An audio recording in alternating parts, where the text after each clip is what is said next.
Hello and welcome. I'm Leigh Ann Gerrans and you're watching W News, broadcasting live from the Al Arabiya studios. These are our top stories.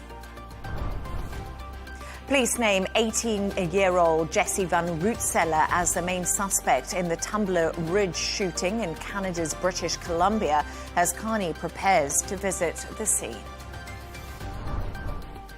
The liable case between President Trump and the BBC is set for February 2027.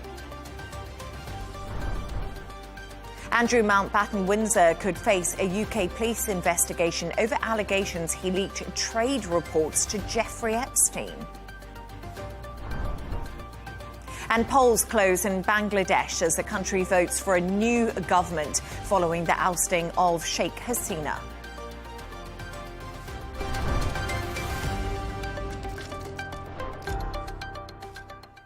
Now, 18-year-old Jesse Van Rootselaar has been named as the main suspect in the Tumblr Ridge shooting in Canada's British Columbia.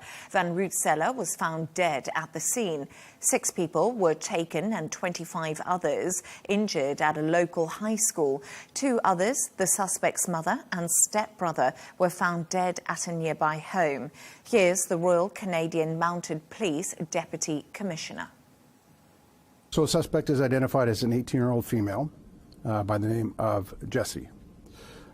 We have a history of police attendance at the family residence. Some of those calls were related to mental health issues.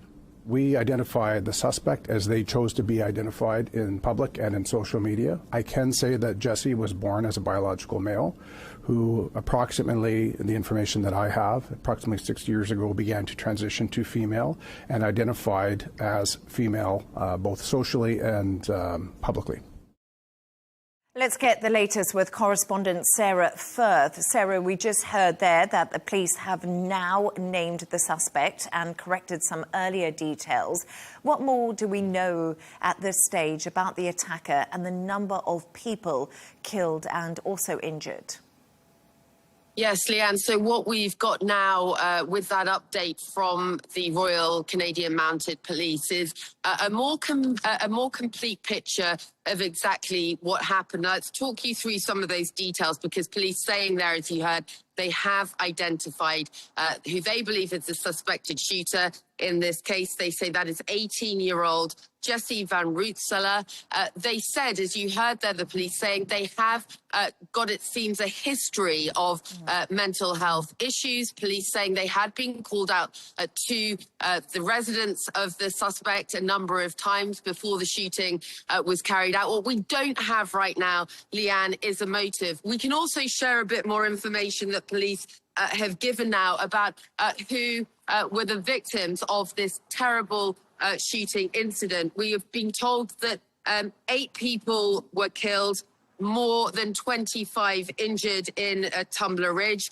You had 6 people at the high school. The police telling us that there was a female teacher, 39 years old, among the victims. 3 female students among the victims, all aged just 12 years old. 2 male students, 12 and 13 years old. And we know that the suspect also allegedly killed their mother, 39 years old, and stepbrother, 11 years old, at a residence before going on to the school. Now, police actually cleared up some confusion around the death toll. They had initially thought that someone had died on the way to hospital. We've now been given an update. That child is in a critical condition. The family, they're asking for prayers, saying they're hoping for a miracle.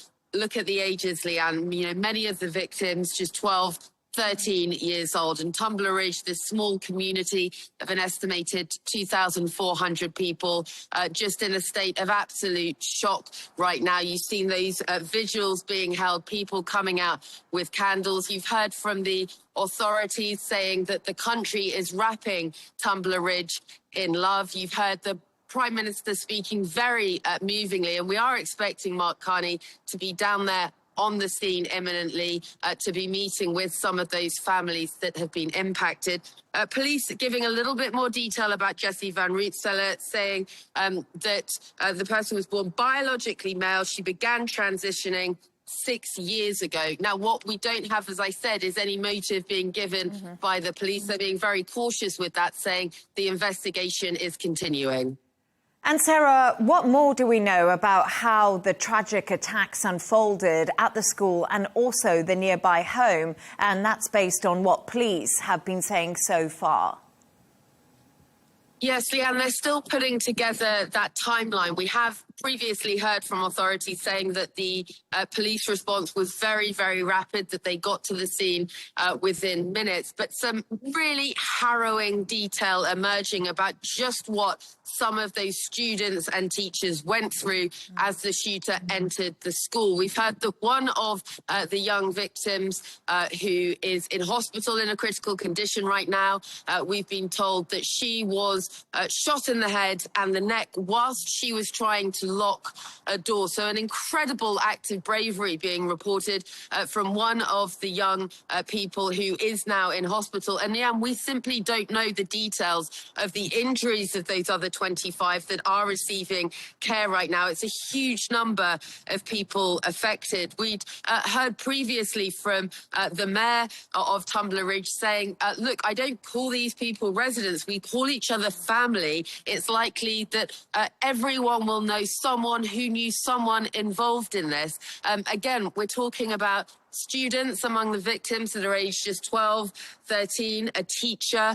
We've heard about students being locked in their classrooms for hours, just absolute terror amongst those who have been through this. And police and authorities have made it very clear they are providing a central area in Tumblr Ridge where people can receive mental health support. I mean, again, this is a community that is just going to be absolutely reeling. That elementary school at the heart of the community. This is a community that's at the foothills of the Rocky Mountains. It's quite a remote community. This is a huge expanse of land. And so really the whole country, just this outpouring of grief, this isn't something that is usual for Canada. Mass shootings of these kind simply aren't a frequent occurrence. Much more frequent, of course, tragically here in the United States. But Canada has very, very strict gun laws. After the last incident they had of this type in 2020, they tightened those laws even further. So there is going to be a lot of scrutiny now about the motive behind the person who has been named as a suspect, this 18-year-old Jesse Van Rootseller. A lot of questions about the fact that police say previously they had been to that person's residence, that there had been possibly a history of mental health issues. There are, at this point, more questions than answers, Leigh Ann, as police is still in the very, very early stages of this investigation, trying to figure out a motive, putting together that timeline, now sharing the name of the suspect. And as I said, hearing those terrifying details coming from some of the survivors who were part of this absolutely tragic shooting. And Sarah, thank you so much for bringing us an update on that story. But I just want to also ask you about some other news that's been coming to us today. And the court date has actually been set for President Trump's libel case against the BBC. What more do we know about this? Yes, Leigh Ann, so this has emerged in court documents. Let's give you the date of that, because we have seen that that lawsuit has been scheduled for February 27th. Now, that is according to the court documents. This is, of course, this multi-billion-dollar lawsuit that US President Donald Trump has brought against the BBC. If you just cast your mind back for viewers, this is related to a segment that was run on the BBC's Panorama program, where you had two clips of a speech that President Trump gave on the day of the Capitol riots. They were put together, edited together. President Trump suing for defamation over this. Now, we know that the trial date has been given by the judge because the judge had rejected a BBC application to delay the process of discovery. This is scheduled to last 2 weeks in February 2027. It will take place, we're told, in Miami. A BBC spokesman, Leigh Ann, saying today, as we've made clear previously, we will be defending this case. Sarah Firth, as always, thank you so much for joining us.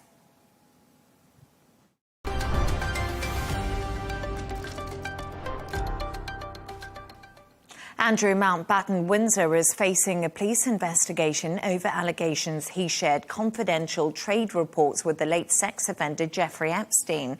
The former British prince and UK trade envoy could face charges over potential misconduct in public office. The allegations follow the release of the latest Epstein files, which were made public by the US Department of Justice. Let's go live now to Los Angeles to speak to Associate Attorney at the Bloom firm, Mary Fatulchian. Mary, thank you so much for your time with me this evening. Mary, Of course, thank you for having me. Pleasure to have you on. How are UK authorities like Thames Valley Police and the Crown Prosecution Service approaching this case, in your opinion? I believe that the request and the pressure on former Prince Andrew to testify and to basically be very transparent about any information that he knows is the right approach. It's the approach that we should have over here in the States, and it's something that is the only right way to handle this information without holding people accountable, without demanding truthfulness and testimony, which is, I think, the cornerstone of any legal proceeding or legal system. Then you can't have true justice and accountability. How serious are the allegations that Andrew shared confidential UK trade documents with Jeffrey Epstein? And what could this mean legally for Andrew? I mean, they're serious allegations. I think they are different allegations than any allegations that he may have had with any of the victims of Jeffrey Epstein, but they certainly are very serious. I think that they vindicate Virginia Giuffre's allegations against him as well, that he was engaging in potential different illegal activities at the same time that he may have also been engaging in sexual abuse. So again, it just stands to be found out when he does go and do his testimony, which is something that he definitely should do. And Mary, Epstein survivors have consistently expressed that they want justice focused on the abuse itself. How frustrating is it that the current investigation focuses on sharing confidential documents rather than the alleged direct abuse? You mentioned Virginia Giuffre there. Sadly, she's no longer with us, but this must be an extremely frustrating time for those survivors and you as a lawyer for them. Yes, absolutely. I think that it is really indicative of the fact that we have sometimes lost sight of what is important at the heart of these files, and it is the survivors. It is what they went through. I've also seen some instances where there are certain portions of the files that are either being altered or created, like fake different types of files that are being circulated to promote more outrage. But I think that it really highlights that it's sometimes not enough to just believe survivors and to just believe that the abuse they went through is enough. The abuse they went through is horrendous and unacceptable, and it is enough to be absolutely outraged without having to create other allegations. And certainly, you know, these allegations against Prince Andrew are not created by any sense. They are found out through information that's being released. But again, the heart of this issue is the survivors. It is the abuse they suffered, and it is ultimately seeking justice for them. And I think that as long as we hold that at the forefront of what our goals are, hopefully justice can be somewhere in the future for them. And you mentioned a little bit earlier to me, actually, Mary, that Andrew should testify in court. Do you think he actually will? And do you think that this will give the survivors and the victims of Jeffrey Epstein any closure? Because I think all people are looking for right now, from my understanding, is the truth. Yeah, I absolutely think that he should. As to whether he will or not, that remains to be seen. I don't know, but I do know that if there is a legal request for him to testify, then that is something that he should abide by. Testimony, again, like I mentioned, is the cornerstone of any legal system. For example, we just had Ghislaine Maxwell testify, or lack thereof, I should say, in the United States, because she came and she pled the fifth and then is trying to bargain testimony for clemency. And in my personal opinion, actions like that are unacceptable. Testimony is how you do fact-finding and truth-finding. And I think with Epstein, it's become abundantly apparent that we need to do a lot of truth-finding. So if there is a request from former Prince Andrew to testify, then that is his moral duty, I think, to do so, as well as potentially his legal duty. And Mary, you are a lawyer representing Epstein's victims. What actually happens next? Because we've had this deluge of Epstein files that have come out. People have gone through all the details. And I was just wondering, what actually comes next? Do you think more convictions will come next? Will justice happen? Well, what comes next is really uncovering who Epstein's co-conspirators were. Recently, Congress went through the unredacted versions of the files, which is different than what the DOJ actually presented to the public, and they revealed the names of 6 potential co-conspirators to the public. So it's really actions like that that help us as attorneys for the survivors determine what our next steps are. Of course, we're looking into and researching and considering all other potential legal avenues and potential avenues for justice for our clients. But it really is, I think this is such a unique scenario where we are really so reliant on our institutions and our government to reveal sensitive and important information to us as representatives of the survivors and to the survivors themselves. And it really is dependent on what those institutions reveal to us that determines what next step we take. So as it is right now with the names of the potential co-conspirators that have been released, of course, we're researching and seeing if there's any avenues for justice there. But we're closely following what new information is revealed in these files and in potentially the unredacted versions that Congress is reviewing. And Mary, Virginia law, that bill was put forward a little bit earlier this week. We saw Chuck Schumer, the Democrat, along with some of the Epstein survivors, introducing Virginia's law. It's got a lot of support behind it. But how can it actually work in reality? So Virginia's law is actually modeled after a law that passed in 2022 in New York called the Adult Survivors Act. And essentially what Virginia's law does is it opens up a time period for people to file civil claims of sexual abuse or sexual harassment or sex trafficking against their abusers for claims that may have expired. There's this concept, something called the statute of limitations. It just means a time period that you have to bring your claims. And unfortunately, research has shown us that people who were abused as children or early on in their life may not be aware of the abuse or may not be ready to talk about that abuse until well into their middle ages or even later on in their life. So in order to allow people to get justice for suffering abuse from their harassers, Congress has introduced this law that will essentially federally open up the statute of limitations for people to bring sex trafficking claims.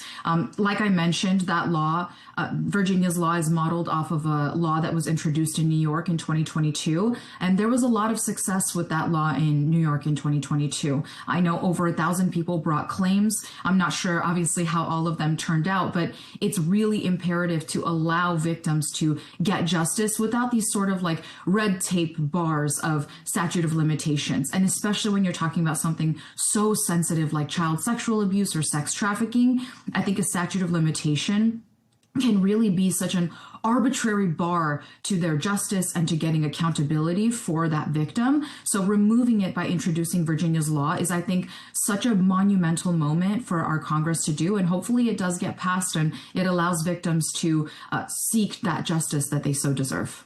Mary Fatilchian, thank you so much for joining us. Thank you.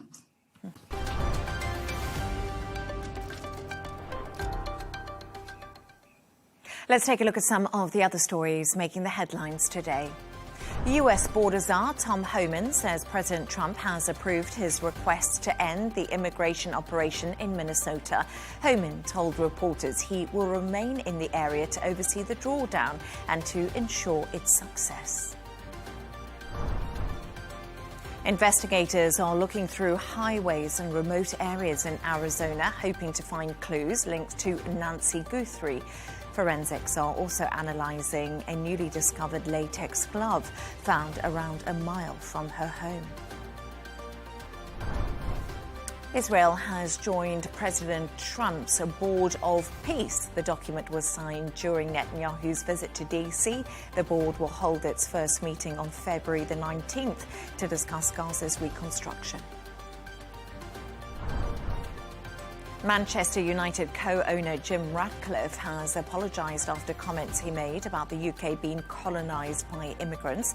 It follows outrage from the UK's Prime Minister Keir Starmer, who called Ratcliffe's words offensive and wrong. And Dawson's Creek actor James Van Der Beek has died at the age of 48 after battling bowel cancer. Tributes have poured in from his co-stars, friends and also his fans.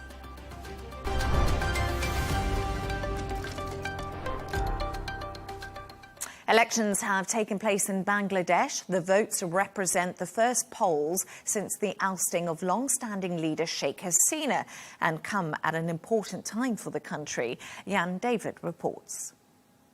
Across Bangladesh, voters today went to the polls.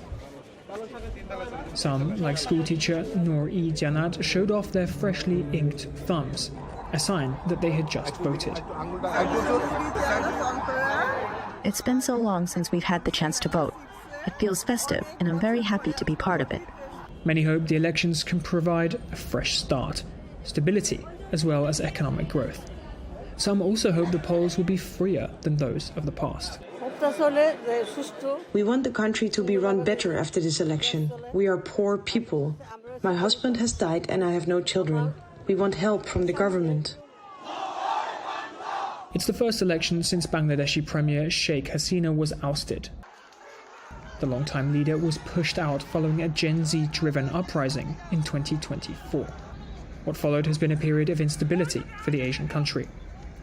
For Bangladesh's Jamaat-e-Islami party leader, the votes therefore represent an inflection point. For me, for Bangladesh. For you and for Bangladesh. Yes, it is a turning point.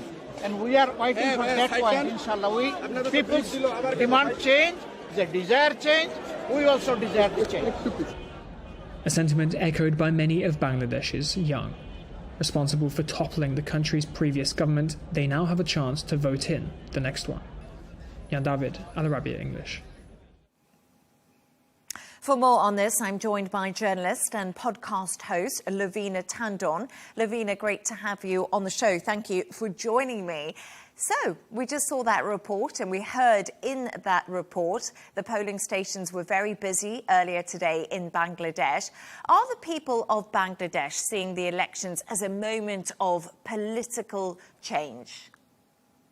Absolutely. This is a reset and not a routine moment for Bangladesh. I have spoken to many people. They're excited. They're glued to the television to figure out what really happened or happens. It is a moment of hope. And it is a moment of hope for two reasons as well, because it is not only choosing the parliament, the 300 general members and the 50 women candidates, but also it's the July charter that the Bangladeshis are voting for, the charter that will charter or set out the future of this democracy and how it would exist. So that is a very, very important moment which will set out what the governments would look like, that there will be a set term for a government and a parliament and a prime minister. So it's a very important moment, a reset moment from that point of view as well. So yes, people are extremely excited.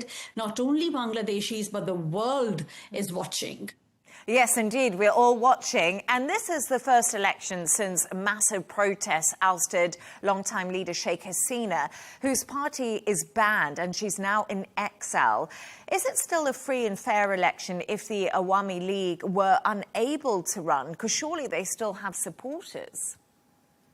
Indeed, they do have, and some would say they're about 20 to 30, and some would take the figure even higher, that is the amount of support that Awami League has. But if you see from outside, one would say free and fair election.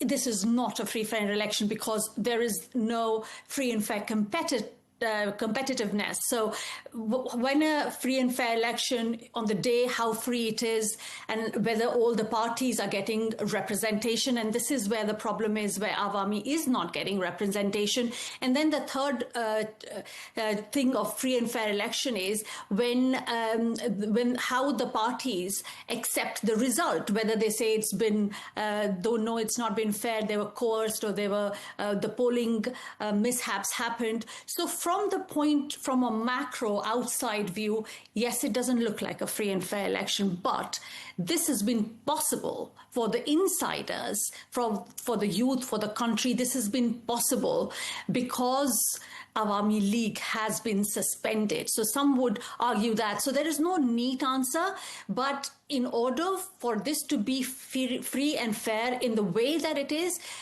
in fact, we know that EU has sent a full team, a full team of 200 plus people who have gone and making sure that on the day, at least, this turns out to be a free and fair election. And in fact, some have reported that 500 international observers have gone to make sure that this is free and fair. I mean, of course, observing, but that it is free and fair. So from the point of view of on the day, and this seems to be hopefully a free and fair election, and depends on how it is, the results are expected. But yes, one can, of course, not give a neat answer to it because one big party is not being represented. And vote counting is underway, as I said, in Bangladesh. Lavina, when will we get this clear picture of who will lead the next government?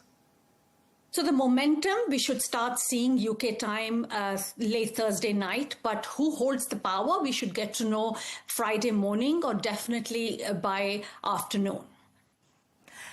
And any idea of who could possibly win this?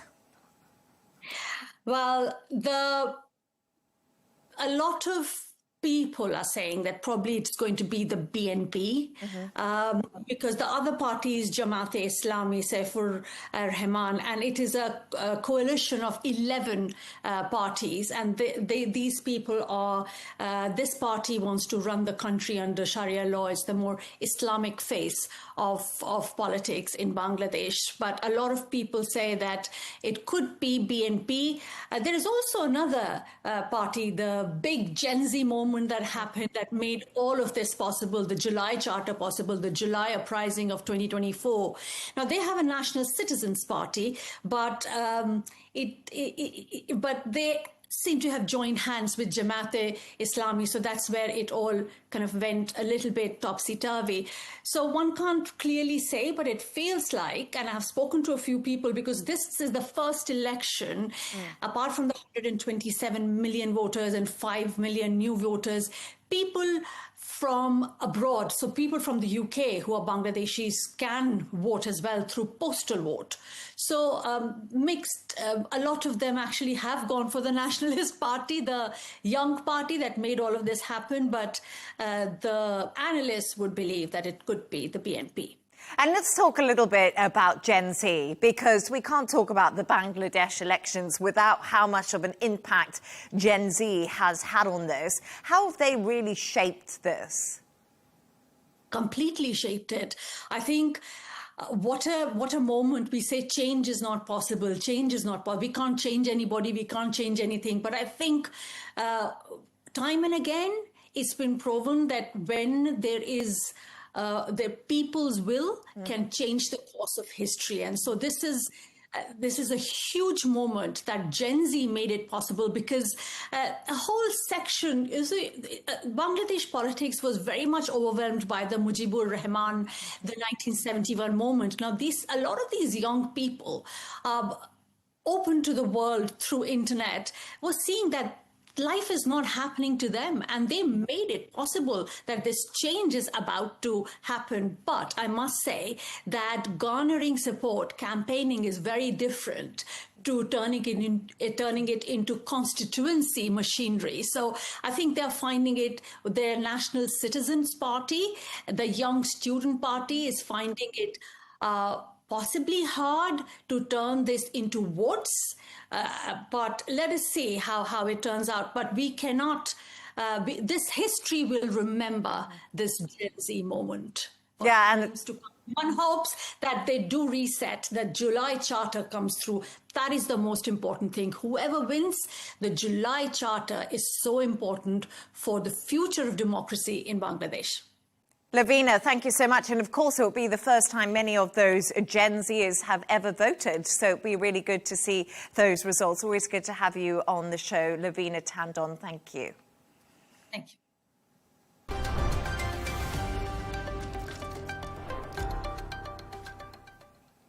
Russia is attempting to fully block WhatsApp in the country, according to the Meta-owned messaging platform. It comes as the Kremlin continues to tighten restrictions on messaging apps, including Telegram, over security concerns. Meta's other apps like Instagram and Facebook have been banned in Russia since 2022. And now joined by John Cavelich, a senior editor for outcome modelling analysis at Issue Insight. John, good to see you and have you on the show. Given Russia's gradual tightening of restrictions on foreign platforms, should the blocking of WhatsApp really surprise anyone at all? No, and, I'm here in Brussels at the NATO defense ministers meeting, and it's not surprising anyone here either. But what is important to note is that while the government of Russian Federation has continued to try to strangle communication apps, particularly WhatsApp and Telegram, if you have a VPN, which virtual private network, which many people do, then they are able to work around it and able to access particularly images and video and other things. So it's not completely severed, but the government's certainly making it difficult. And WhatsApp is warning Russia's ban cuts off over 100 million users from secure messaging. How worrying is this for online privacy and freedom in the country? You said they can access via a VPN, but I mean, it's still the big concern there about their freedom. Absolutely. The government's attempting to move everybody to a Russian government-controlled, Russian government-created, and a communications app that is also very easy to be monitored. And, there is resistance, but as you pointed out, not everyone has access to a VPN. Not everyone can afford a VPN. And there will generally be, 140 million people in the Russian Federation. And, eventually the majority will give up and they'll go to their domestic app. And in large measure, even though there are a lot of people using WhatsApp and a lot of people using Telegram, and Telegram was developed by Russian nationals, what many of these people are using the apps for or communicating within Russia or banking and getting like Uber-like services and delivery services and that. So it's quite likely that the government of Russian Federation will win in the end. And John, I just want to ask you about something else that's happening at the moment. So we're having reports today that Russia's government has reportedly drafted a memo, and that's outlining proposals for an economic partnership with America.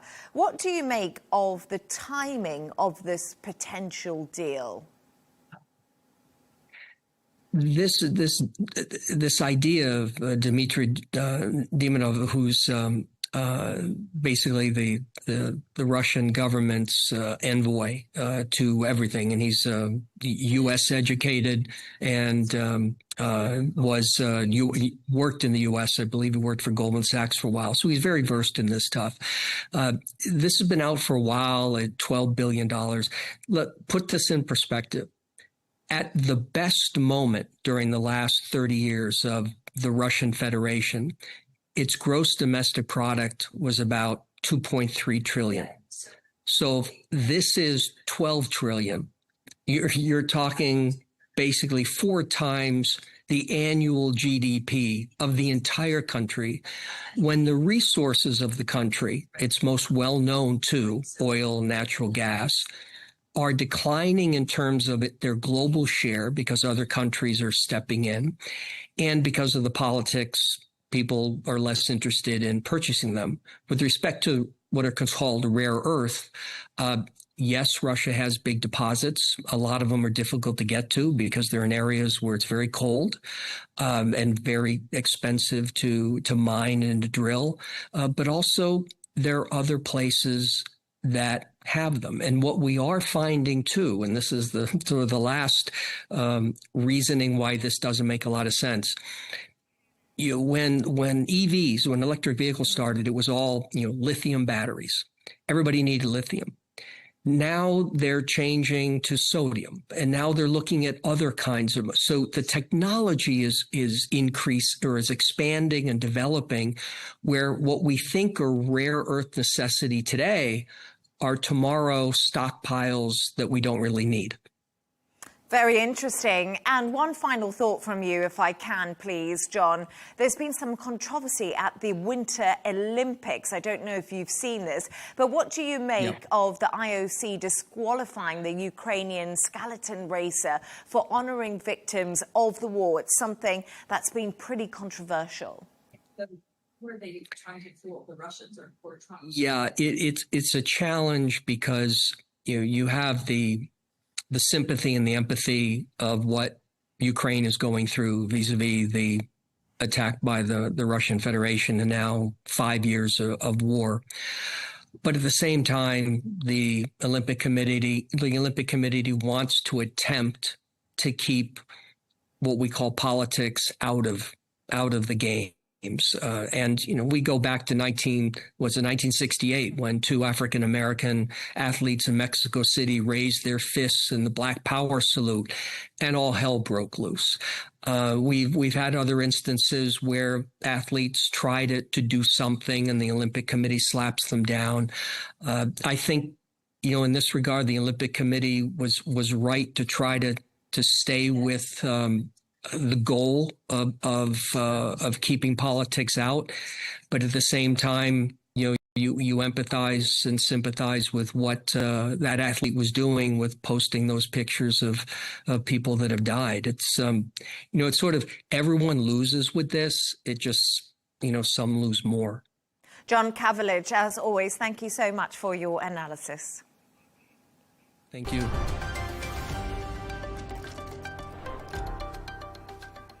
Let's take a look at the top business news now. Asian stocks have risen to record highs, lifted by the tech sector. Meanwhile, the dollar firmed against most currencies except the yen after a surprisingly strong US jobs report dented rate cut expectations. Luxury goods brand Hermes has reported a stronger than expected fourth quarter revenue growth due to strong sales in Japan and also the US. The brand has managed to weather the slowdown thanks in part to its ultra wealthy clients and large order backlog. Turning to all the sports news now, and a Ukrainian athlete has been banned from competing in the Winter Olympics over visuals on his helmet. It featured images of athletes killed during Russia's invasion, which the International Olympic Committee says does not comply with its charter. And Nottingham Forest have opened talks with former Wolves boss Victor Pereira after sacking Sean Dyche after the 114 days in charge. That's the third permanent head coach of the season to be let go. The team are 3 points above the Premier League relegation zone with 12 games remaining.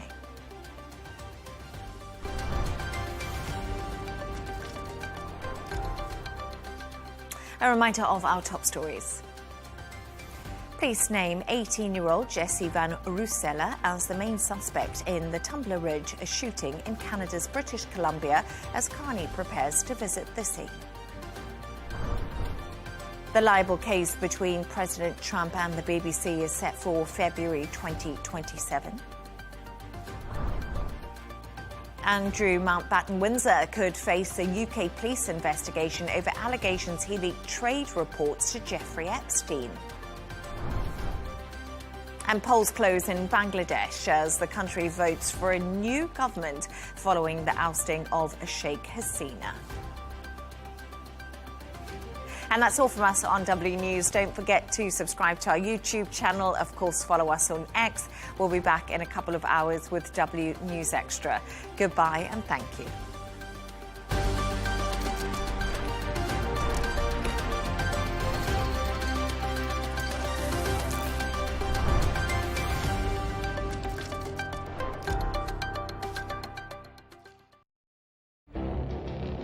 It feels like decades are passing by in a matter of weeks. Seismic shifts in the world order. never, ever will be part of America. With so much happening and so much noise. Whether it's political upheaval, Canada has been ripping us off for years. Economic shifts or social movements. And no one wins from tariffs. I think America can be more friendly to the rest of the world. The in-depth analysis and all the latest developments across the globe. To have an inclusive policy together. The meetings with Hamas gave me some hope. We're in another nuclear arms race. The most important development straight to your screen. Welcome to the dressing room. I'm on my own. I need backup. And an insightful look at the issues shaping our world today. It was not going to happen, that war, and it happened. Join us on Arabiya News, where the world talks.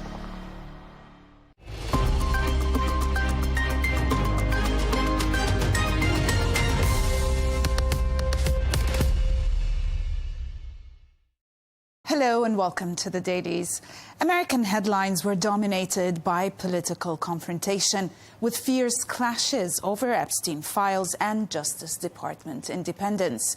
At the same time, tensions with Iran escalated as the Pentagon signaled possible military moves. In Britain, the Epstein fallout continues to shake both Westminster and the monarchy, while across Europe, fresh polling reveals deepening mistrust of the United States. We'll start with American media, as U.S. headlines were led by Pam Bondi's combative House hearing, where clashes over the Epstein files and prosecutions of Trump critics sharpened the fight over DOJ independence. We'll start with those reactions to the Attorney General's hearing, as the Washington Post portrays Pam Bondi as combative and unapologetic during a tense House Judiciary Committee hearing. Now, the hearing also, according to the report, was dominated by questions about the Epstein files, also the alleged political prosecutions. The piece highlights her sharp exchanges with Democrats, refusal to apologize to victims, and repeated defense of President Trump. It presents the hearing as a sign that the Justice Department is becoming more political. Republicans praised her record on crime, while critics said she's putting loyalty to Trump ahead of transparency and accountability. Politico argues that Attorney General Pam Bondi's combative performance before the House Judiciary Committee may have handed Democrats a political advantage ahead of the midterms. It highlights her refusal to answer detailed questions on the Epstein files, her personal attacks on lawmakers, and her dismissive tone towards victims present at the hearing. The piece notes Democrats are portrayed as seizing on the moment to frame Republicans as obscuring accountability, positioning the hearing as evidence they need subpoena power to restore oversight and transparency. The Economist examines how the Epstein files have dented Norway's carefully cultivated image of moral integrity and global virtue. The piece highlights revelations of exchanges between Epstein and the Crown Princess Mette-Marit, alongside scrutiny of senior diplomats and former Prime Minister Thorbjørn Jagland, also have unsettled the country's political and royal elite.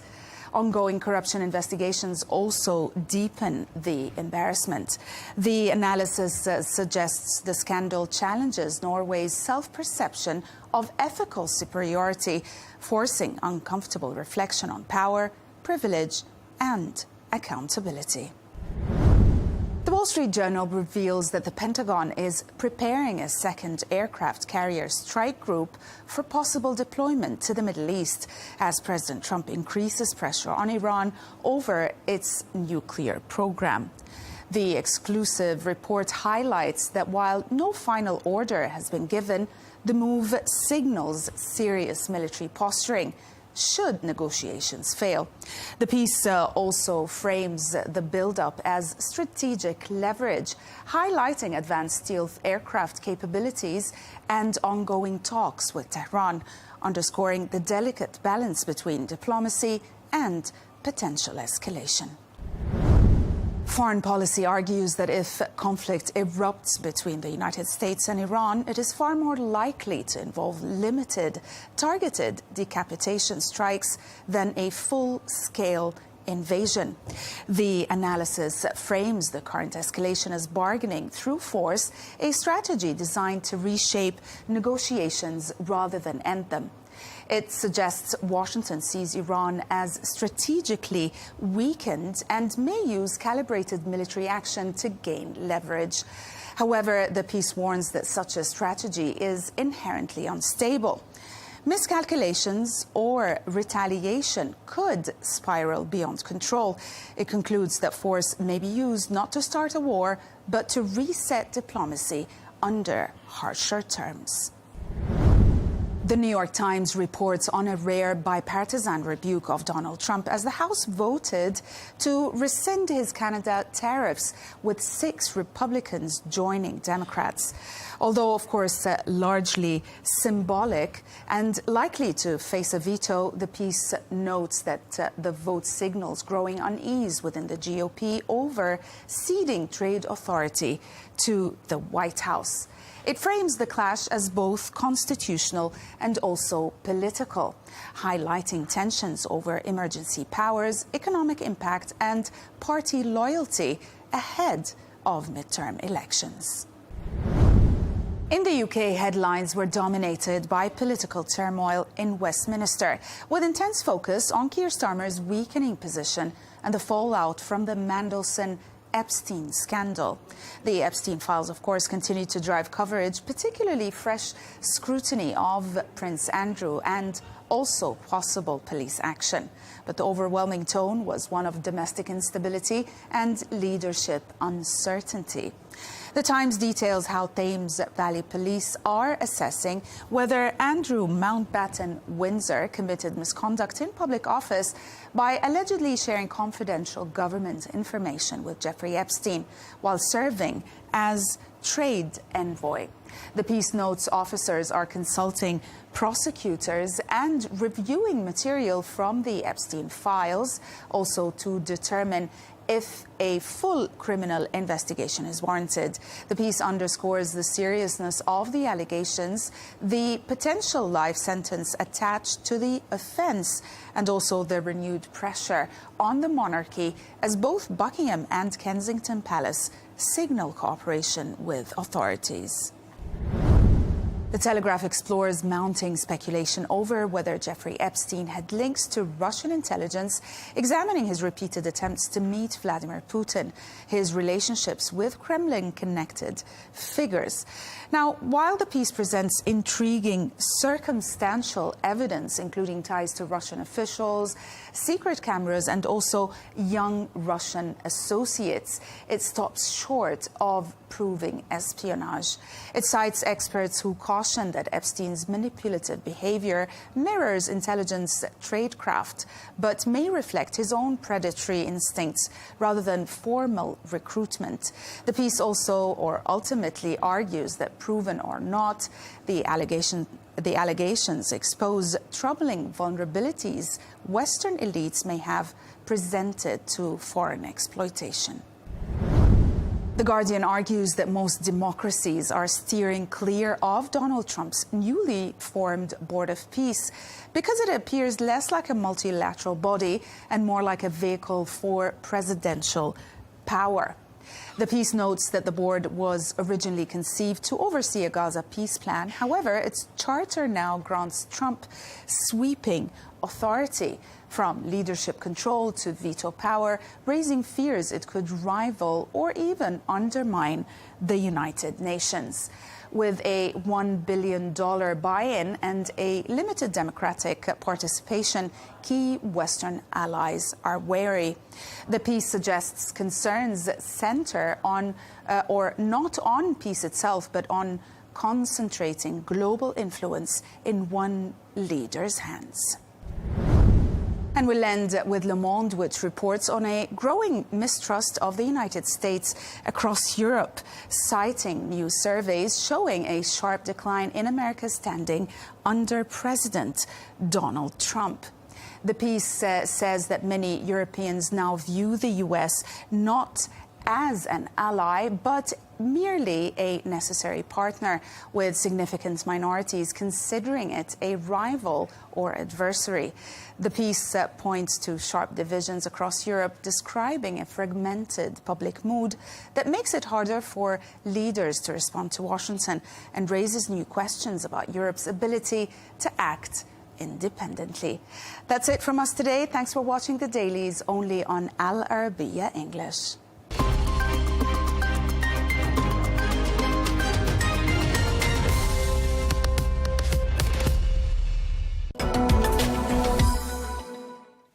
Now, cloud computing, storage and related services are a part of our everyday lives. Now, Amazon Web Services, or AWS as the company is more commonly known, is among the biggest and most established players, providing companies with servers and storage to rent over the internet. Well, behind the scenes, several large companies, from food delivery services to OTT platforms, rely on their services. Well, AWS has a large and growing presence in Saudi Arabia and has forged a groundbreaking partnership with the PIF AI company Humane. Well, we're joined now by Tanuja Randari, who is the Managing Director and VP of AWS for the Europe, Middle East and Africa regions. Thank you very much indeed for talking to us. Just to kick things off, could you give us a real-world example of just who a typical client is in Saudi Arabia and what you do for them? Thanks, Tom. It's great to be here. Absolutely talking with you about what we're doing in Saudi and the region. Look, I think if you're watching Netflix, if you're ordering a ride service, if you're getting pizza delivered to your door or any other wonderful Saudi delicacy, or you're watching sports, you're using in some form or the other the cloud, and in this case AWS in a lot of those examples. But let me give you a one that I'm super passionate about. We're sponsors of esports, the World Cup, and with Amazon and AWS, what we made happen for the esports World Cup viewers is using Amazon Ads. We were really integrating fan engagement. Our Twitch platform allows video streaming of the sport for fans. And then with Alexa, we were doing very cool quizzes and updates. So there's a wide range of services that we bring in the sports arena. And the data and AI really allows our fans to experience the sport in a completely different way. And then in a completely different area, financial services and payments, you will know Judea, of course, in Saudi, huge payments fintech provider. They are using the AWS cloud platform to modernize the infrastructure and make sure that they're able to be both scalable, secure, more resilient, and available to their customers at all times. So two very different examples of how Saudi is using the cloud. Okay, so when it comes to AWS and the services you provide in Saudi Arabia, are you seeing some strong demand in certain sectors? I mean, which sectors stand out, would you say? Well, look, let me maybe step back, because I think the region itself, and you, of course, know this very well, Tom, but the vision of the region is very exciting. Whether you're in Saudi Arabia or the UAE, the desire to be a powerhouse in the space of AI and more broadly the knowledge services economy is very exciting. The other thing we see is the investment is following the vision. So you're actually seeing investment in data centers. You're seeing investment in providing energy and capacity. You're seeing investment in people and the economy across government and businesses. And then finally, what gets us most excited, of course, is the customer adoption that we're seeing. So if you see what's happening, whether you're in the energy sector or media sector or government sector, or by the way, the healthcare sector, the AI adoption we're seeing is very significant. In fact, almost 30% of businesses across Saudi are using the technology in some form or the other.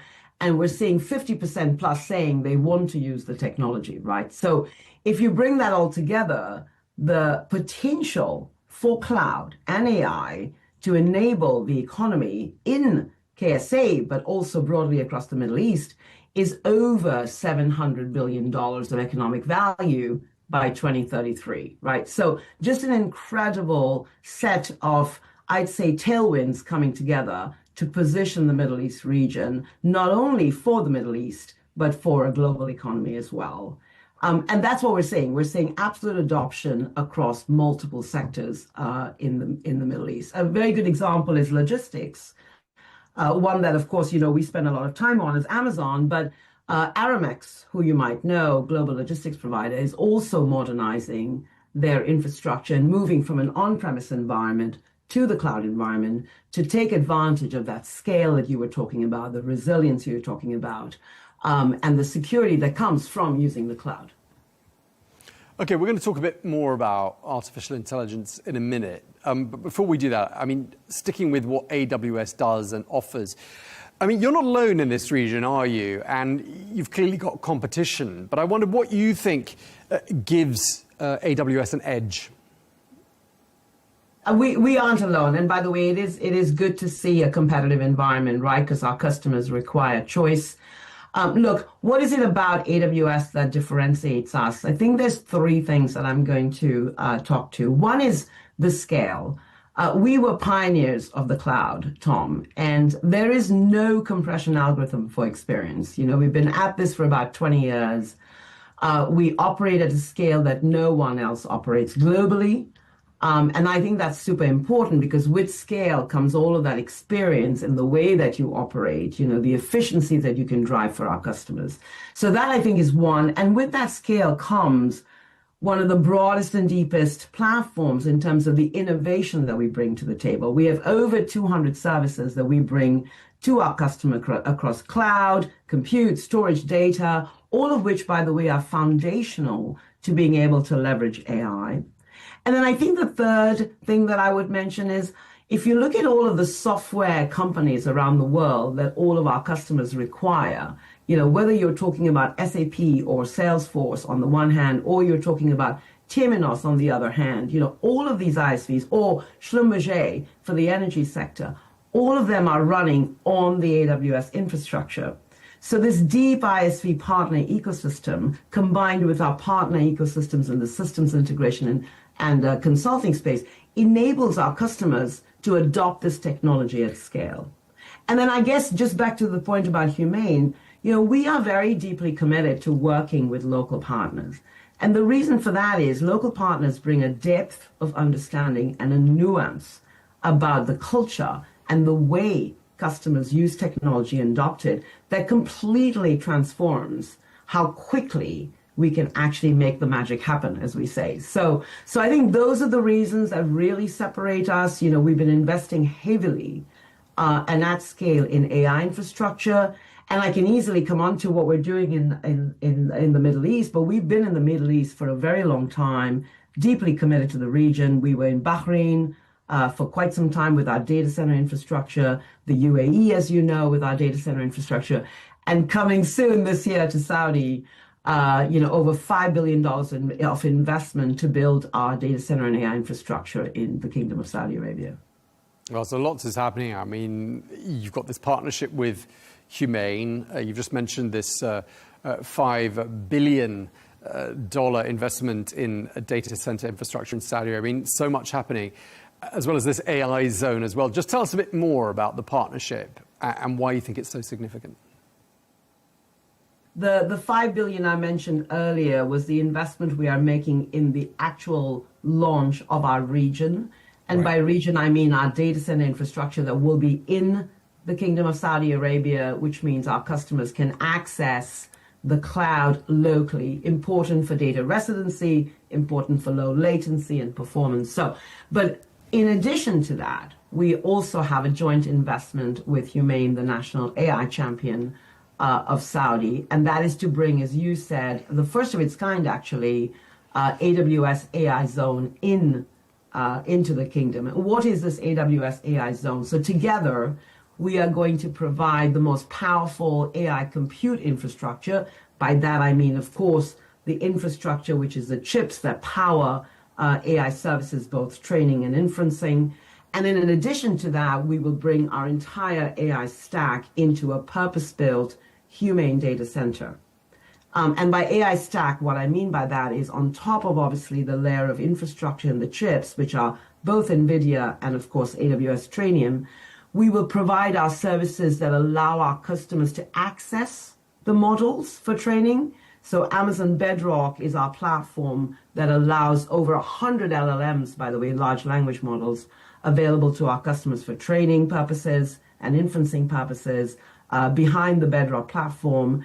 And then we also provide agentic AI platforms that allow them to deploy agents at scale and additional services that allow them to actually do much better on the software development and coding on the one hand, knowledge management on the other hand, or customer service transformation in terms of the use cases of AI. So all of that AI stack will be powered by Humane's data center locally in Riyadh. And then together, we will take our capabilities to enable our customers to be actually using this technology at scale. So it's a phenomenal partnership. And of course, NVIDIA is very much part of this partnership.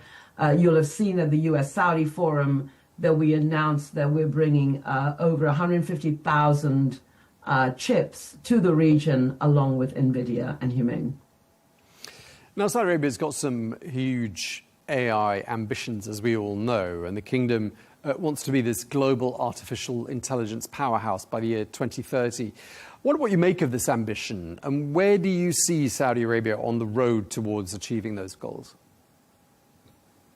Yeah, look, I started by saying this, the reason we are investing here is because of that incredible vision and desire to innovate. And I tell you what really stands out for me, I've spent a lot of time in the region over the past couple of years. What stands out for me is this desire to leapfrog. It is not to just follow. And I think that is the differentiator here, right? So of course, they want Saudi Arabia, businesses, governments want to access all of this technology, but they're already thinking about how they can absolutely innovate beyond, right? And I think that's important. The second thing I think will give them absolute ability to be a powerhouse in this space is that once they understand the importance of regulation, their regulatory environment is extremely innovation friendly. Right. So we see this, and that's why we're also there, because we can see that the government of Saudi Arabia is really leaning into that vision of a thriving society, a thriving economy, a thriving, the regulatory environment and the investments in energy and data center infrastructure are available. So that combination and that incredible ambition, powered by global partnerships that they lean into, is what I think positions them to be incredibly effective in this journey. Now, I wanted to ask you about a recent media report from the last couple of days, and it regards redundancies within Amazon and AWS. What can you tell us about that, and which geographies do you think are going to be most affected? Thanks for raising that. Look, I think as any organization, we're always looking at ways to ensure that we can, simplify the organization, ensure that we are, resetting towards the areas of highest priorities. We are, of course, always sad to see, individuals leave, but at the same time, we are investing in areas that we know will be the powerhouses of tomorrow. And again, coming back to what we were saying here, our investments continue globally as well as in the Middle East, to ensure that we can actually enable these customers of ours. We talked earlier about the energy sector. Aramco, ADNOC are incredibly important organizations, and we're investing heavily with them in their AI-powered services. If you look at banking, you've got, Judea, as I mentioned, as the fintech, but then a phenomenal banking environment in the area. In the education sector, with training, it's super important for us to work with universities. By the way, we have a great partnership with a number of universities there as well. So our focus is ensure that our customers, working backwards from what they require, have the innovation that's needed at the point of presence, which is locally as well as globally, and ensure that those are fueled by innovation services and the talent, both of Amazon and AWS, but also local talent, to ensure that we can actually enable them in this incredible time. I mean, AI is incredibly transformative, Tom. And when I when I talked about this incredible, 1.14% of the GDP of MENA, which could be influenced by AI in terms of economic value creation, this is the time for us together to be very, very bold in terms of investing in people, talent, and bringing this agentic transformation into businesses and government. Okay, so Tanuja, what you're saying is that AI has been a massive game changer for so many sectors and so many companies, including yours. And perhaps therein lies the explanation for revisiting future plans and recruitment requirements as well. I think it's so important for us at this stage because we don't even know, Tom, what are the businesses of the future that are going to be created. What we do know and what we are very, very committed about is that the impact on society is going to be incredibly positive. We know that right now there is anxiety about this technology, but I think what's very important is to ensure that you're trusting yourselves with a partner that has the global infrastructure and the resilience and security around your data, because data is the key asset here. Really, really important. And the one thing we know what to do with is to ensure data security. Our cloud, our infrastructure is built sovereign by design. It's available locally to you. Only our customers have access to that data and can move that data. And so ensuring that your data is available to your organization so that they can innovate at scale with all of the tools and platforms we bring to the table is what's going to unleash this potential, right, in Saudi Arabia and the Middle East. Okay, so just to wrap up, Tanuja, you've been in your role now for, I believe, 4 years. I'm just wondering what your overall vision and long-term plan is for the region, in particular for Saudi Arabia. Well, look, as I said, I have a personal passion for the region. I've spent the last years, Tom, in and out of the region. I live in London, of course, but I'm there a lot. I think all of the work that we're doing, and whether it's Bahrain, the UAE, Saudi Arabia, this level of investment that we're putting in is fueled by our passion for the region. I have a phenomenal team, by the way, there locally. We're expanding that team actually locally as well, investing in them. And combined with our partners, Humane, STC, EAN, by the way, Deloitte, McKinsey, if you think about this incredible ecosystem that Saudi has been able to welcome, I think together, I'm very, very excited about the future. I'm excited for our customers. Our customers tell us they are waiting for our region to launch so that we can be there with them. And I personally could not be more committed to Saudi Arabia. Okay, well, we really appreciate you taking the time to speak to us. Thank you very much indeed. Tanuja Randuri, Managing Director and VP of the Europe, Middle East, Africa region for AWS. Thank you for your time, madam. Thank you, Tom, for your time.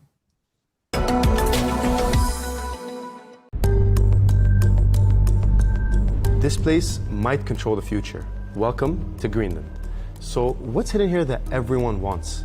At first, it looks empty, just ice, snow, nothing happening. But even the name is misleading. Greenland's around 80% covered in ice. Sources say it was named over 1,000 years ago by a Viking called Eric the Red, who wanted to attract settlers, so he called it Greenland to make it sound more appealing. Basically the world's first real estate marketing trick. But today, the real value isn't the name, it's what's under the ice. Greenland holds massive reserves of rare earth minerals, lithium, uranium, copper, and even iron. The same materials used in electric cars, smartphones, renewable energy, and modern weapons. In other words, Greenland isn't empty, it's a warehouse of the future. Now, here's the bigger question. What happens as the Arctic melts? New shipping routes are opening across the top of the world, linking Asia, Europe, and North America. Russia is already developing and using northern Arctic routes to move exports between Europe and Asia. And China is investing in Arctic trade with Russia to find shorter alternatives to traditional routes. That puts Greenland right in the middle of future global trade. Then there's politics. Greenland belongs to Denmark, but it governs itself and could one day become independent. The United States already have a major military base there used for missile detection and space surveillance. So what if the US controlled Greenland? It would control critical minerals. It would sit on the world's next trade highways, and it would gain a permanent military position between America, Europe, and Russia. So Greenland isn't just ice, it's resources, it's leverage, it's power. And that's why this frozen island might end up shaping the future of global politics. Greenland was never green with grass, it was green with value. Future may prove it was the most accurate name Eric the Red could have chosen.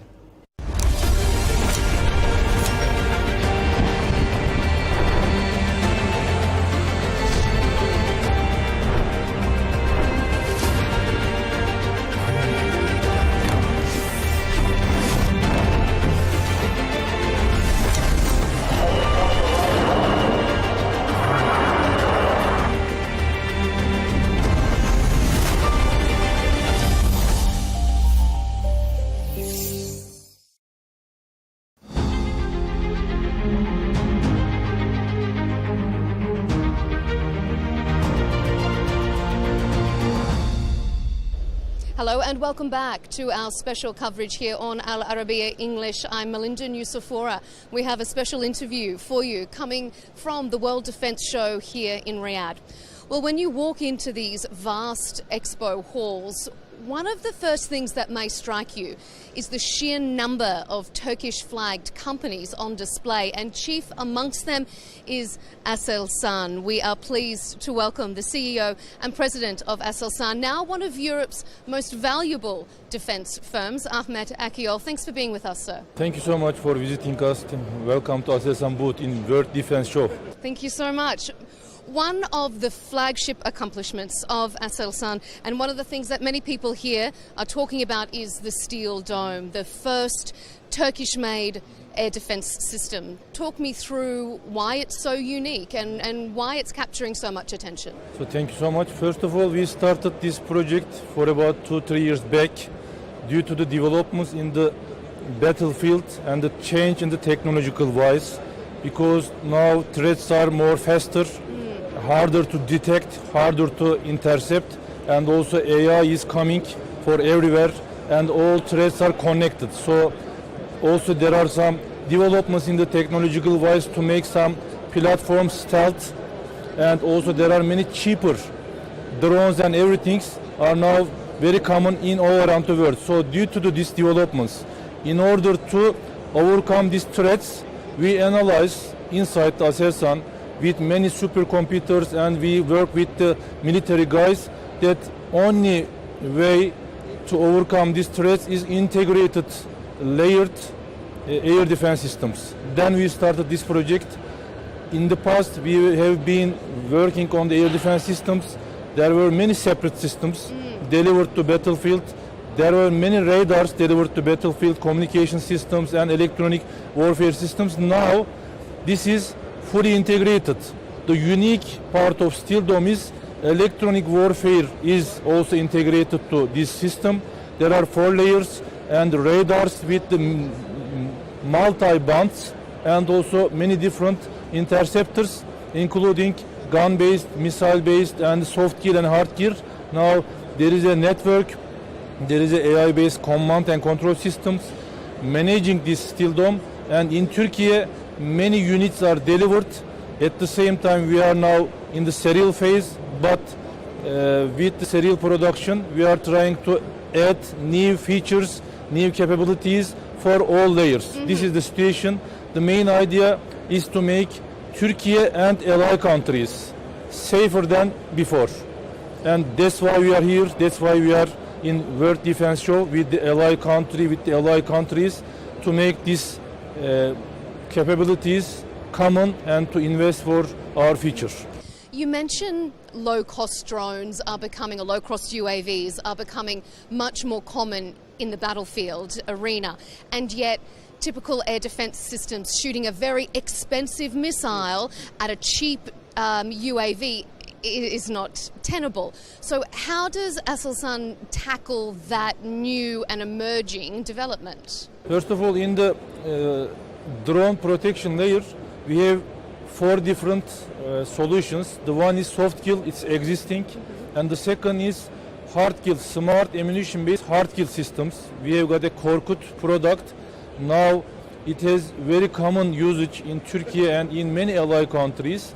It has a smart ammunition, so you can eliminate drones with small pieces of tungsten pieces of the ammunition. It's very cost effective, cheaper than a drone. So there is a new version over here. You see 25mm version is ready now. So the smart ammunition Korkut air defense system is the very cost effective solution. The third solution is laser weapon. We have this solution for different scenarios. And the last one is for swarm attacks, high power microwave. Yeah, I was going to ask about swarm attacks. Yes. I mean, we've been seeing that a lot. How does the Steel Dome address that? There is a high power microwave weapon, Ejderha Dragon. The name is Dragon. So Dragon weapon is capable to send very high power microwave and eliminate the drones with its high power signals. When it faces the drones, the drone become unavailable. This is a new technology. You have a huge power behind the antennas. So the high power microwave is a very promising technology. We have now this. Now we are trying to widen this technology to the Turkey and allies. So there are 4 solutions in the drone protection phase in different scenarios for swarms, for separate drones, for FPV drones. For all of them, we have solutions and we deploy these solutions to the battlefield. It's very important. In the past, it was conventional threats. Missiles were very critical. Today, it is critical again. You have to eliminate ballistic missiles, fighter jets, everything. But the other side, drones are as important as the other long-range missile side. So we are trying to combine solutions at the Steel Dome umbrella. The UAVs are also proving themselves, as we've seen during the conflict in Ukraine, being very useful as far as continuous surveillance of the battlefield goes. So that means traditional, larger, static sort of military formations are perhaps much more vulnerable now. So how is Aselsan addressing that particular threat? Yes, we have different surveillance systems to detect drones. First of all, we have got ISR radar technology. It's very advanced technology. So in different bands and in different layers, we have multiple radars, and we are able to detect all layers and all types of drones. At the same time, we are investing for optic detection, infrared search and track systems. This is another way to detect especially stealth drones with the optic technology. So the IRST, infrared search and track, is another area. And also we are investing for acoustics. There is a product in Turkish, we call it SEDA. It is able to detect the noise of drones. So we are trying to now widen whole of the country to acoustic detection capability, and also it is possible to integrate this acoustic system to your vehicles and the military bases. So by acoustics, by radars and by optics, we fuse the solution, and now this solution is able to detect all types of drones. Then you have to analyze when to intercept, how to intercept, and task the air defense systems or anti-drone systems for elimination. This is the idea. Your company is at the cutting edge of technology as far as defence industry goes. Do you almost consider part of your operation now anticipating future threats, looking at where warfare may be going, as opposed to just addressing the threats that are already present? We have been, as companies and countries and armed forces, working on joint operations in 1990s, 20s, 2010s, but the reality is now integrated warfare. This is the also message of this World Defense Show, integrated defense technologies. That's why it's chosen. The integrated warfare is the reality. AI is the center of all decision making. So as I said, we are trying to connect everything. Steel Dome is just an example. But when we go to the, for example, Kaan aircraft, all sensors are from Aselsan, again connected and fused. So AI AI-supported decision-making systems and connected systems is the future of warfare. If we will achieve this, all of these countries will be more safer. There has been a very long history of bilateral cooperation, particularly in the field of defence between Turkey and the Kingdom of Saudi Arabia. Can you talk me through that level of cooperation at the moment and how your company is working with Vision 2030 and that goal of localising defence industry in Saudi Arabia? First of all, this is the second time in this week I am here as a CEO of the largest company. This is the result of the cooperation, I think. The beginning of this week, the President Erdogan was in Riyadh. I was the part of the delegation. So I can say the relations are very well. And as Aselsan, we have been operational in Saudi Arabia since 2017. We have got Aselsan Saudi Arabia, but nowadays we are trying to open a Aselsan Riyadh Excellence Center.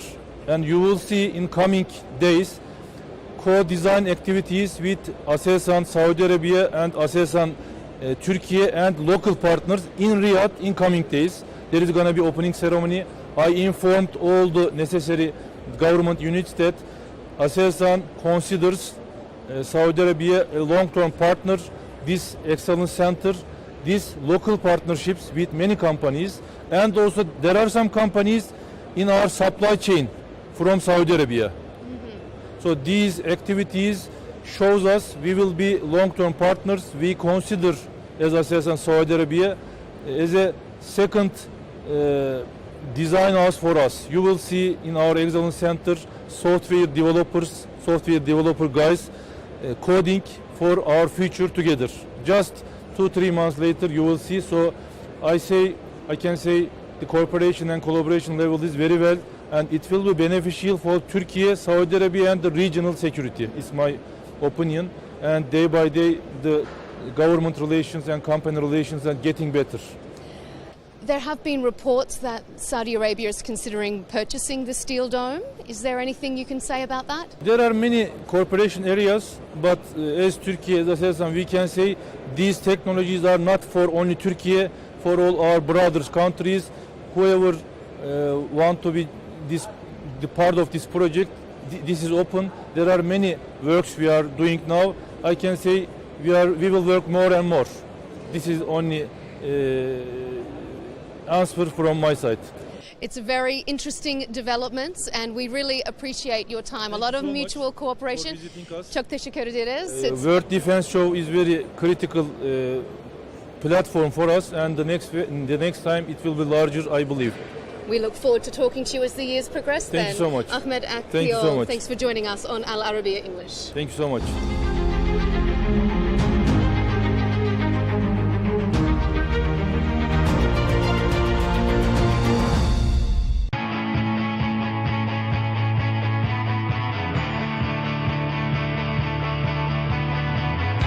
Welcome to the metropolis, the big city.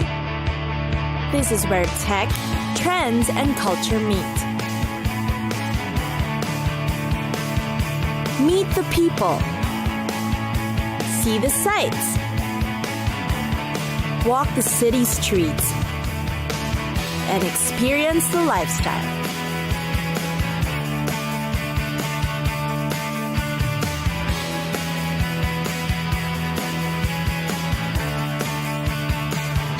This is your first-class ticket to the cities of the world.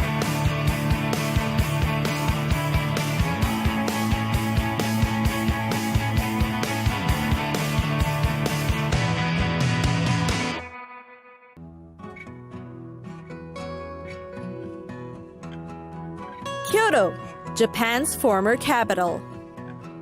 You can perhaps consider it the quieter, quainter counterpart to Tokyo, which is known for future tech and skyscrapers. Kyoto is where you can experience the authentic Japanese culture, no less. Here's how to get to know the city. First are the temples. The city is famous for its beautiful temples, and there are a lot of them you can visit. Kyoto, in fact, is called the City of 10,000 Shrines. The Kinkakuji, the Golden Pavilion, is perhaps the most notable one. It is considered Kyoto's most celebrated landmark. It has gold leaf walls that reflect the peaceful ambience around it, in the middle of a park of cherry trees.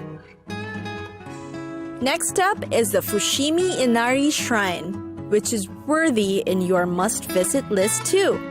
It is dedicated to Inari, the god of rice and business. You'll find it at the foot of Mount Inari, with woodland paths leading up to the mountain. Indulge in the breathtaking city views while you're at it too. Walk around the historic district called Higashiyama. This is where you'll find Kyoto's traditional wooden architecture. You can buy local crafts and feast on food stall snacks. What you won't find here are elements that symbolize the 21st century lifestyle, such as telephone cables and poles. Quite interesting. And then there's the Philosopher's Walk. This is named after the 20th century philosopher Nishida Kitaro, who liked to stroll down the lane. The walk actually runs between the Ginkakuji, the Silver Temple, actually made of wood, and Nanzenji Temple. Walking through it will take about half an hour, but worth it especially during cherry blossom season. Delicate pink flowers are sometimes thrown over the canal. Last but not least is Kiyomizu-dera. This place is considered the star attraction of the Higashiyama district. It is a large temple dedicated to the goddess of mercy. It has a temple wooden terrace that's constructed entirely without nails. That's its most popular architectural feature. It's highly recommended that you visit during spring or autumn for spectacular views of the landscape.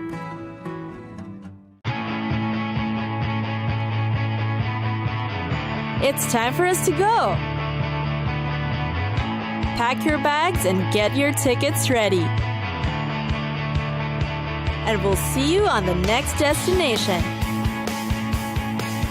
Catch us again next time on Cities of the World.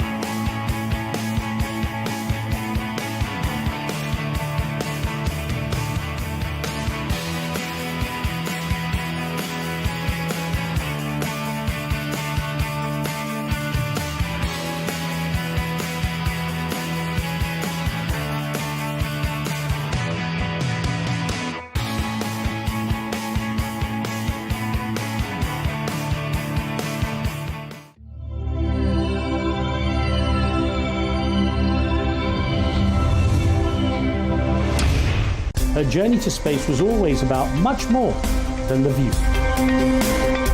It was more than just me achieving my goal of going to space. 1, 2, 3, take us space! Well, sadly, your father never got to see your mission into space, but at least your grandfather did. He had a wonderful person to comfort him in Oprah. He told me that he had one of the best days of his life. Everything that I've accomplished in life was something that somebody told me that I could not do.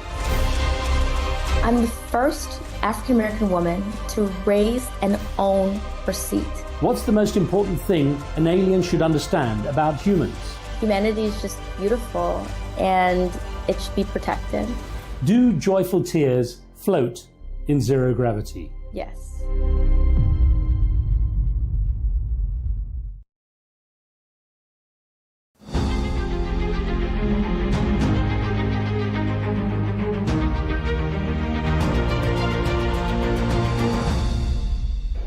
Hello and welcome to this special interview here on Al Arabiya English, coming to you from the World Defence Show in Riyadh. I'm Melinda Nucifora. We have the pleasure of being joined by one of the world's largest aerospace firms, VP of International Business Development at Boeing Defence, Vince Logsdon. Thanks so much for being here. Good to be here. Vince, Saudi Arabia, you have said, is one of Boeing's largest partners outside of the US. Talk me through why this region is important for Boeing's future. Well, Saudi Arabia, in general, is a central point for Boeing's presence here in the Middle East, and we see Saudi Arabia as a major partner in helping us to define the future of aerospace. There's a big push not just for strategic partnerships but for local investment in Saudi Arabia.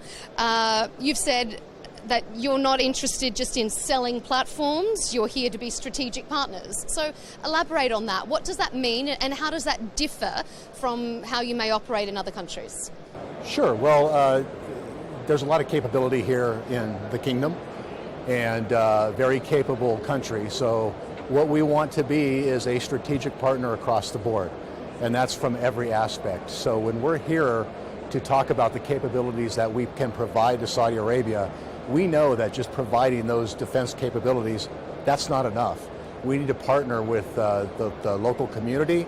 We're partnering with the industrial places here and making sure that what we do is engaged across the board. And we do that through various ways. We have joint ventures, we invest in human capital, we cut across the board to include industrial participation and supply chain. We want to be a part of that whole infrastructure. Human capital is an interesting arm of investment, because obviously you can have the capabilities, but you need the people to have the know-how. So how challenging is that? How interesting is that? And how important is it to Boeing? Well, it's extremely important and extremely interesting. So when we're investing in high-tech research. We're investing across the board, again, with workforce training, making sure that when we bring our capabilities here and we bring that partnership here, that we also have trained the people and that those folks are ready to join that part of the aerospace business. We also do a lot with the local communities here. For example, the universities. We're very engaged there, and we're doing things with the local universities, such as getting into future capabilities like AI and autonomy. And we want to make sure that we're providing the best of the best to the local communities to make sure that locally we're ready to engage in the next level of aerospace. You talk about the next level of aerospace because the face of war, the battlefield, is changing so rapidly. Talk me through what you think are the future challenges and opportunities for such an established company like Boeing. I mean, is it agility? Is it speed? Is it UAVs? I mean, how challenging is this new frontier? Sure. Well, obviously very challenging. The world is changing constantly, as is the defense space and the battle space. So we have been trying to manage that in terms of a total system. So it's a system of systems approach. You can't just be in the battle space with this type of system and that type of system. You're cutting across a whole family of systems. And at Boeing, we're proud to offer an entire array of systems that cut across everything that you may need in the battle space, from our F-15 fighters to our heavy lift helicopters like the Chinook into space, and then things that are in the future like our MQ-28, a collaborative combat aircraft that extends the warfighter's capability, our tankers that expand that reach. It goes on, and pulling that all together, that's the future of warfare, that's the future of defense, and that's one of the things that we work really hard on at Boeing to make sure we're pulling that all together. Integration is a theme of World Defence Show this year. So has it surprised you how quickly the need for that integration has come about, or has it been on the horizon for Boeing for a while? I think it's been on the horizon for Boeing for a while, certainly. We've been working on these concepts for some time. Because we are a large company and we build so many of these different systems, pulling them together just makes sense, and it has for some time. Just finally, I know that for a company with such reach as Boeing, do you find that now part of the company's remit is future-proofing? Is it forecasting, assessing what the future threats are going to be, not just responding to them when they happen? You can't just respond to them. You have to be out in front. And that's what we do at Boeing. We're staying in front of where we think the battle space might be going. And again, another great example of that, back to the MQ-28, when you're looking at extending that space, how do you do that? And how do you build that mass but do it affordably? That's where we're going. And how does that integrate with work in Saudi Arabia? It integrates. Now it's a fairly new, when we're talking collaborative combat aircraft, that's fairly new, and I will say that we're ahead of just about anybody that's in that space. How that may interact here in Saudi Arabia remains to be seen, but Saudi Arabia certainly has the capability to do those types of things. Is an interesting space to watch indeed. Vince Logston, thanks so much for joining us here on Al Arabiya English. Thank you. It's great to be here. Thanks, sir. Yeah. Pleasure. Well done.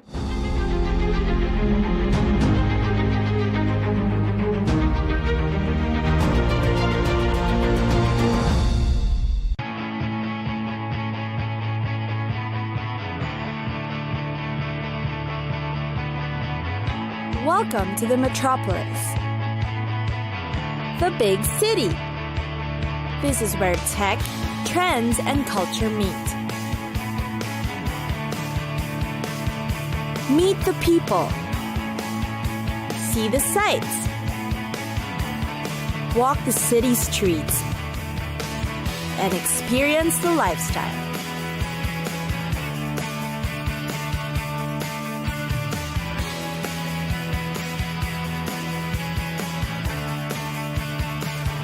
This is your first-class ticket to the cities of the world.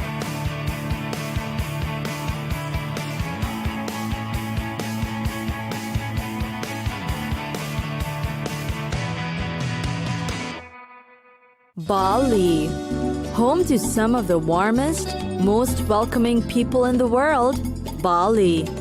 Travel the city and you're sure to be greeted with friendly smiles and accommodating locals.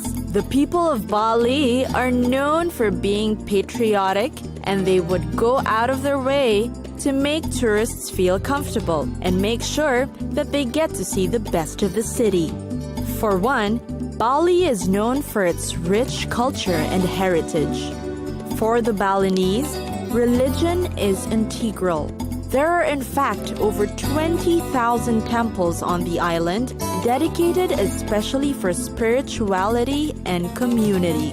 The city is also alive with festivals and ceremonies characterized by traditional Balinese dance, music, drama, and local cuisine that every tourist would definitely want to be a part of. Bali is also known for its breathtaking natural resources. You should see its picturesque rice terraces, soaring volcanoes, pristine crater lakes, sacred caves, and lush tropical forests.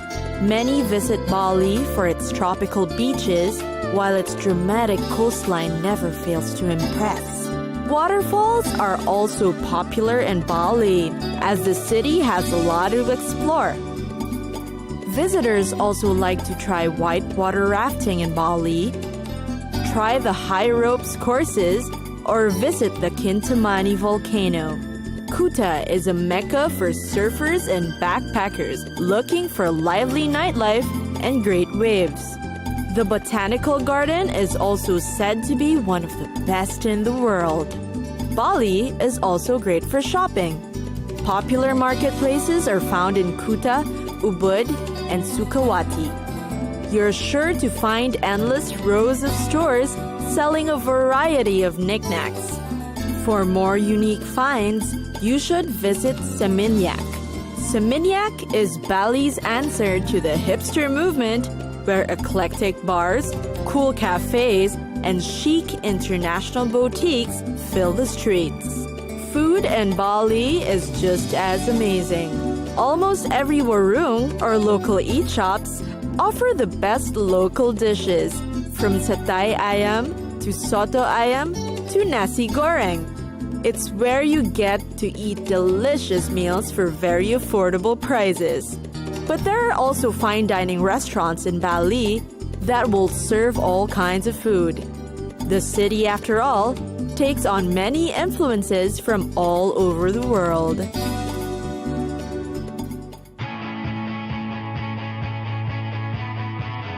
It's time for us to go. Pack your bags and get your tickets ready. And we'll see you on the next destination. Catch us again next time on Cities of the World.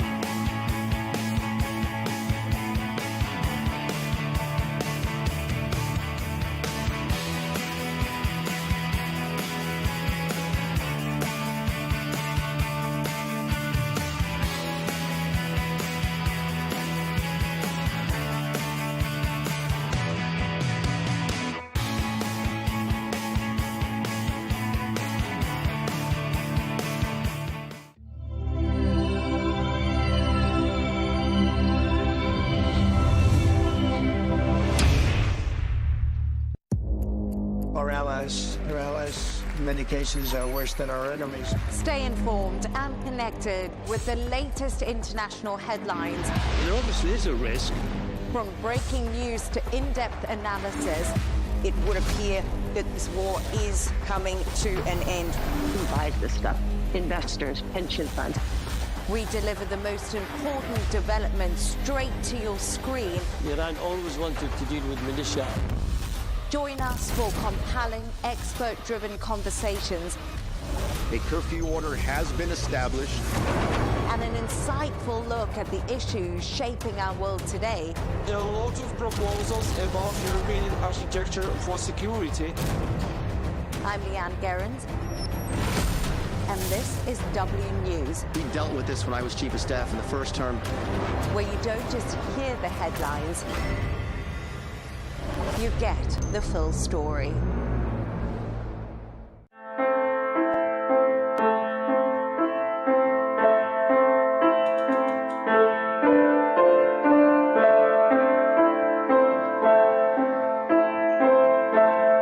I wish reality were as easy as talking.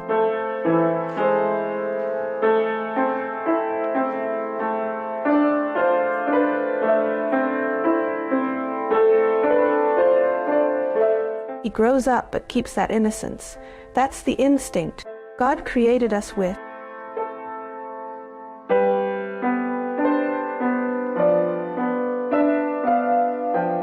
Mahmoud's dream is to become a pianist. Is speech the only way to express thoughts and feelings? Descartes, the father of modern philosophy, said, "I think, therefore I am." He didn't say, "I speak, therefore I am." There are many means of communication around us: drawing, music, singing, writing, sports. Even eyes have a language. Each one of us is different. We share many things and differ in many others. The same applies to autistic people who can be similar or different. Since medicine discovered autism 8 decades ago, half of people around us still see it as a mystery. And such people do not try to know anything about autism. Even scientists disagree over it. Some see it as a psychological or neurological disorder, while others consider it a genetic biological problem. Why don't we know a lot about autism? Today, we try to reach them. We are not looking for a cause, a doctor, or a cure. This will be a special mission in which we go to them to find out their thoughts and feelings. Do they live in the moment only? Or do they dream and wish? Do they understand adolescence? What is lying? Or politeness to them? Do they know they are different? We thought it would be enough to get answers even to some of those questions. It's impossible to reach everyone, but it led us to a few of them.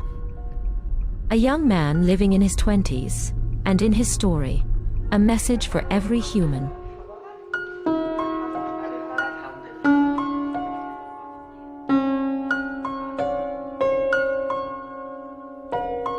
I exactly experienced the entire 5 stages of Kubler-Ross. I experienced every single stage. Starting with denial, I experienced this stage in the sense that I cannot believe that my son has autism. There is nothing wrong with my son. It must be a stage that would pass. You know how mothers might fool themselves. They pretend that there is nothing wrong, then there's the stage of anger. The anger stage involves questions like, why isn't he interacting? Why should Mahmoud be autistic?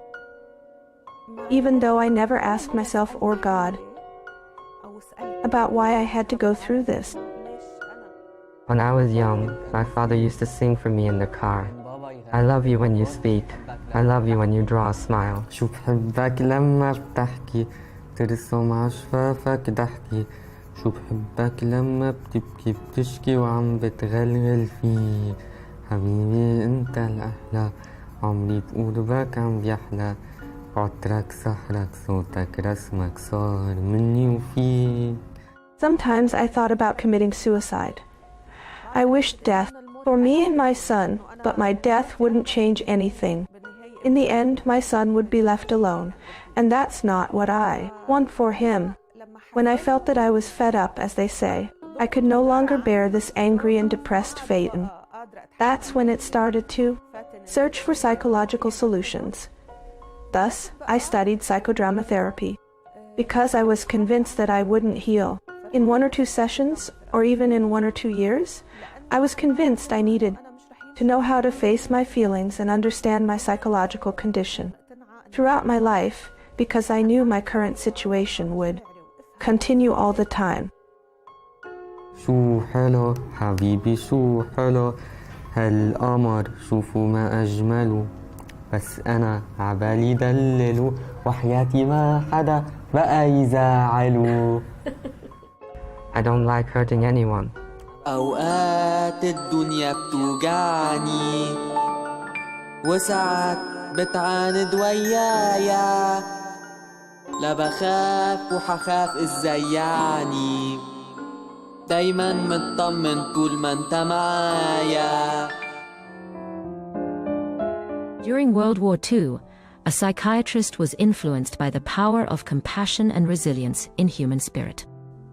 In 1969, she introduced a model named after her, about the 5 stages of grief. Through this model, Kubler-Ross wanted to speak out loud about the feelings a person experiences when faced with a shock that shakes their inner peace. The transitional stages in the Kubler-Ross change curve begin with shock, which leads to denial. Then anger takes hold. Then we begin bargaining with ourselves in a one-sided dialogue. We want to escape the crisis without making any effort. Then comes depression and sorrow. Despair and all negative thoughts start to attack at the same time. Acceptance is the beginning of the solution. And out of love for her son, she feels hatred. She thinks she hates her son, but in fact, that represents in psychology the stage of anger in Kubler-Ross model. She becomes angry with herself because she feels those emotions, which are unfortunately normal. If we had psychological awareness in education, she wouldn't be blaming herself.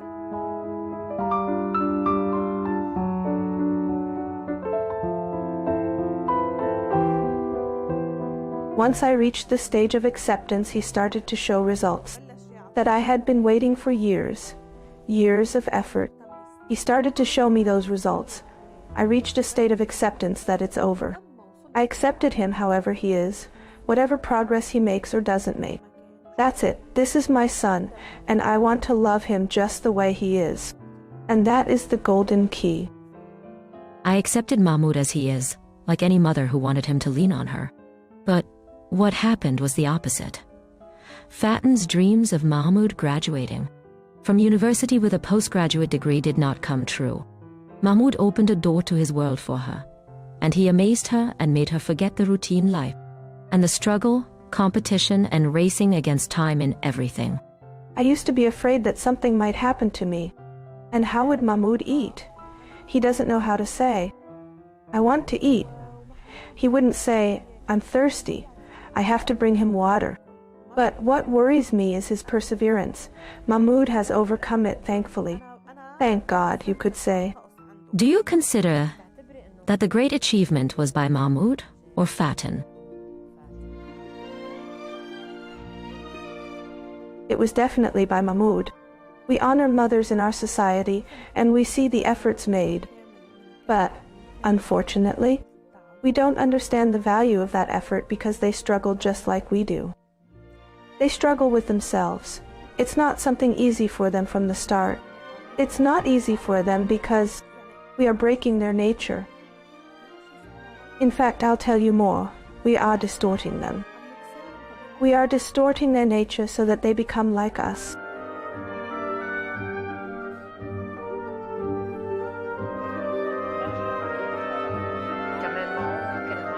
Due to the commonalities within the stories, we went to Niraj, a young boy who is talented in drawing and video games, a boy no older than 12, who speaks, reads, and writes. He has a small home, with a family, school, and friends.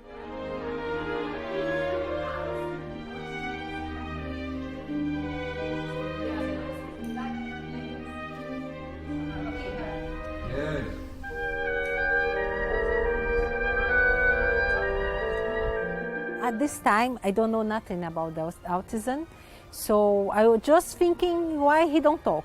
Why he don't talk? Because he was speaking, eating good, sleeping good. I think when I call him, he don't come. I say, Niraj, he don't look at us, don't come. So one day, when he was 3 years old, with nothing, no speak, he just making sounds like.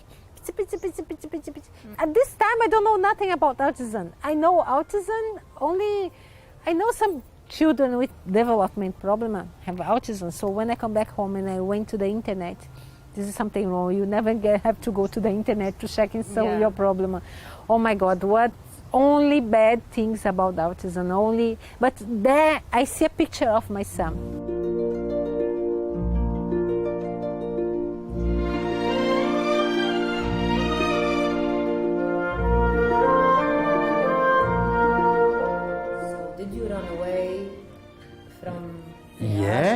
Yeah, I would say so. Yeah, I would say so. I would say that, I mean, being in denial is kind of running away, isn't it? It's an indirect way of saying you're running away if you are in denial.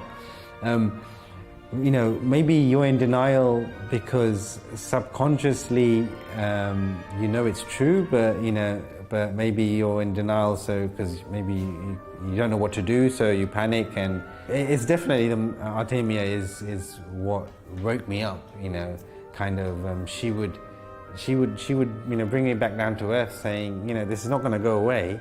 He's not going to snap out of it. It's not something that there's no medicine that we can just give him and he's going to be okay.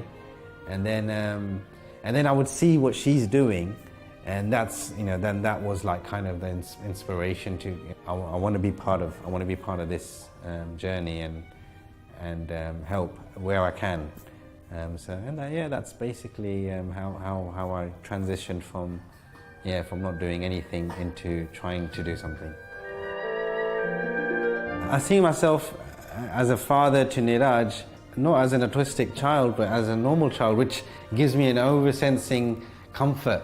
So it's not, I should do more with Niraj because he's autistic. It's more, I should just do more with him just because he's just another child. So I think now I'm not beating myself up because he's autistic, and I think that's a testament on how far he's come.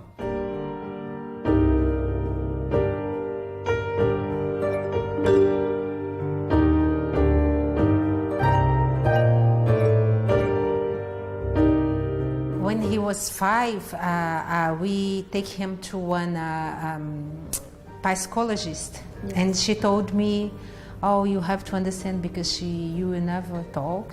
He gonna be adult with the mind of the child." He just told me like this. My son is talking now. If you say that for one mother, you take her hope. Yeah, your hope.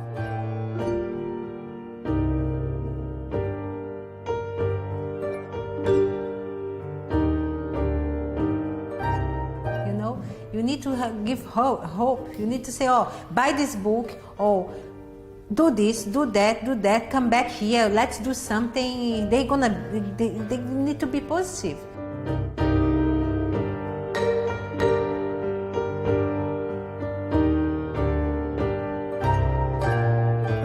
had pets. I'm not a huge pet lover, but I did try, and whenever we could take him to the park, try and push him towards the dogs in the park. And yeah, he liked them a lot. And now we have cats, so he's you know, plays with them as much as he wants. I did try to play football with him. He doesn't want to play. So then I just kind of revert back to what he's interested in, and because at the end of the day, that's how you maximize engagement with anyone.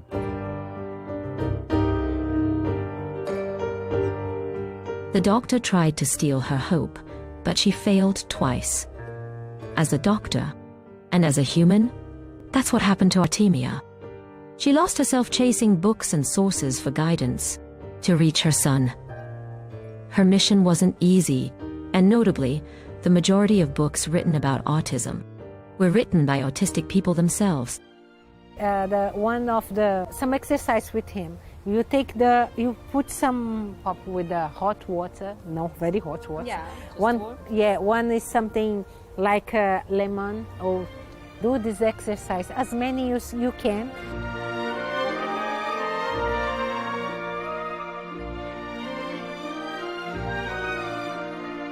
Okay, show me phone. Good work. Show me cooking. Good work, Mira. Show me jumping. Good work. Coloring pencil. Good work, Niraj. She pulled hope out of pain to get her son to read, write, and draw, and express himself, even participate in competitions with others. They are not in their own world. They are in ours. How did they help, Niraj? Oh yeah, definitely. So when we have games that involve, but mainly, you know, those kind of group games, is definitely you bring them in, and the kids don't know they're doing it. The kids don't know they're helping. For them, they're just playing. Was very difficult, was very depressed in the beginning. And now I see my son, he can talk, he can ask what he wants, he have good behavior outside, he learning many things. I like my son like this, I want him like this, I don't want another son. I don't want a perfect Niraj. He's perfect for me. They don't know they are different. We are the ones who create the difference. Many realize this truth. Nahed, the mother who wants to help them reach their fullest potential, to discover their skills without differences and bullying.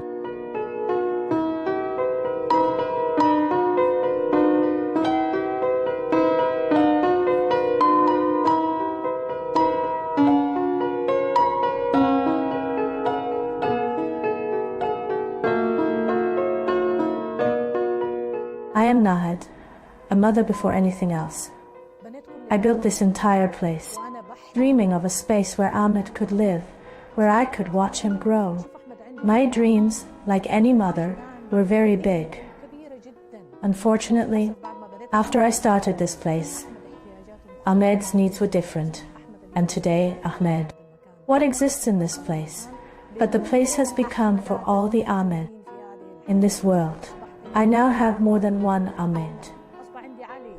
I have Eli, I have Khaled. They call me Mom, and my son does not talk. After my long journey with Ahmed, he stayed the same. I was the one who changed. So I wanted to change Ahmed, but Ahmed won't change. Ahmed granted me exponential strength to be the person I am now, capable of helping all these people.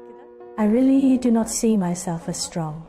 Is there a greater strength than that? This is Ahmed's strength, although considered as disabled, but they are not weak. They deserve to live. We all have our own kind of disability.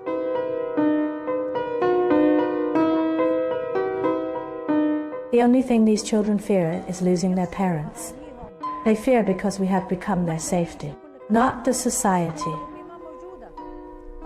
The community as a whole must change so that children feel safe. Then comes competition, and comes desire to achieve self-worth. Children do not feel safe. Their safety is us. So we must give our children safety before we ask society to give them safety.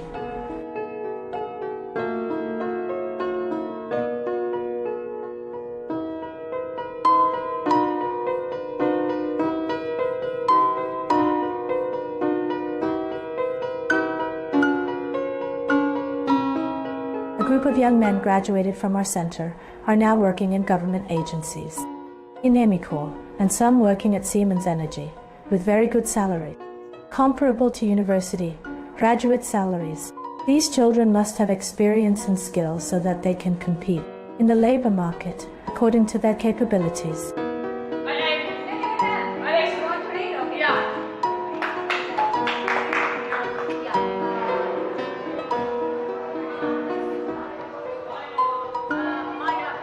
My name is Andrea, and I'm 18 years old. I consider myself as a kind person. I love helping everyone who seeks help. I enjoy spending time with my family. I believe there is love inside every person. Each person has a beautiful soul within them.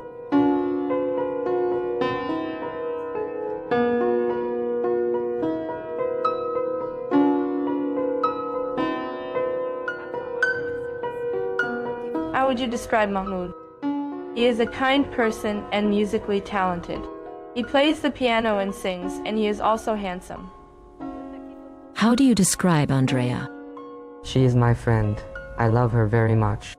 She plays the piano and the guitar.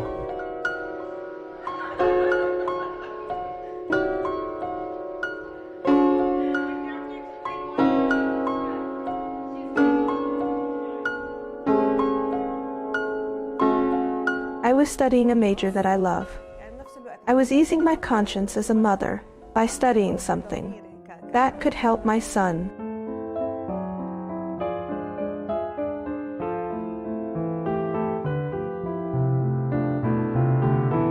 We can manage behavior either with reinforcement or punishment. When we know which reinforcement is best for the child, we can use it to teach the child to ask and express themselves. It is not necessary to express by talking, because many autistic do not speak.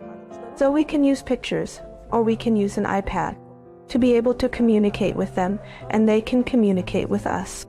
This skill is one of the most important things we teach a child. It's one of the foundational skills we begin with for a child. Honestly, the early stages were the hardest for me. I used to repeat sessions that he learned with the specialist every day. I would reapply the speech sessions with him 4 times a day. I used to repeat them on the same day. At the times when I could not do these sessions, I would repeat them through activities I would do with him at home. So when he became responsive, when he was ready, when he became ready to expose him, experiments to find out what does he like, so we tried. 2 experiments and discover what he liked. We began teaching him the field of computer and software, and we tried exposing him to all fields until we discovered that Mahmoud was excellent at playing piano. He can express himself, his anger, his joy through playing the piano.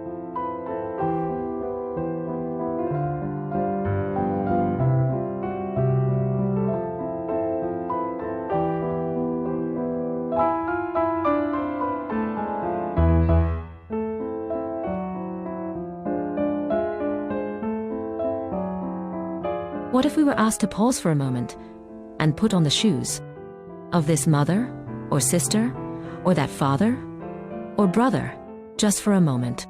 What if we realized that one of our children is on the autism spectrum? Everyone we spoke to never wished to switch roles. Instead, they asked of those around them or those they encountered on the street or in the store or the cinema or school. Anyway, they wish to grant these passes by the children with autism a little understanding and a little love. It pains me to see him grow up, still with that same innocence and childlike nature. Maybe because I'm afraid for him, afraid of his innocence, the purity of his thinking, his unconditional love for people, and his lack of awareness of the evil in this world. The initial phase is exceptionally challenging, initiating them with their first word, the first letter. It's a very challenging stage. It's one of the most challenging stages. The challenge of adulthood is also affected. And I want to say to the ones who abandon their children, go back to them. They need you. Do not be ashamed of your children. Your son may not be what you dreamed of, but they become something you never dreamed of before.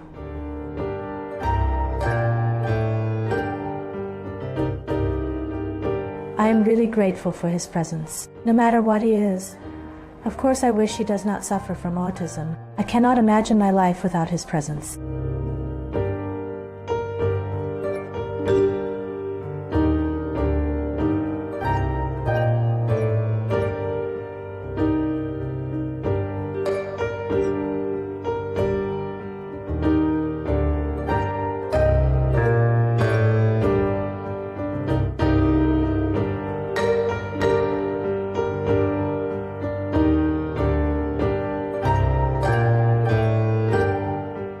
What do you want to say to Dad? I played the piano. If you want to talk to him but he is away, I call him. what do you tell him? Come. I love playing piano and drawing and sports and swimming. What do you do in the kitchen? I make a labneh sandwich.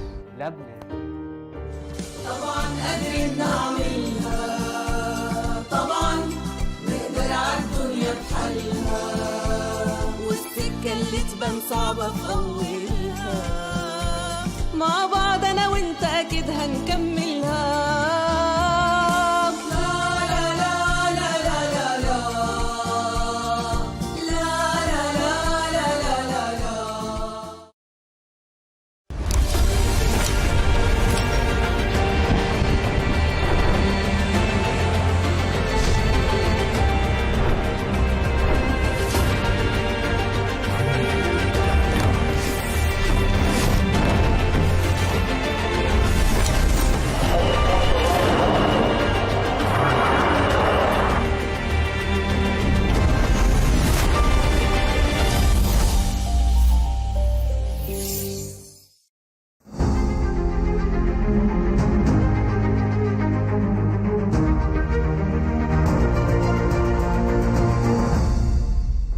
You're watching Al Arabiya English. I'm Melinda Nucifora, and we're pleased to have a special interview to bring you with Wael Al-Sahan, the Chief Communications and Support Services Officer for Saudi Arabian Military Industries. Thank you so much for joining Al Arabiya English.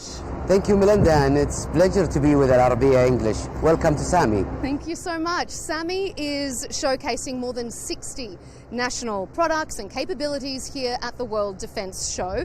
So talk us through how you would assess SAMI's progress and development. Amazing. First, just a small correction, 61 national capability and a product that we're showcasing. I'm very happy to be standing here on SAMI Pavilion in the third participation as a national strategic champion partner for the World Defence Show.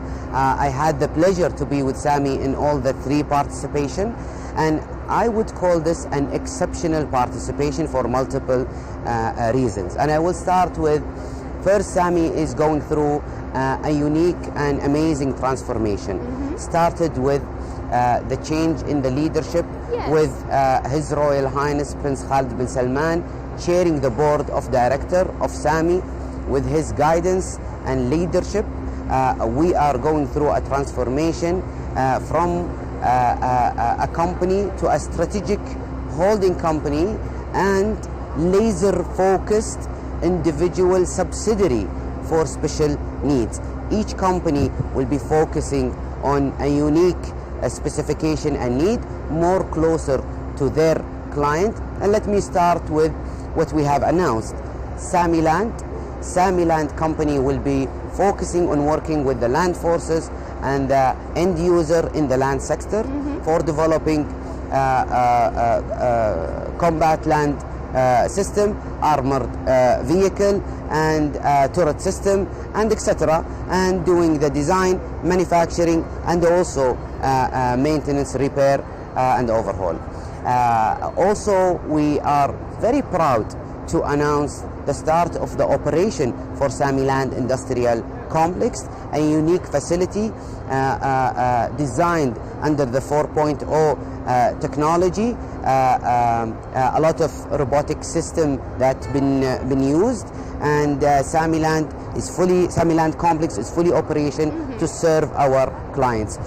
Under all of this, we unveiled a new project under SAMI Land, which is heat program with an indigenous capability, fully owned IP to SAMI, 4x4 and 8x8 vehicle, amazing vehicle that took the attention of the World Defense Show. Moving also, if I may have some time, we announced SAMI Autonomous System Company to be focused working on the autonomous system on the multiple platform, land, air, and sea.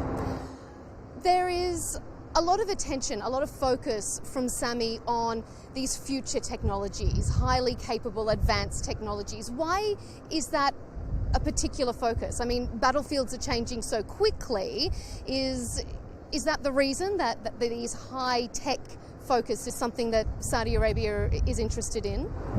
We work in a very big ecosystem, and not only SAMI to be a national champion and to be an international OEM, we have to be focused on the future technology, but also our end user and our client are very interested in the new system and the new technology and the latest trends that they need to upgrade their system to have. If I don't be ready to match my client need and specification, actually we need to be ahead of the game, proposing and bringing to them the latest technology, but not to forget that we have to localize all of these know-how and transfer these technology, if not being developed by Saudi talents. How is that localization going as part of Vision 2030? I mean, there are a lot of international partnerships, of course. How has that transition gone? International partnership is important in the defense ecosystem and the defense industry, and something well known across the globe in different international OEMs. But back to your question, I think we are very focused on the target of Vision 2030 under the guidance of our regulator, the General Authority of Military Industry, and they announced amazing numbers of crossing 24% of the target, which is 50% local military procurement by 2030, which inshallah I think we will participate heavily as SAMI Group to achieve that.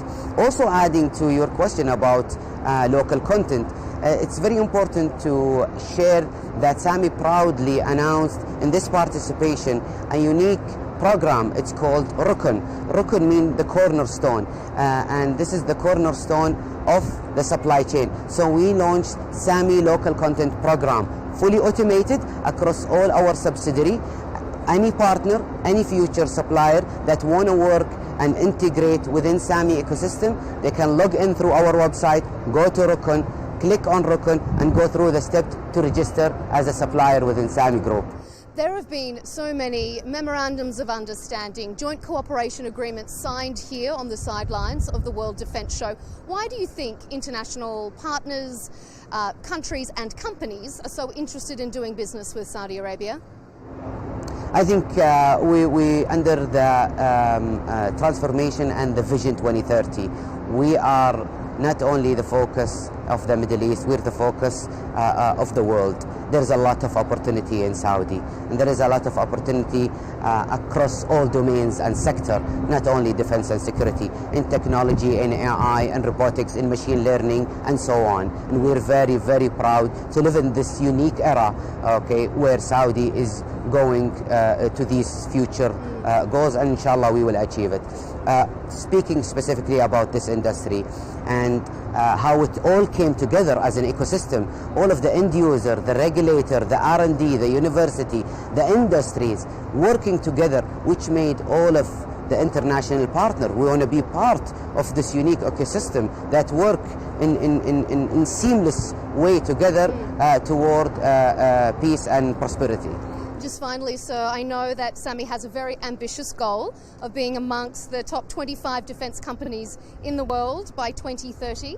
How do you assess that progress going? I would say that we are more focused on a unique goal, which is keeping our client and end users happy, equipped, fulfilling their needs, and if we do so, we will reach the 50% localization goal, and we will reach the top 100 defense company. A company that was announced in 2017, started the operation 2018 to be in the top 100 list in just 2 years. It's remarkable. Indeed. Well, El Sahan from SAMI, thank you so much for joining us here on Al Arabiya English. Thank you so much, Anne. Thank you. Thank you. Pleasure. Thank you.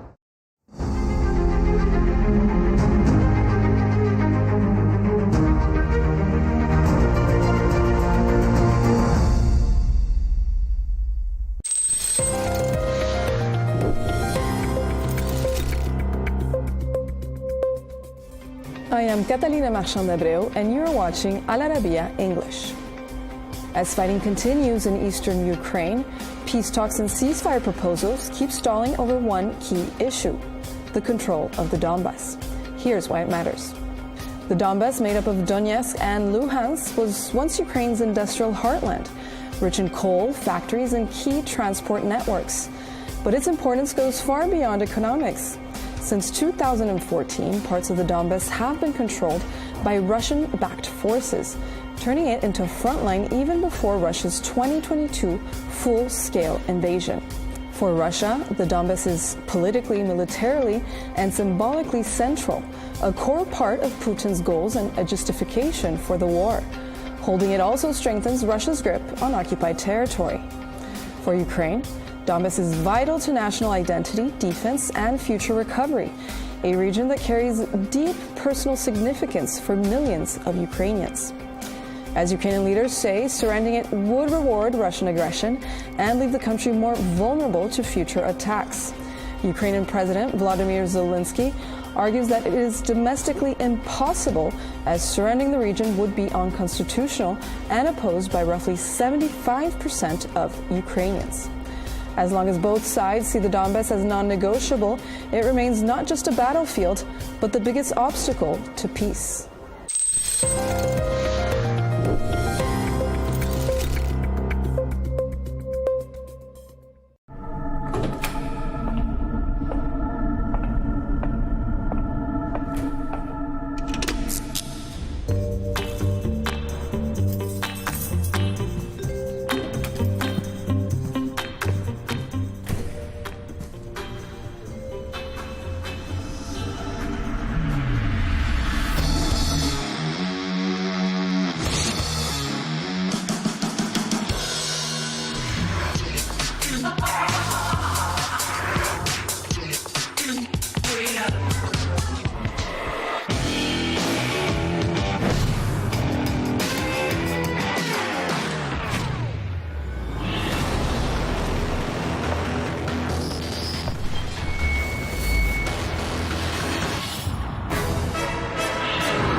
Sorry, Tom, I'm late. I'm nearly there.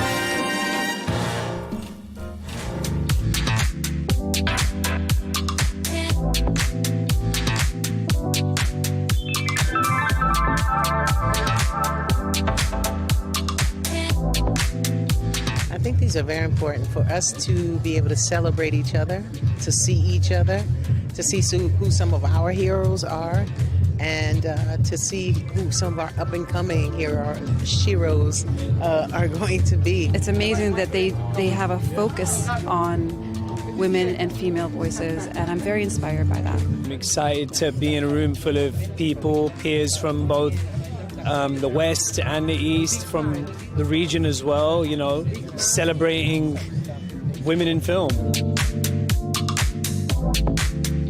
It's nice to be able to be here among a group of people who are celebrating women in a proud and energetic way. Because of this night, we can make connections, and these connections makes me want to go further. We already have much more possibilities than we had before, but we're still, you know, we could still go further.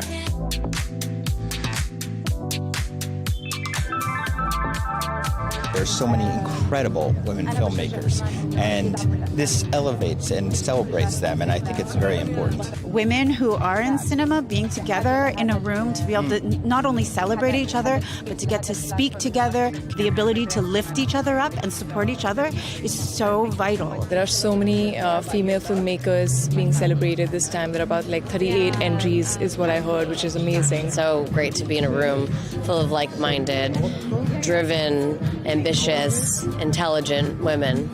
رائع لكل الأفلام تقريبا، وسعيدين بالتواجد هنا في Women in Cinema.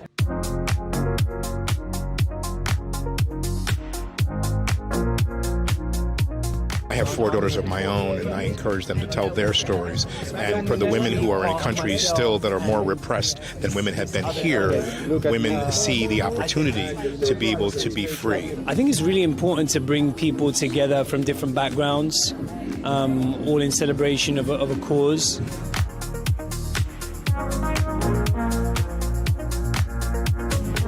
The things that we can do, the fact that we can multitask, and I think that's why so many of the best producers are women, because they can handle everything. I think we need women, and we are in cinema, you know, in films, but at the same time we have to evolve and be aware of the, you know, the violences from the past that we've been through, and try and understand what's the qualities of women without having to push them down.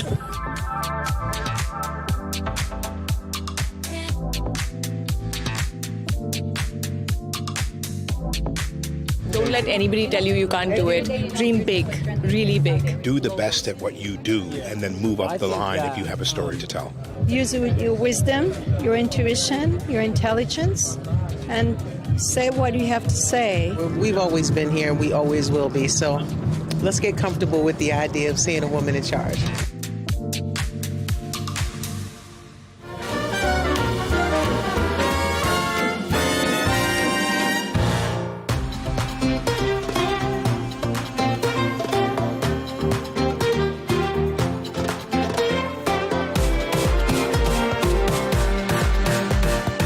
Please join me in giving Amir a warm round of applause. Amir, please come to the stage.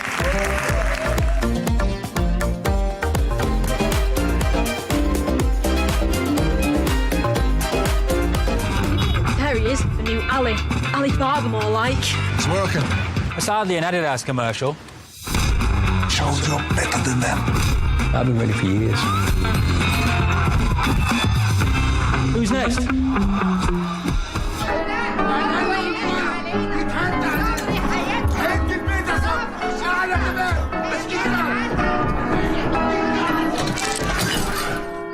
If I see not even a hint of pregnancy after 101 nights. Very specific. I am very specific, young lady.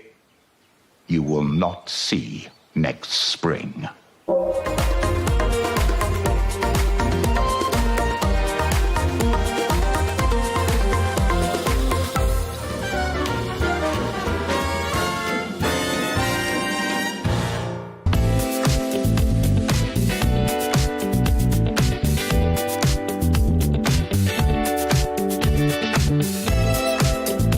It feels wonderful. It's exciting. I've never been here before, and the festival here, the Red Sea Festival, is allowing me to show a film in a part of the world I've never been, so I'm eager to know how people are going to react. I'm very excited because showing a film to a new audience, it's a little frightening, but at the same time, you know what you've given. So there's a back and forth feeling of it was meant to be in a way, and at the same time, there's walking on a new path of wanderings. You know. The idea of this film, first of all, came from Robert Redford, who saw the show and said to me at the end of it in my dressing room, "You've got to make a film out of this." So, okay, I found a way to put it together. And afterwards, it stayed in a drawer for 15 years because I was working as an actress and shooting back-to-back different films. And then after 2.5 years ago, I had 2 people coming to me and saying, "We'd like to do something with you. Do you have a project?" And I said, "Well, I have those tapes I'd like to do one day." And so they agreed, and so it's how it came together.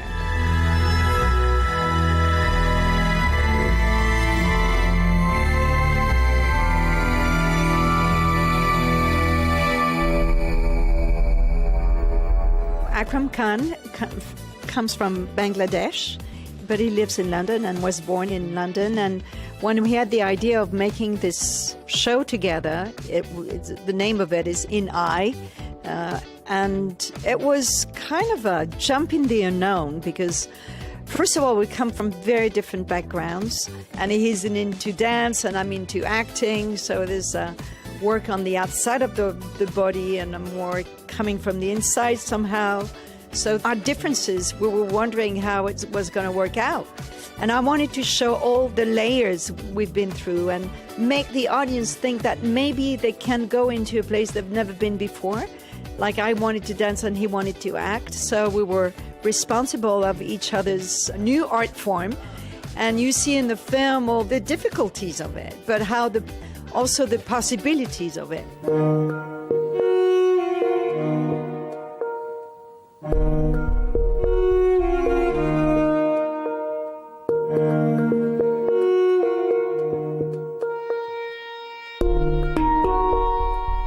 Well, I wrote the film as I was watching the rushes because I got the rushes from the director Marion Stalins, who filmed us while we were rehearsing. And so she said to me there were lots of rushes she didn't use, so I was eager to know what was in. And also I used the footage of our rehearsal time because we had a camera while we were rehearsing. So having this 170 hours of rushes, I had to write the script as I was watching them. And it took me a while to understand where I was, because there were so many possibilities, but the equilibrium of not revealing too much because you see the show after. So avoiding the repetitions was very important to me.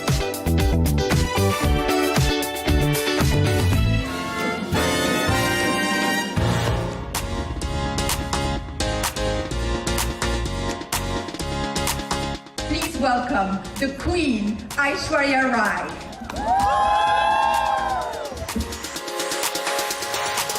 Well, I wanted to start from the start and from childhood because you grew up in an academic family, not in a Bollywood one. So were your dreams ever to work in the world of cinema and to even be famous? Was that something you'd ever thought of, when you were a child?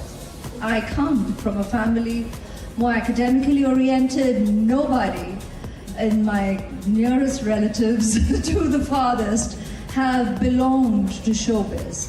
So honestly, as a kid, never did I dream that this is where I would be having my career and enjoying such an incredible relationship with such a large magnitude of people through this career choice, because I did think it was still a career which would engage with people, with humanity. I always thought it was medicine. Let's go back to when you first started loving the craft of cinema. I know the opportunities open up when you win a beauty pageant, when you are popular in Bollywood, but you really started loving it. You started working with Mani Rathnam, with all the directors that informed your career throughout the years. At what point did you decide, okay, this is for me because the people I'm working with are making it a passion? I was very fortunate to work with my guru Mani Ratnam to begin with. I was an avid admirer of his cinema. I loved his work as an audience member.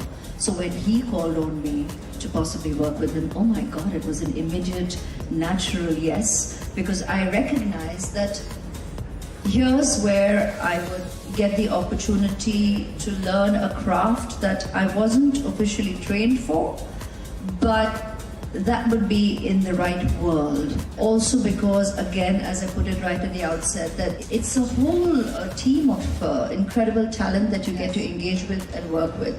And life and experience is the greatest teacher. I believed that, and my choices reinforced that. When you're in a very successful film, it's very easy to do the predictable second choice, but you always refuse that. You always chose depth, to versatility to predictability, and you took those risks, and they were courageous. When we met in the past, it was from Devdas to Pink Panther 2. There was Doom 2. There was Provoked. How important was it for you that your career become truly eclectic, even if the risks were involved? Thank you for your appreciation, Rai. You've always been so generous with it, and that's what makes all the choices worth it, because at the end of the day, like I said, no one comes with a rule book that has everything laid out and you kind of can predict about your choices. I still feel, oh my God, I haven't even touched the tip of the iceberg. I mean, there's so much more still to explore. There's so many roles, there's so many personalities. I mean, look at this room full of people. You all have your own individual stories, which is so different from each other.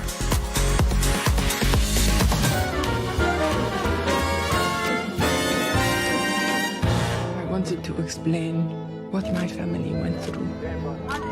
I'm here to tell you how it started.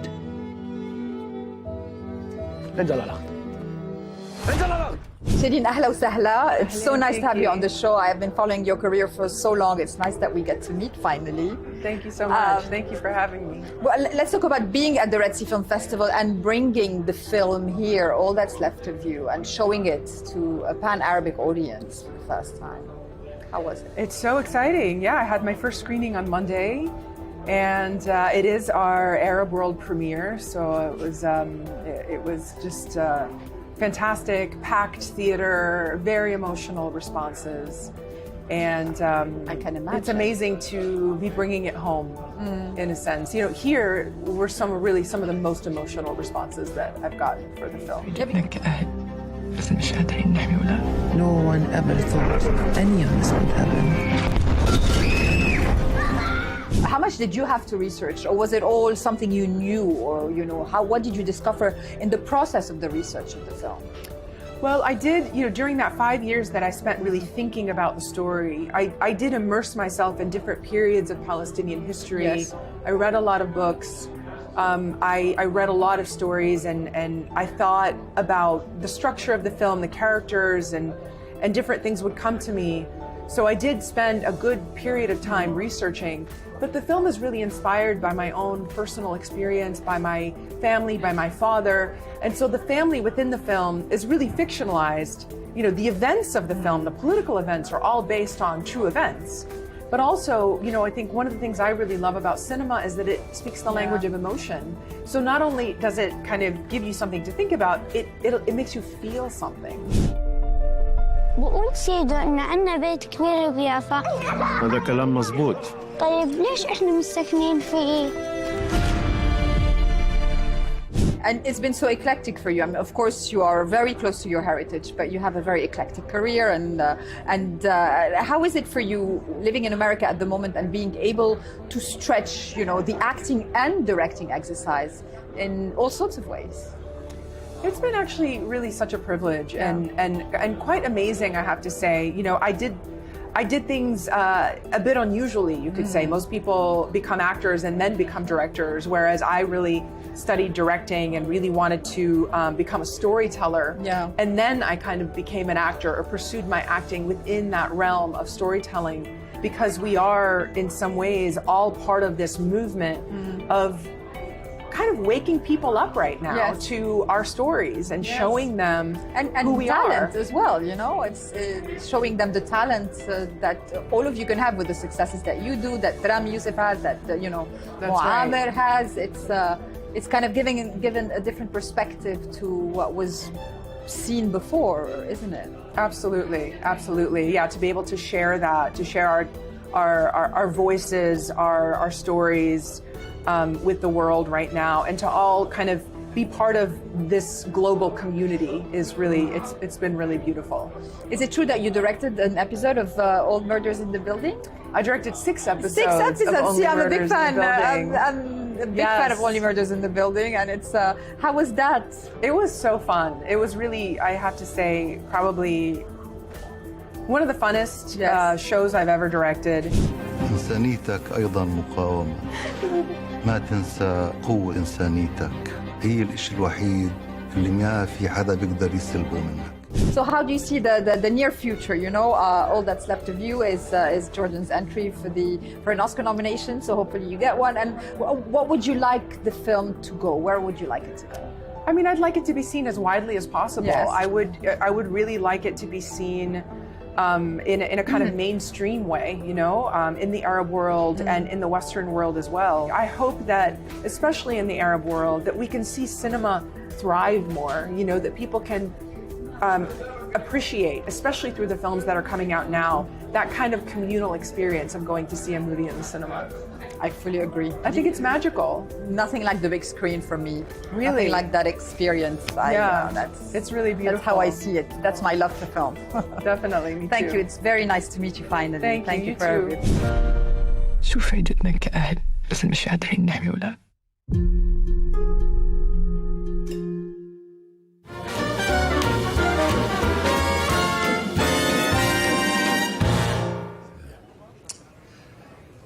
Tell a joke. I think I'm getting a divorce. What tipped me off was that I'm living in an apartment on my own. Yeah. And my wife and kids don't live there. That was probably the biggest clue. Gentlemen, how are you? Good. Hi. Good. I saw the film at the London Film Festival. It's full of heart.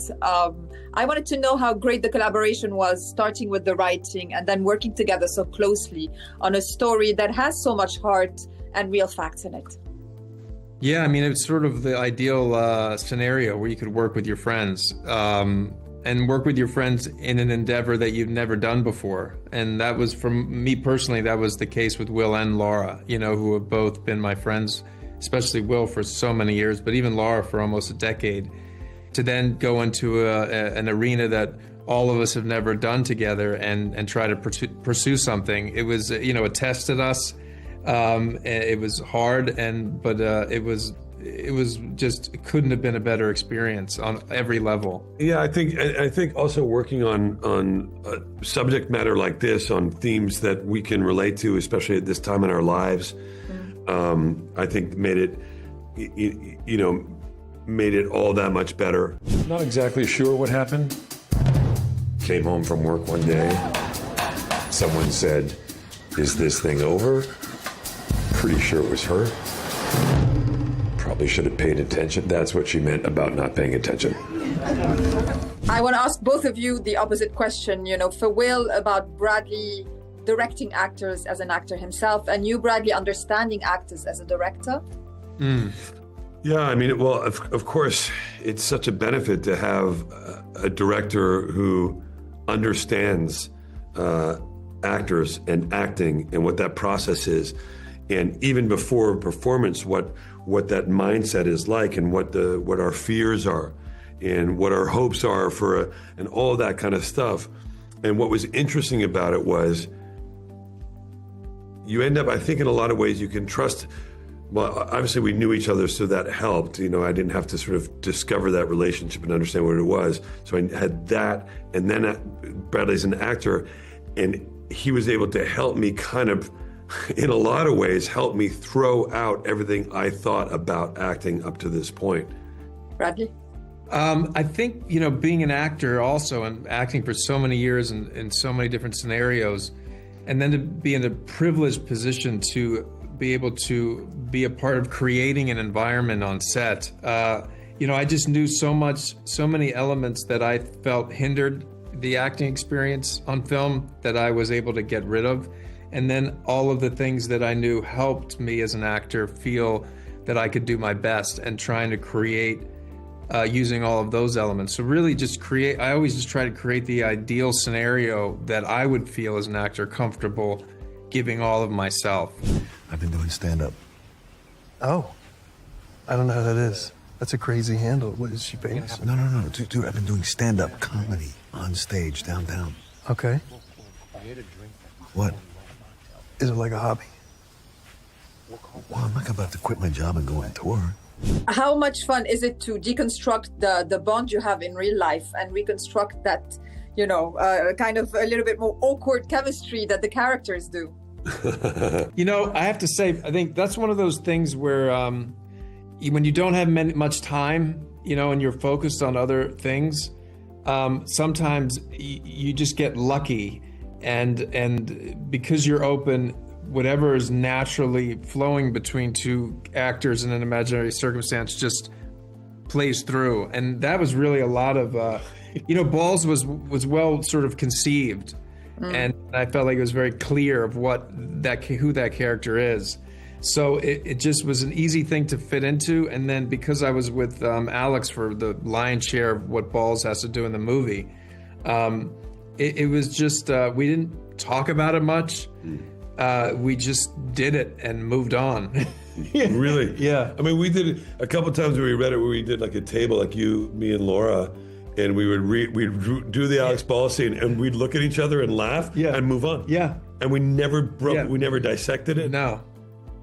Yeah. Well, thank you so much. They're wrapping me up. I really enjoyed the movie. It has a lot of heart. Thank you. My kind of film. So what, you tell jokes? Well, I mean, I try. It's more like kind of funny stories from my life. And oh, honey, I had no idea your life was this bad. Yeah, what's funny about your life? This is why she threw you out.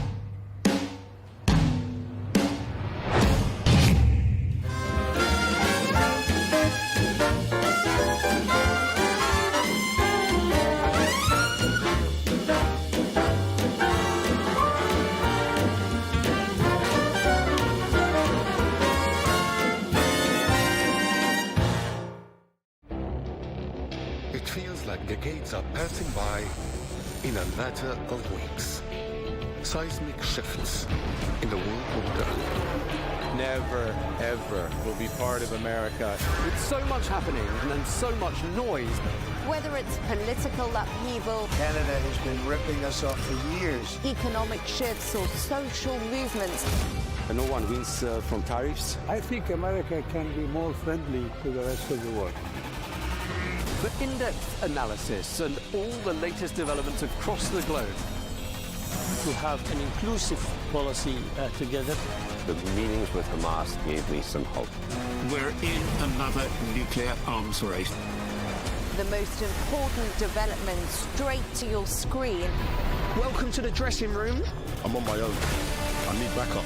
And an insightful look at the issues shaping our world today. It was not going to happen, that war, and it happened. Join us on Arabiya News, where the world talks. We have to take care of our people, and we're going to take care of our people first. For in-depth analysis and all the latest developments across the globe, make sure you join us every weekday. President Trump is trying to negotiate a ceasefire. With so much happening, so much information, and so much noise, International law will have no part in his administration. It can be hard to keep track. Tariffs will just fuel inflation. We're going to fight these tariffs. But you can count on us to tell you what you need to know. We stand by your side.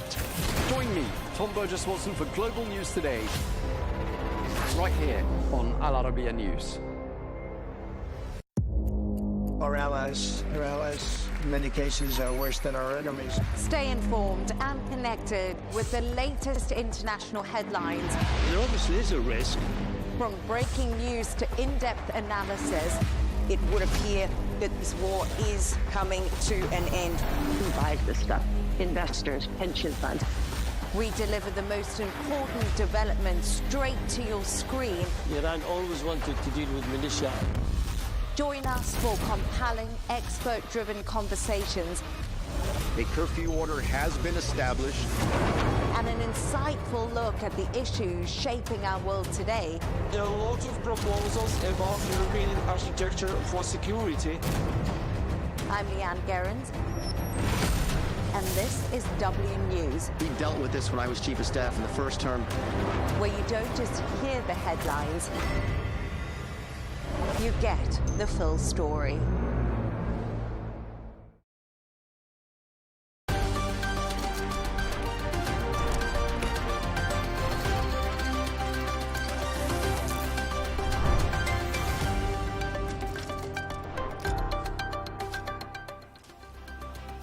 Hello and welcome. I'm Leigh Ann Gerrans and you're watching W News Extra, broadcasting live from the Al Arabiya studios. These are our top stories. Police name 18-year-old Jesse Van Rootseller as the main suspect in the Tumblr Ridge shooting in Canada's British Columbia as President Carney prepares to visit the community. Andrew Mountbatten Windsor could face a UK police investigation over allegations he leaked trade reports to Jeffrey Epstein. And polls close in Bangladesh as the country votes for a new government following the ousting of Sheikh Hasina.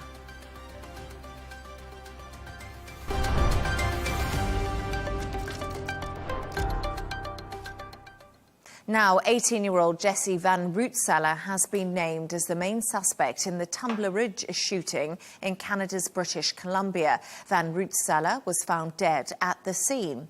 6 people were killed and 25 others injured at the local high school. 2 others, the suspect's mother and stepbrother, were found dead at a nearby home. Prime Minister Mark Carney is preparing to visit the mourning community.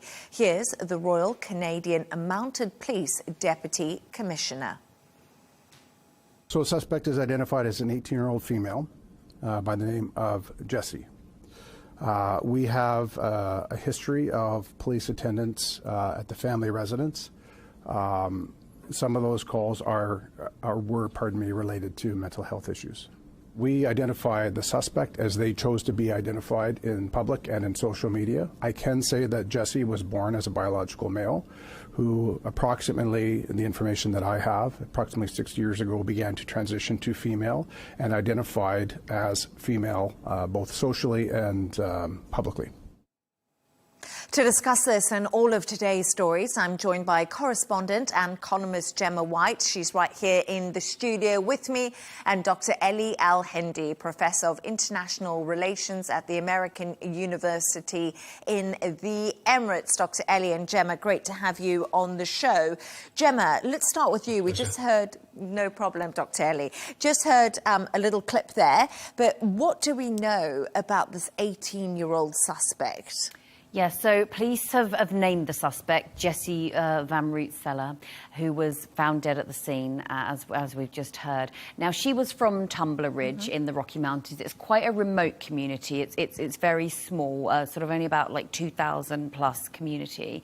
And she used to go to the school, so she used to attend. She dropped out, 4 years ago. So as the police have said, she was born biological male and identified as a woman and transitioned about 6 years ago. So transition began at quite a young age.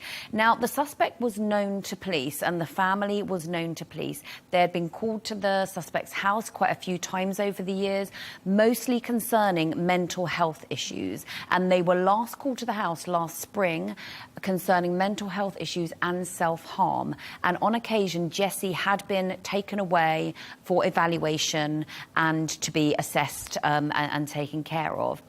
So they had also visited the house with regards to firearms. Jessie had a valid gun license and that had lapsed.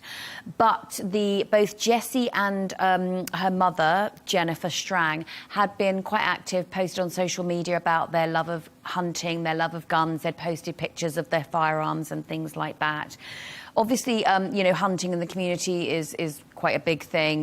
There's moose, there's elk, there's bears. So that wouldn't have raised any suspicions. That would have been quite a normal thing to be doing in the community.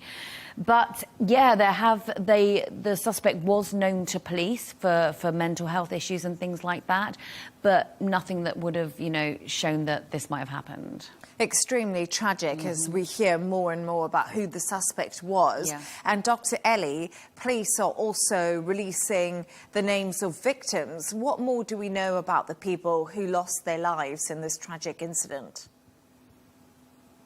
Yes, well, as Gemma said, it's a tragedy for a small village practically in Western Canada. The whole community is relatively small. The school is like almost everybody sends his kids to that school. So all the village, all the community has been severely affected. Now, the direct victims have been, of course, as you said, Jennifer, his mother, as Gemma said, the stepbrother, which is 11 years old, one of the teachers in the school, 39 years old teacher, and also 5 of the children aged between 12 and 13. The police did not announce the names for respect of privacy, but some of the parents have themselves declared that their children were part of or were victims of this incident, specifically Kylie Smith, whom her parents spoke to the media about the tragedy that they are suffering from at this stage. So practically it's again something that affects every single person in that community in a very bad way. And like Dr. Ellie said, 2,400 people live in that small town and everybody knows everybody. Yeah. So it's going to affect the whole community. Yeah. And I wonder right now, when we look at mass shootings and we look at the aftermath of mass shootings, it's something that's way more common in the US rather than in Canada, and gun laws also come up all the time. But I wonder if the conversation should be widened out to mental health problems, to internet use. There's so many different things that begin to come out. Yeah, I think it's the rush straight after to talk about, or one section of society will want to talk about gun laws and the other section will say it's too soon. We've seen that play out over and over again. But as we've seen with so many things these days, we need to pull in so many different threads. We can't just focus, as you say, on gun laws. We have to focus on so many wider issues now, so many influences, mental health as well, especially. The influence of the internet, whether people get their ideas or become radicalized, from it. Yeah, it's time to look beyond that for sure. And Dr. Ellie, you yourself obviously teach, and do you think we should also be looking at protocols within schools, how to tighten things to make it safer, so not just anyone can basically walk in to a school and carry out something on this scale? Definitely, I mean, in general, protocols about schools and educational establishments, the protection, the safety measures, the awareness of the pupils themselves about these factors, how to act in case of an incident, first responders, all of this is part of a continuous training. There are a lot of international standards that are applied everywhere. And I can imagine that most of the Canadian education institutions do follow these. Now, what can we do better? Could there be gates? Could there be metal detectors at the doors? Could there be more security guards? All of these come at a certain expense. All of these come in a way that could potentially do a bit of harm also to the educational environment. The more you have security as visible, the less, flexible and comfortable there is the system in the school and the learning process in the school. Plus, another factor is that I don't think like such measures could have prevented this specific incidents or incidences of these kinds. We have to remember that in Canada, it's been a while since they've had incidences. It's not a main topic. It's not a main problem like it is in the US. So would you take a lot of measures that are, a heavy hand in the sense for something that is extremely rare and potentially not even possibly preventable in that sense? This is the question. Where do you draw the balance? Definitely, it seems that the kids had good awareness. It seems that the reaction of the principal of the school did save a lot of lives. They told them to lock in. They closed the doors. They supported each other. So thankfully, the kids seems to have been aware. The staff of the school seem to have been aware. I'm not sure if you need to do more than that and what is the benefit in balance to the counter benefits that this would do. Dr. Ellie Ann Gerrans, thank you so much for your thoughts there. Let's move on now to another story. And Andrew, Mountbatten, Windsor, is facing a police investigation over allegations he shared confidential trade reports with the late sex offender Jeffrey Epstein. The former British prince and UK trade envoy could face charges over potential misconduct in public office. The allegations followed the release of the latest Epstein files, which were made public by the US Department of Justice. Dr. Ellie, let's start with you. What are the possible consequences here for Andrew?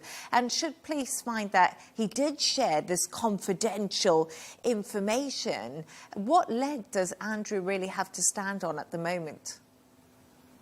Very little. I mean, the guy is falling from trouble into trouble. The more is revealed from the Epstein files, the more he seems he was connected, he was sharing, he was a part of the whole thing. So I think his situation is worsening the more we see from the files. Now, on this specific incident, the emails did mention shared information and did include some shared information from the time that Andrew was a UK trade envoy, in a sense. So the police is now reviewing whether the information shared is worth to launch a full-scale investigation, to ask Andrew for a testimony, for a legal testimony, and then whether to present charges against him or accuse him of treason or anything of the such.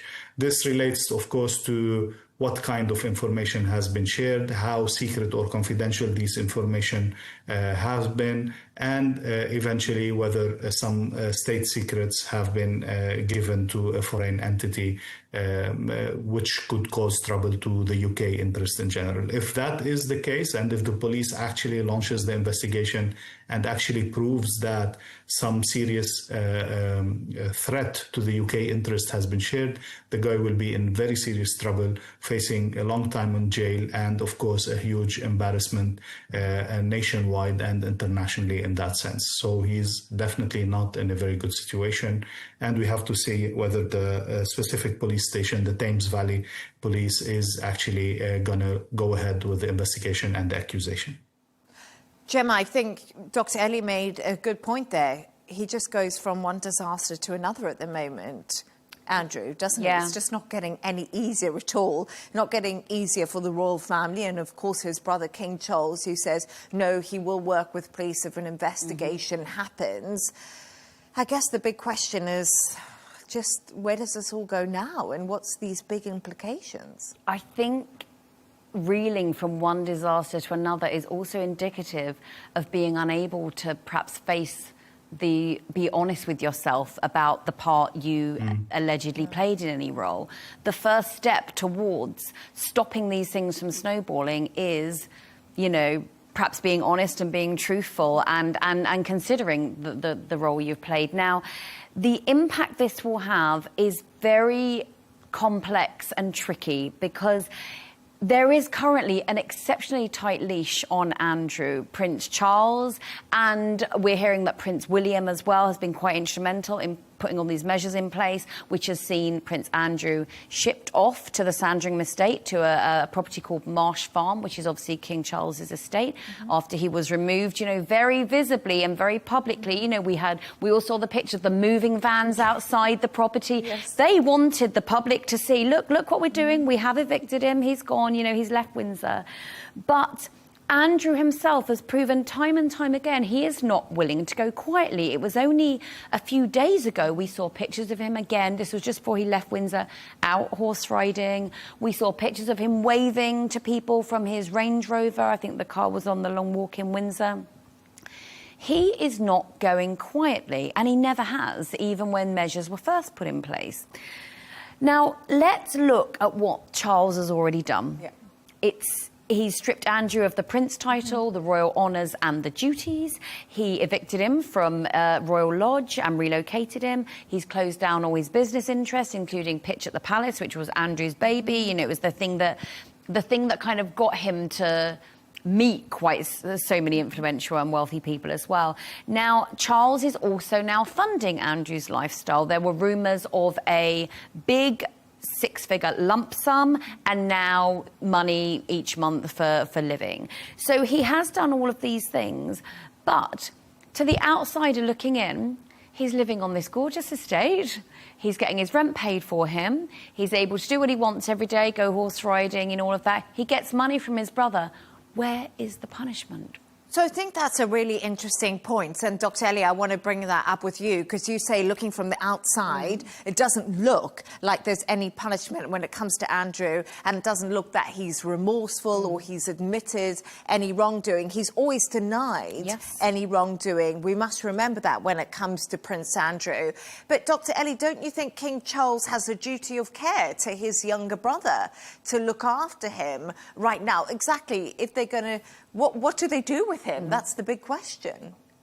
It's a problem definitely for Charles as a king to deal with all this mess.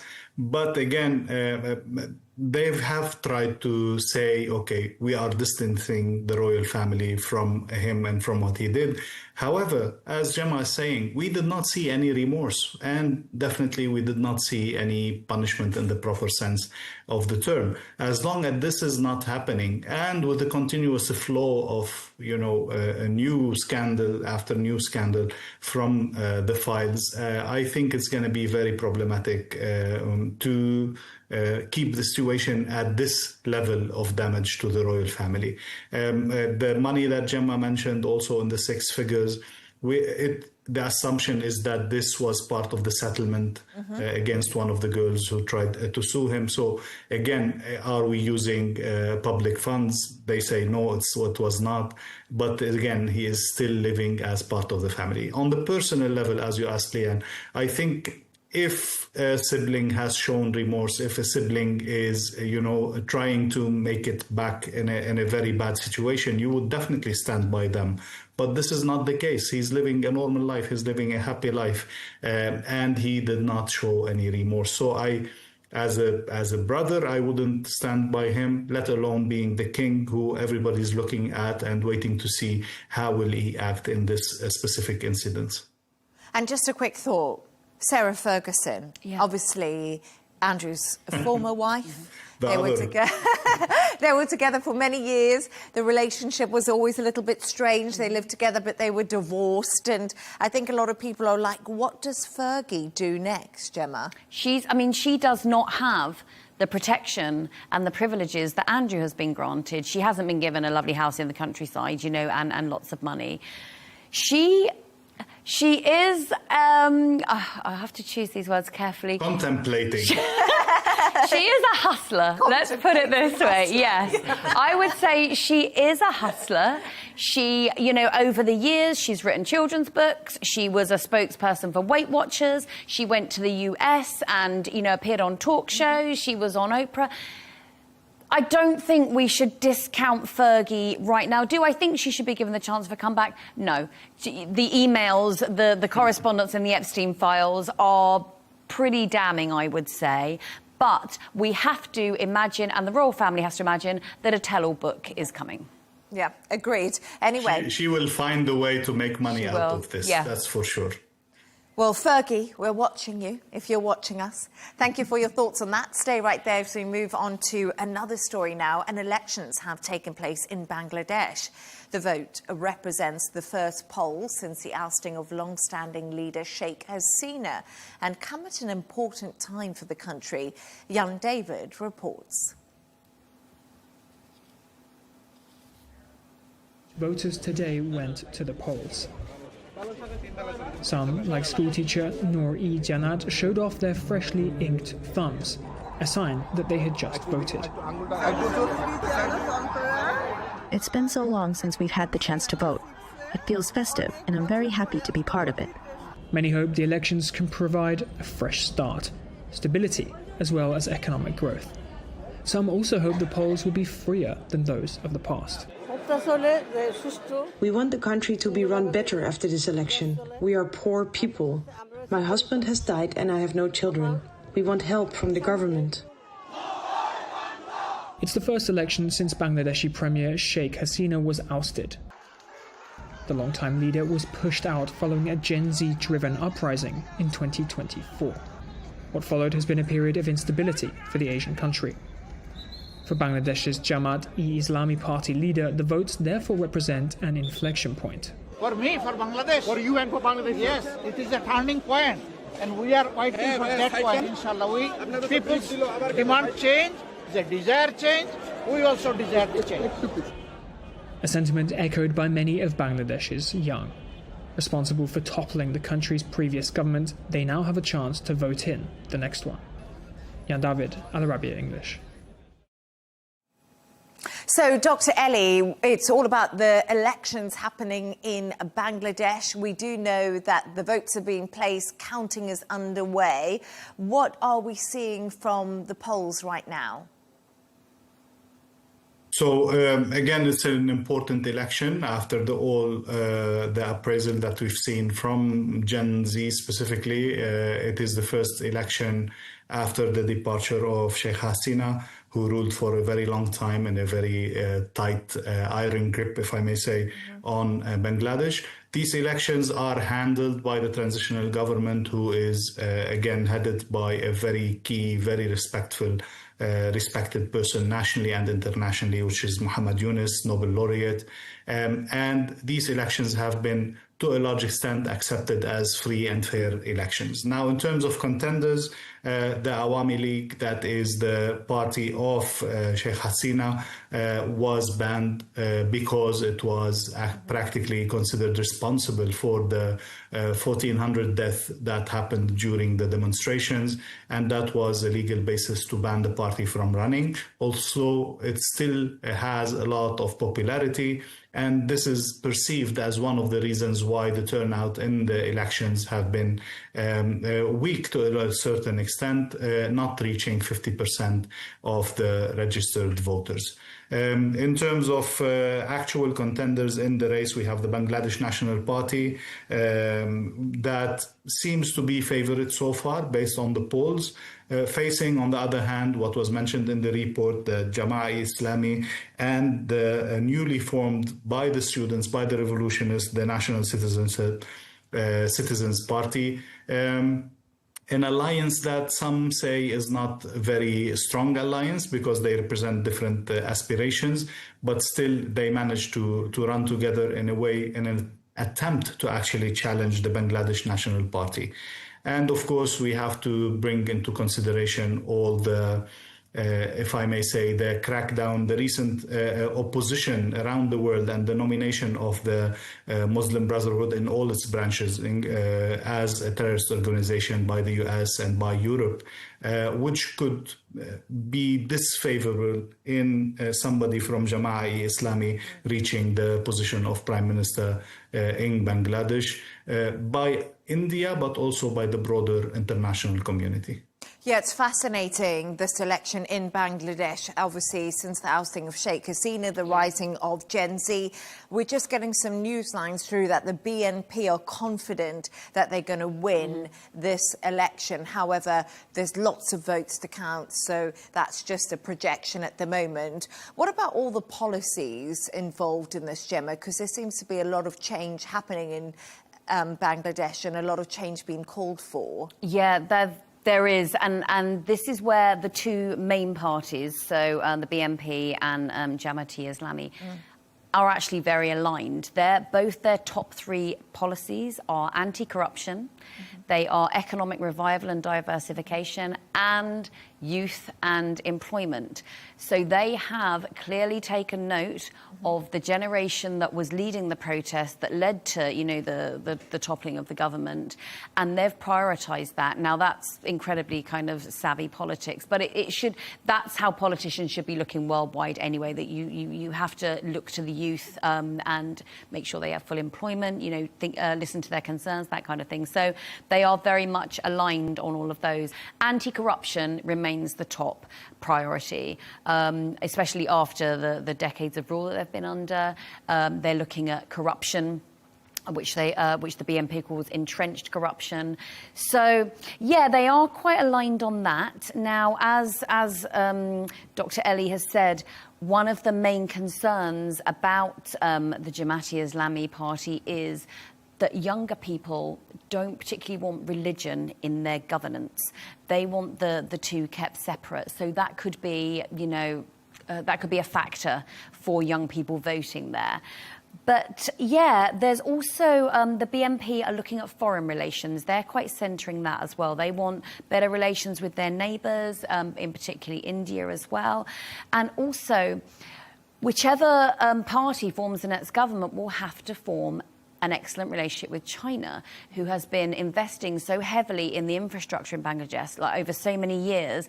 So that could as well elevate them on the world stage, because as we know, where China goes, you know, the headlines go. So that's another. You're going to become quite a big player on the world stage, and they have to be ready for that. Yeah, and it's absolutely fascinating, isn't it? Because we often talk about Gen Z, and sometimes Dr. Ellie and Gemma, they're kind of seen as they don't do anything, really. Yeah. But Gen Z have made a big difference in Bangladesh, haven't they, Dr. Ellie? It is a very, very young population. It's a country with a huge majority of young people, a very low average age. And that, again, has been at the center. Gemma mentioned the relation with China. We have to definitely mention the relation with India. That is the only country that has borders with Bangladesh, and that is doomed to coexist together. So in all of this, the previous government, the Sheikh Hasina's government, has managed to keep itself in a very good relationship with India, at the expense of preserving the status quo, of keeping things as they are. And this is not what the youth have aspired for. So the reaction to her government is also a kind of a reaction against that status quo that kept Bangladesh under the umbrella of India. And this is where the China component comes in. On the purely political sense of things, yes, the youth have the ability to change a lot, but they are then in front of the challenge. Do they know how to formulate what they actually want? So it's easy to say what we don't want, but it is much more difficult to say what do we want, what is the plan, what is the economic perspective, and eventually, if they get to power, will they be able to run the government the way they promised themselves and their colleagues to run it, their peers? Yeah, it's always easier, isn't it, to be in opposition and fighting for election than to actually run a country. Dr. Ellie and Gemma, stay right there. We're going to move on to another story. British billionaire and Manchester United co-owner Jim Ratcliffe has apologised over his comments after public uproar for saying the country had been colonised by immigrants. UK Finance Minister Rachel Reeves called his remarks disgusting and unacceptable. Take a listen to the Chancellor. What Jim Ratcliffe said was unacceptable. It was disgusting, frankly. But I'm not going to let what Jim Ratcliffe has said determine the future of jobs in Scotland. It is really important that we invest in our industrial base in Scotland and right across the UK. Our country benefits hugely from its diversity. We see that in our businesses, we see that in our universities, we see that in our cultural life, and we are richer because of the diversity of our country. Dr. Ellie, I must say I've never seen the British Chancellor Rachel Reeves so fired up, isn't she? But tell us about the rollercoaster ride that followed those comments from one of the UK's most richest men. We have to put that into context. And businessman Jim Ratcliffe on immigration. Well, as you said, it's been a roller coaster. It's been reactions from everywhere, starting from the head of state, the Prime Minister, Keir Starmer, to different ministers, to different mayors, to the public, to the social media. It's been really a crazy kind of reaction. But again, we have to also see the kind of reactions that supported what he said or supported him in a way that were also there and were expressed in the social media. I think that all that confusion led the guy to eventually, as you started saying, he actually apologized for the way he formulated the words by using colonialism, by using a certain kind of terms that he said might have offended some people. But again, we have to put this in context and see what he was talking about, what was the point he was making, regardless of the mistake, or as he called it, that he did somehow. The guy was talking about how to improve, how to relaunch, how to revive the British economy. And he was saying that if we need migration, which we actually do, it needs to be an organized migration. It needs to be a migration that actually brings into the UK the skills that it needs, the growth that it needs. It needs to be a migration that contributes to reviving the economy, and definitely it needs to help bring back manufacturing into the UK.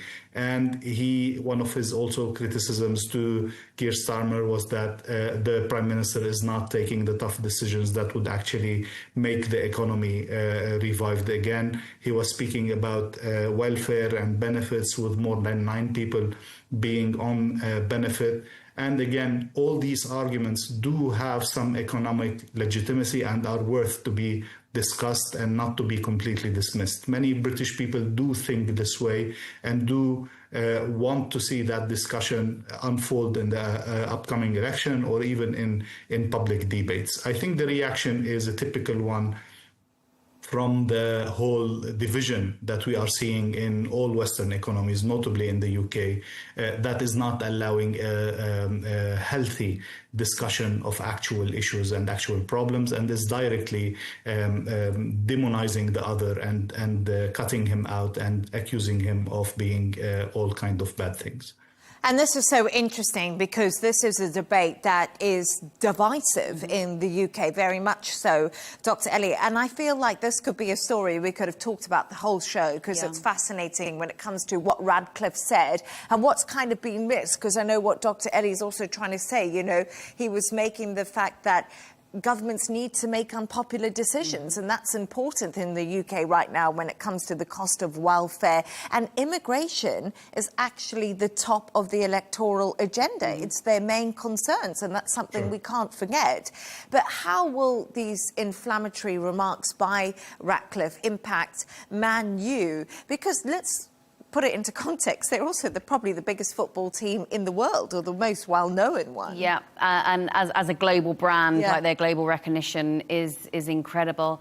Now, there have been statements. So Man United club itself has said Man United prides itself on being an inclusive and welcoming club. I think the fear here is that his words make the club sound as if they don't want certain people to come to the games or to be fans. I think that that seems to be the main fear that's coming through, because the supporters, the Man United Supporters Trust has said, they went to X and said no fan should feel excluded from following or supporting the club because of their race, religion, nationality or background. You had the Manchester United Muslim Supporters Club saying that the remark echoes language frequently used in far-right narratives. You had the 1958 group, a major supporters organisation. They called the comments ill-advised. So I think from the fans' perspective, they want to protect the club. You know, they know that it's inclusive, you know, that anyone can come to a football match, anyone can support who they want. So they don't want to look as if they're, you know, exclusionary in any way. Now, you've also... What's very interesting is that the Manchester United 25-26 season has so many international players from Ivory Coast, Brazil, Argentina, Uruguay, Morocco, you know, from so many different countries as well. So you see on the pitch, you know, an inclusive approach to football. Yeah, I think as well, probably the main concerns, if we're going to be honest, is reputation and brand, because this might affect sponsorships. You know, this affects your brand globally. But I do sort of think, you've got Rachel Reeves and Keir Starmer, I think they shone a bigger spotlight on this than perhaps it needed to be. And I would agree with that. Starmer seems to talk a lot and not do a lot, which is something that people have criticised him for. And that's not just my words, it's a lot of analysts' words, as in, get on with the job. Listen, what Ratcliffe probably said wasn't the right choice of words, but it was in a context of a different realm that he was trying to explain. But Dr. Ellie, I just wanted to pick up on what you think that Manchester United supporters will think around the world, or do you think that everyone's just going to keep on playing sport? And we know the footballers are a global brand. We know that they come from all over. Every football team has got people from talent from everywhere. No, definitely. We've seen in football much worse statements, much more racist statement addressed at specific players. There has been so many issues, but eventually sports in general and football fans in specific, they just go on. They love the game. They will keep watching and they will keep supporting their favorite club. I don't think any Man United supporter would stop supporting the team because of a certain statement here and there. And I hope this is one of the positive effects of sports, that we simply, you know, keep on enjoying the game and keep on enjoying it together as people from all fractions and races and social classes and everything. No, definitely. Thank you so much. And now it's that time of the show where Gemma and Dr. Ellie have come up with a couple of quirky stories of the day. And I'm going to ask you about a story, and it's Valentine's Day very soon, and something about a zoo. We are kind of celebrating love here, but in quite a left-field way. So this is San Antonio Zoo in Texas. Now, every lead up to Valentine's Day, they do their Cry Me a Cockroach campaign. Now, here's what you can do. So you can buy a cockroach, a rat, or a vegetable. Cockroaches are $5, rats $15, vegetables $5. And you can name it after your ex. And it will get fed to an animal at the zoo. So when you fill in your form online and you put your details in, you can also say why you would like this particular cockroach named a particular name and for the exact reason. Now, it's done to raise funds for the zoo and for welfare conservation, but I've definitely got a few names that I would name a few cockroaches after. So I was thinking about this and I was wondering to myself, yes, there's names for the cockroaches, but I was also thinking, what happens if my ex found out I've named a cockroach after him and then thought she still cares? Because half the problem is I just don't care. So does this show them? I don't know what you think, Gemma and Dr. Ellie. Does this show them that you still think about them and care? I don't think it shows you care. I think it shows that you just think they're a cockroach and that they deserve to be fed to, But I love that there's the vegan option for you. Yes, definitely. Yes, if you didn't want to have a cockroach or rat, you can select a vegetable, And the happy hippo can get it. I don't know, Dr. Ellie, would you be naming... You know what, Leigh Ann? If it makes people feel better, why not? I wouldn't do this. I don't think it will affect, well, it might affect some opinions about people, about each other, but I think it's for fun. I think it's a nice way to fundraise for the zoo. Why not? Okay. But they make a lot of money, which is a good thing. Yeah, it's nice. See, out of people's heartbreak and horrible exes, the animals are benefiting. And also, I think it gives the zoo some attention, and that will give the zoo more money. So all in all, you know, you get over a scorned heartbreak, scorned lover. For good. For good. There we are. We like this. And Dr. Ellie, yours is also a little bit left-wing.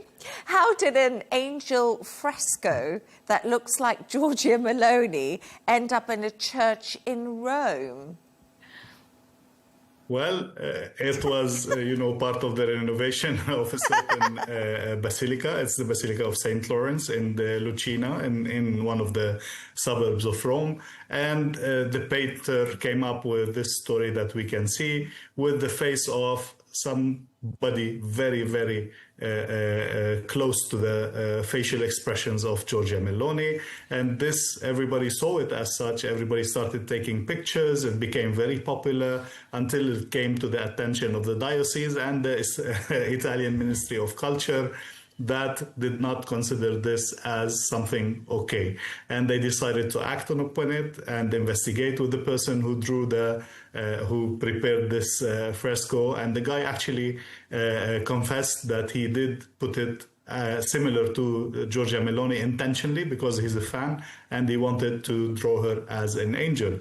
Here we go. But eventually, unfortunately, she had to be removed, or the face has to be removed, and Giorgia Meloni will have to find another way to gain her wings. I do love this story. Imagine you've been given this artwork in somewhere like the Basilica and you painted like the You should be able to vote on which face replaces, we should select another celebrity and there should be a vote on it. Yeah, which likeness should replace. I quite like this idea because if in all honesty I had to look this up, what a fresco was, excuse me anyone who's watching this, I'm not very cultured, and I learned quite a lot. I quite liked it. See, it brought you into the art world. No one needs that. Anyway. It's the whole controversy of how high do we raise our political leaders and how far do we, appreciate them in a sense. And from a church, from a pure faith perspective, it is practically idolatry in the sense. So it is rejected by the church on faith premises. But again, it was nice. The people enjoyed. Now it is gone. We have to see what will be replaced and what new face will be drawn there. You have to tell us next time, Dr. Ellie. But thanks to our guest today, correspondent and columnist Gemma White, here in the studio with me, and Dr. Ellie Al-Hindi, Professor of International Relations at the American University in the Emirates. That's all from us on W News. Don't forget to subscribe to our YouTube channel. Follow us on X. G&T is coming up next. Goodbye and thank you.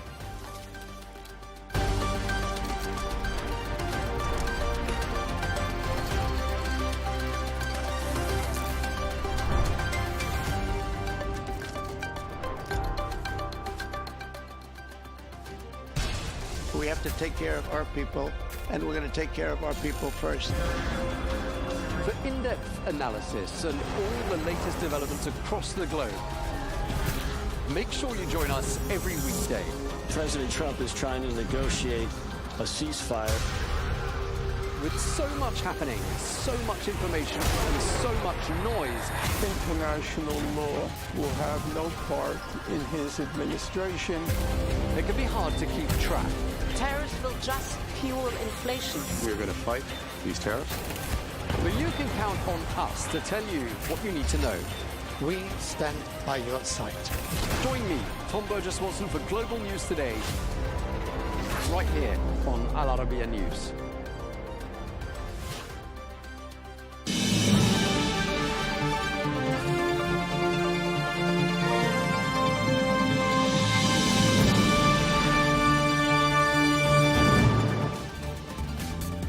Hello and welcome to Global News Today, bringing you exclusive interviews with leading experts every weekday here on Arabiya English. I'm Tom Burges Watson. Coming up today at their 3-hour meeting at the White House, President Donald Trump tells the visiting Israeli Prime Minister Benjamin Netanyahu that dialogue with Iran must continue, seemingly rebuffing Israel's push for a tougher stance against Tehran. Plus, we're going to be turning our eye to all the stories making headlines in the United States, including a Super Bowl halftime show that clearly didn't go down at all well with President Trump.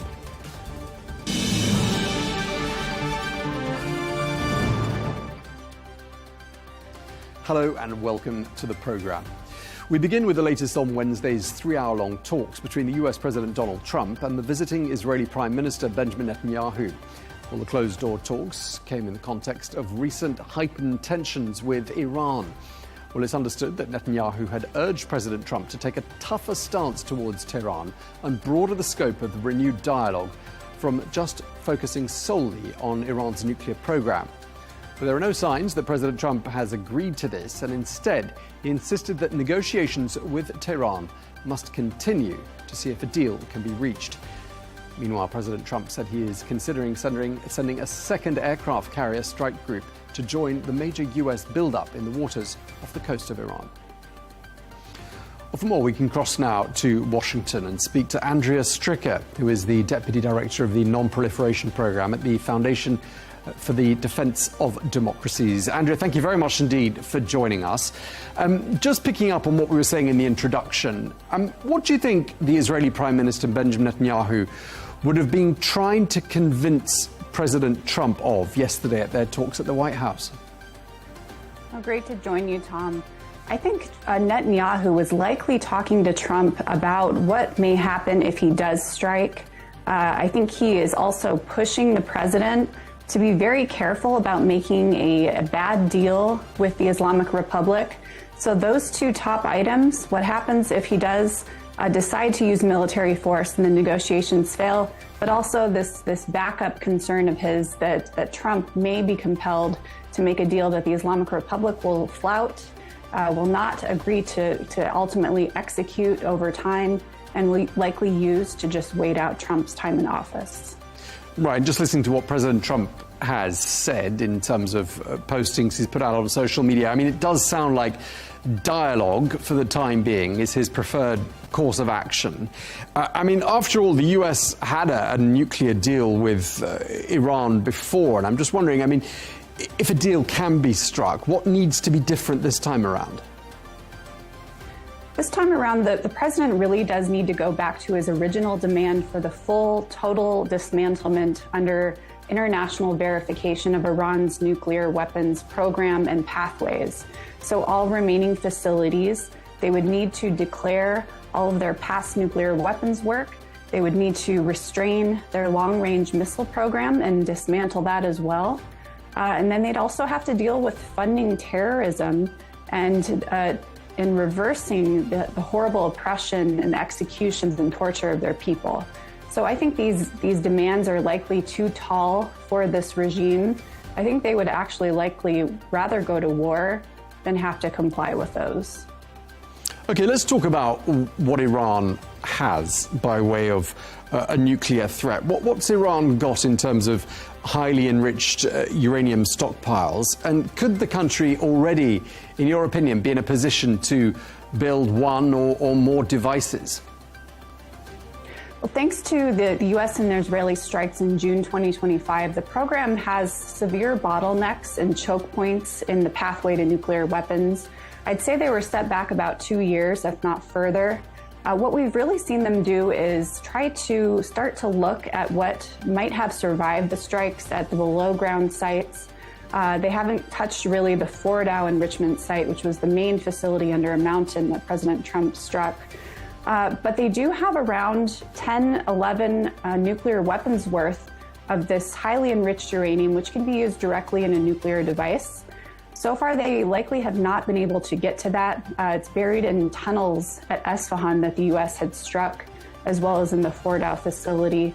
And so they really don't have much to bargain with at the moment because they themselves don't have access to the HEU.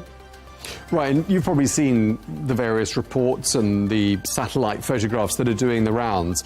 I'm just wondering what looks and sounds notable, what the main takeaways are when you've looked at those reports and those satellite images of what's left of the nuclear sites that were operated there. There's a few key sites of concern.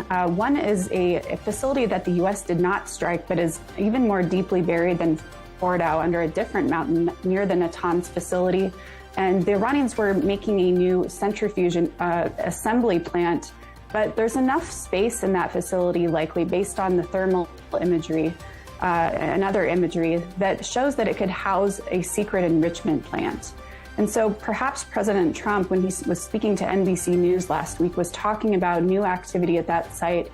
They've continued to construct it, and that raises alarm bells, because that would flout the president's red line that they not resume enrichment. And then anything that they would be doing to get at the HEU, particularly where it was stored in the Esfahan tunnels, would be concerning. We've also seen them really try to close up the entrances in case of a strike. So they're actually using these weeks of negotiations to try to fortify their facilities just in case. Right, we'll come back to that in a moment, because I wanted to ask you whether you think, in fact, both sides potentially are buying time at the moment. Let's just be cautious for a moment. I mean, supposing there were a massive change of leadership in Iran, supposing there was considerable upheaval, would you have concerns about the stockpiles that Iran might already have potentially falling into the wrong hands? I mean, the security of those stockpiles wouldn't be at all certain, would it, if Iran were to enter a phase of serious domestic turmoil? That's an important point, and I know other colleagues are concerned about it, particularly the Bushehr nuclear reactor, where any effort to not maintain the facility could result in a meltdown, and that would spread radiation across the region. And then those HEU stockpiles, while they are deeply below ground most likely, they may be a prized asset for any terrorists or rogue elements of a former Iranian regime that might want to get to it and sell it on the black market. And then there's also radioactive sources throughout civilian nuclear sites and hospitals in Iran, and those could pose an immediate risk to people nearby if they were not secured. So I think the U.S. and the international community do need to be planning contingencies to try to secure these facilities or work with remaining forces on the ground to ensure that they remain secure in the event of a collapse of the regime. Right. I mean, whether or not regime change is the intended outcome of the United States here, I mean, it's never been attempted before, has it, as far as I'm aware, in a country with stockpiles of uranium like the ones that Iran has? Well, in the Iraq case, so nearby in Iraq, when the U.S. invaded in 2003, there were major concerns. There were some nuclear materials on the loose and radioactive sources that the U.S. ultimately had to secure. This has also been the case in the former Soviet Union, where there was serious concern that nuclear weapons and nuclear materials could be on the loose if security did not cooperate. So the U.S. really did funnel a lot of money and program efforts to secure those. And hopefully they're thinking through contingencies like that and how they could be proactive. Just briefly, there was a report put out by Turkish officials saying that the United States, their understanding is the United States might tolerate Iranian enrichment within clearly defined boundaries. Does that sound credible to you? I would be surprised if President Trump would allow them to have enrichment, but there was a proposal back in May 2025 before the strikes where Steve Witkoff apparently had suggested a drawdown of enrichment where Iran could enrich at a low level for a few years before ultimately joining and putting in its enrichment in a regional consortium. It's my hope that that kind of a proposal is not back on the table, because I think the Iranians would simply wait out Trump and then resume enriching to higher levels and extorting the international community and its neighbors by using that material for all sorts of concessions. Okay, so for the second time, you seem to be making the implication that Iran is merely trying to buy time. So just to clarify, you don't think Iran is at all sincere about striking a meaningful deal at this point? I don't think so. They have seemed to offer concessions, but then another official the next day will walk it back and say, no, that's a red line for us as far as turning over our enriched uranium or halting enrichment or even talking about the missile program. And that's not even touching on the repression of the people. We seem to have done a 180 and completely moved away from the issue of executions, which are continuing behind closed doors. So I think the Iranians ultimately cannot make a deal on this because of their ideology and because of their resistance nature. And I think that the supreme leader would rather go to war ultimately. And if he does make a deal, it's going to be something very superficial that simply would allow both sides to take a break and take a breath before going back, perhaps, for another conflict in the future. I mean, Andrew, is there an argument, just reading between the lines, looking at yesterday's meeting, slightly unusual meeting at the White House, you know, closed-door meeting, Prime Minister Netanyahu went through sort of a back door as opposed to the more ceremonial front door of the White House. I mean, is there an argument the US is buying time? After all, President Trump has floated this idea of sending another aircraft carrier attack squad to the region. I mean, could that be where we're heading? The US is buying time with a view to having the element of surprise on its side. Absolutely. I think that's the more likely scenario, that Trump thought that perhaps calling the Iranian people to protest would lead to the collapse of the regime. But then he was quickly warned by advisors in regional countries that he doesn't have the military assets in place to defend against an Iranian attack if he were to strike them. So what we've seen over the past month or so is the U.S. really encircling the regime and getting all those defensive and offensive assets in place in case the president does decide to strike. I think he's given them this last window of diplomacy to make a deal, but I don't see that working out, and I think ultimately he will be forced to make good on his red lines and do some damage to this regime for all of its malign actions in the last several months. Right, so on the one hand, this could be the US buying time with a view to having the element of surprise on its side. Another argument you're making here is that perhaps this is a box-ticking exercise, so the United States can say it did everything it possibly could to engage with Iran, and the Iranians simply weren't sincere. Do you think that's the argument we're going to hear at a later date? And that, you know, you seem to be saying that military action of one kind or another is looking fairly inevitable. It looks fairly inevitable, unless the president has been told that striking could lead to some kind of regional collapse or of the regime, would create upheaval for the whole region. In that case, he may be just delaying and trying to see what is possible with the deal. But he's in a hard position here, having said that the regime has to make a deal and it has to stop the executions, and they're not doing either one. Right, and Iran all the while is sort of calling quite a lot of the shots, and yet there's this convergence of events and factors that really don't seem to suggest Iran has a huge amount of bargaining power. There's the fact that Iran has got considerably weakened regional influence through its proxies in the region, not least Syria, which is no longer necessarily an ally, domestic unrest. I mean, these factors might not converge again for a very long time. And I wonder whether President Trump's advisors will be telling him that if we don't do something now, the opportunity simply won't present itself again in the near future. Do you think that's the sort of advice President Trump is receiving? I think that's right. He's likely hearing differing views from the Rubio camp, who, you know, is more on that side, that this is a historic opportunity. We've just had success in Venezuela, and we had success during Operation Midnight Hammer in June against Iran. And perhaps they're thinking of creative ways to topple the regime, or at least take out the top echelons of people. And so I think he also, though, will be hearing from his base on the more far right, which is nervous about U.S. intervention. And so I think that is why he's actually framing this as Iran failing to meet the U.S.'s previous demands on the nuclear, missile, and terrorism front.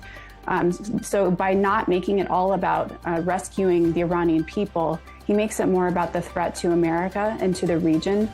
And that helps him domestically, that helps him make the case if he does decide to take military action, and it makes it more of an America first approach.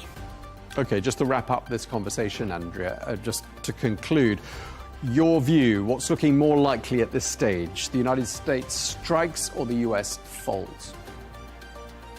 I think we're going to see President Trump come through with a strike. Whether that is a regime-toppling strike remains to be seen. He may do some damage as far as their missile capabilities, their military command and control, and other military assets. If he starts to go into the economic zone, striking oil facilities or oil ports, that may lead to a regime collapse. We will have to see how far he's willing to go. He may kind of take one step and then see what happens and decide whether he wants to go further. But I would expect that something like a strike is ahead. All right, we really appreciate you taking the time to speak to us. Andrea Stricker, thank you very much indeed for your time. Thank you.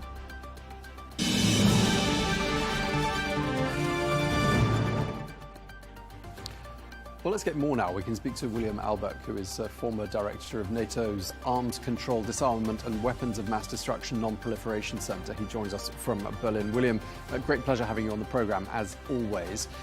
Let's just talk, first of all, about those discussions between Prime Minister Netanyahu and President Trump yesterday at the White House. Why do you think Netanyahu took this step of flying over there to talk to the president? What do you think he was trying to persuade him to do? I think he was probably trying to persuade the United States to maintain maximum pressure and possibly to even go ahead and strike Iran. You'll recall that before the June strikes that Israel started in Iran, there had been some interesting negotiations between the US and Iran and Oman that looked like they were really making progress towards some kind of deal. And it looked like Netanyahu used the International Atomic Energy Agency Board of Governors' decision in June that Iran was likely, or that they couldn't rule out that Iran was moving towards a nuclear weapon, to strike, also disrupting the U.S. negotiations. And then that was so successful that the U.S. continued on with those military strikes.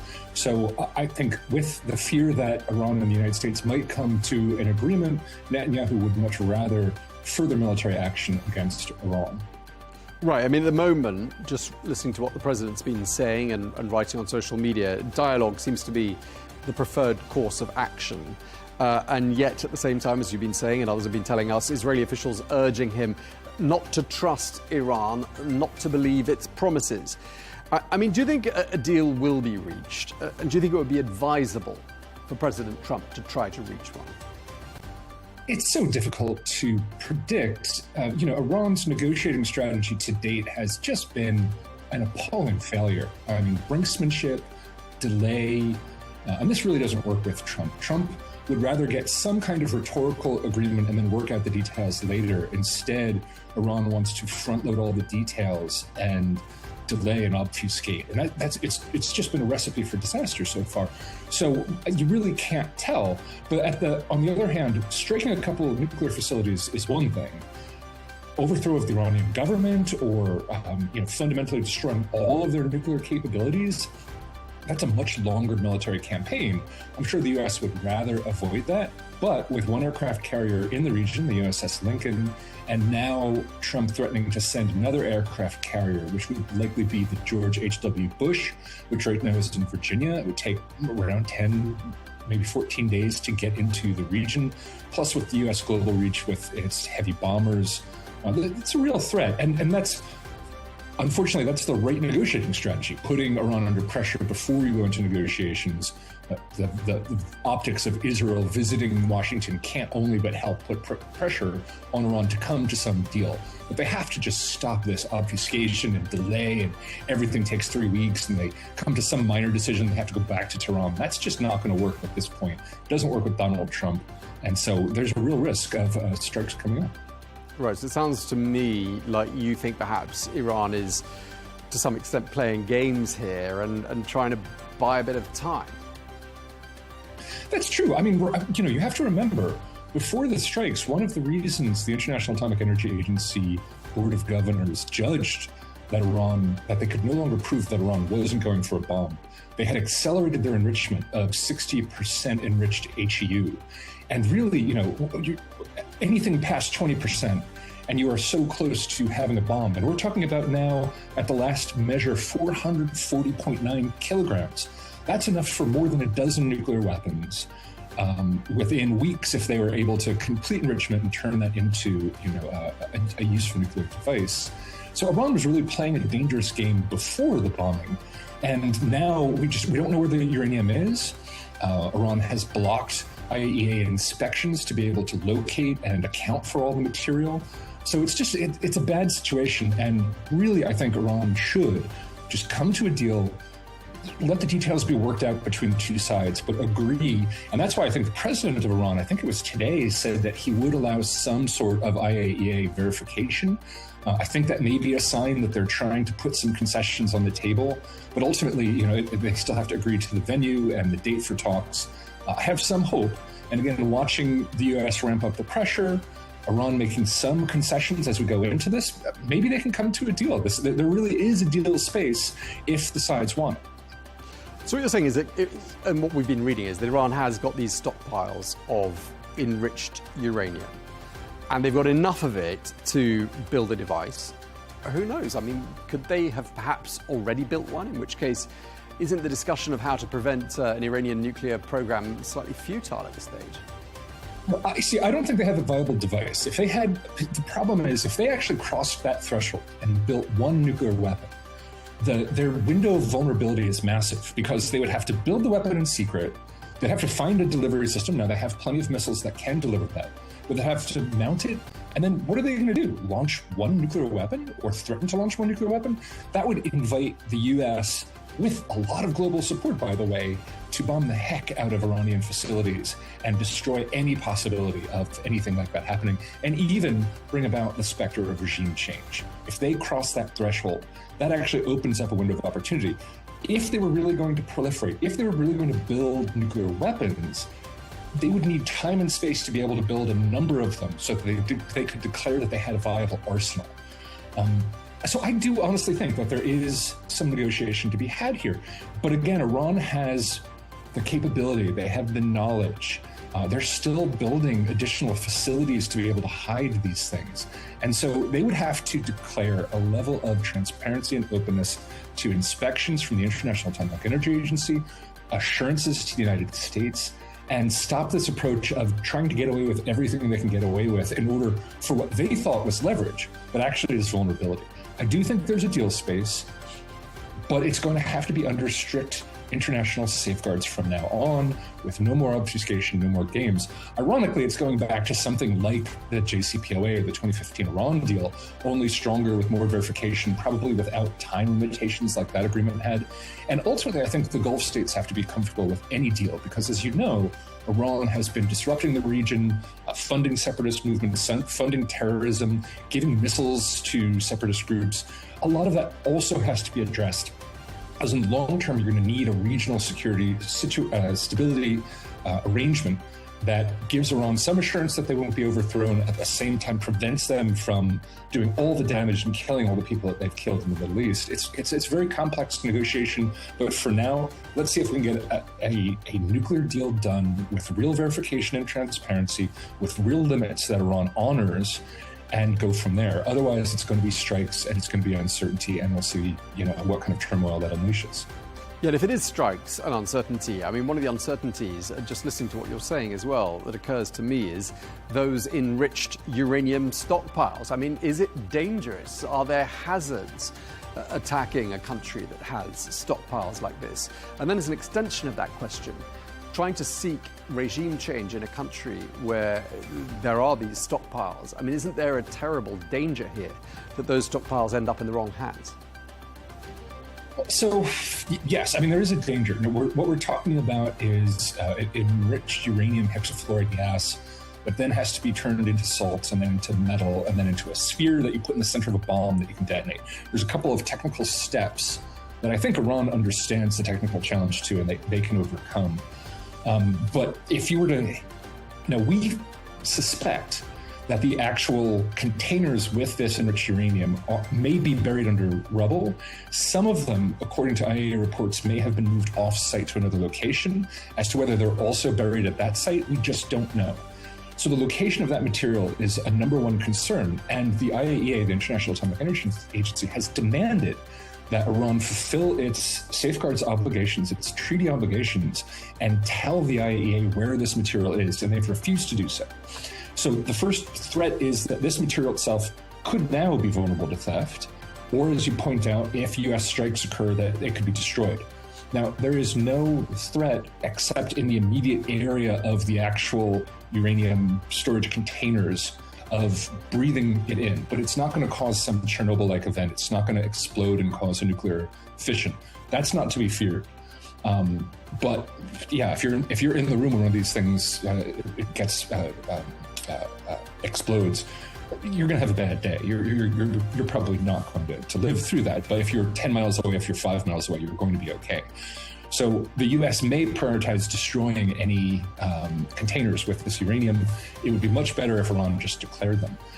As to your rate, I mean, if Iran does cross the nuclear threshold and has a number of actual nuclear weapons, then that's a huge danger, because what are they going to do with those nuclear weapons? They could use them for terrorism. They could proliferate them to other states, etc. That's why we don't want them to cross that threshold. And quite frankly, I would much rather they were disarmed from this material now.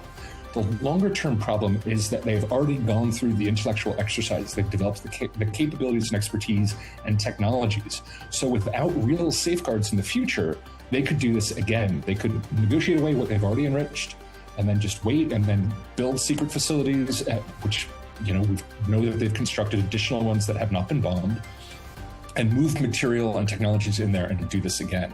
And that's why you're going to need, like I said, really, really strict safeguards and verification to prevent them from doing this again. And what will Iran ask for in return for that? Openness, trade, reintegration into the global economy, and that's going to require them behaving on a regional basis. So that's why, again, this is a really complex situation. But I wouldn't be afraid of a nuclear release occurring now. I don't think there's any threat of a major, nuclear radiation incident unless the U.S. decides to strike one of Iran's nuclear power reactors. But I don't think they'll do that. I think if there are strikes, they're going to concentrate on leadership, on air defenses, on missile capabilities, and possibly going after where we think this nuclear material may be stored. Okay, we're going to have to leave it there. We're out of time, but thank you very much for sharing that with us, William Alberg. Thank you very much for your time, sir. Thank you.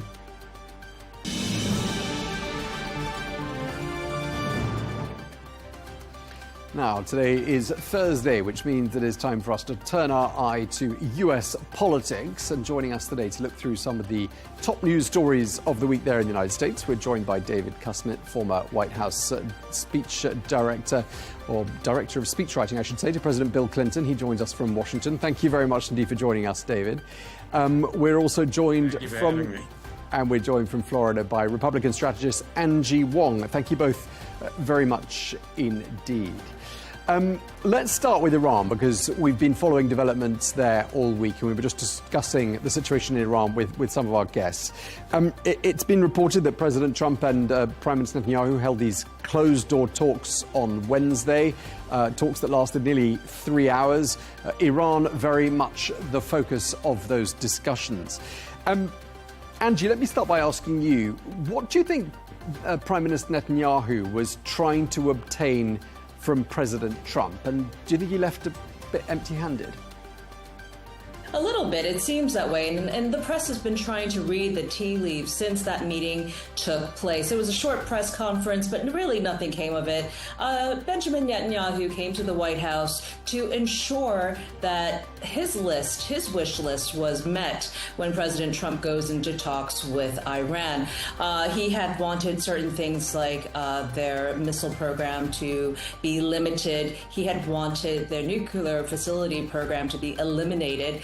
All of these things were big, big wish lists. Not sure President Trump was biting, and that's a sense the press here in the U.S. has gotten since those talks have begun. But what has happened is that President Trump has ordered the Pentagon to ready a second deployment of a second carrier going into the region. So I think all of this is now pressuring Iran to really come to talks, serious talks with the United States. President Trump has a lot of options right now, but ultimately we can tell that he does not want to have a long-term military presence in the region, certainly not to fulfill the operations that needs to happen on the ground in Iran. He wants allies to come in with him, and I believe Israel would be the greatest ally here. So in order to achieve these goals, the talks will remain. I think that diplomacy is still on the table, but just in case it's not, he's likely to send a second aircraft carrier into the Middle East. Okay, David, is that your reading of events? And do you think we have this situation where President Trump essentially has two choices? Either it's diplomacy or he goes down the road of some form of military action. Do you think is it a binary choice there for him? I think most Americans would certainly prefer the diplomatic route, but backed up by power, but not leading to an American military involvement in a regional conflict and very unpredictable consequences. I think most Americans have a complex view of this. I don't think people want Iran to become a nuclear power threatening the region and the world. I think most Americans, overwhelmingly, side with the protesters in Iran and are against the violent repression of the protesters in Iran. I also think that as congressional Democrats have said, the president should go to Congress for support. He's likely to get support for any kind of reasonable response to the Iranian challenge. And I think that would strengthen his hand rather than weaken his hand in negotiations with Iran. And I also think that, especially after the forever wars in Iraq and Afghanistan, most Americans do not want some kind of regional conflict in Iran that would draw in the United States. Okay, Angie, I mean, do you agree with that? And I mean, which route do you think is looking more likely at this particular moment for the president to pursue? Well, the ball really is in Tehran's hands at the moment, right? President Trump has already laid out what he would like, which is an end to the killings of protesters in Tehran. He also wants to be able to go into look at the nuclear programs to make sure that they're civilian, and to also have international monitoring of it, and a whole slew of things. But just in case that doesn't ever come to talks, he is going to be sending additional military presence into the region, and he's, unlike Obama, he is now ready to draw a red line and fulfill it if the talks do not happen. So this really pressures everyone in Tehran to get on the program. Again, there are many, many options available to President Trump right now. I believe that he would like to take the diplomacy way, but I think it's a very short window at this point because these talks keep going on and on. They keep dragging out. Okay, and just before we move on, I mean, David, do you think we can assume that President Trump is getting conflicting advice from people in his inner sanctum, or do you think the Trump administration on the whole is pretty united in terms of what the right approach should be to this issue? I would think from a distance and without any inside information that there are factions in the Trump administration, as there are in most administrations, and in the Trump coalition. I think there are people there who are more hawkish, who wouldn't be comfortable with the term neocon, but who probably are somewhat in line with what used to be called neocon. And I think there are people like Vice President Vance, who served in the military during the forever wars, who do not want to get into another military confrontation. So I think that's reflected in the broader coalition that supported Trump. Okay, let's move on to our next topic, which is Greenland. And in the early days and weeks of 2026, President Trump made multiple threats that the United States might take Greenland by force. Well, the standoff over the Danish autonomous territory plunged NATO and transatlantic ties into their most uncertain phase in modern history. However, President Trump later backed down on that threat at the Davos summit in Switzerland back in January. However, on Sunday, President Trump reignited discussion by reposting an AI-generated image that showed a map of the United States incorporating Canada, Greenland, and Venezuela. Let me ask you, Angie, I mean, are we going to see this issue of Greenland continuing to resurface sort of periodically over the remainder of President Trump's time in office? Well, President Trump certainly wants to have Greenland. He has made that a priority in his administration to figure out how to do this. And we thought we had some sort of resemblance of a deal after the latest talks.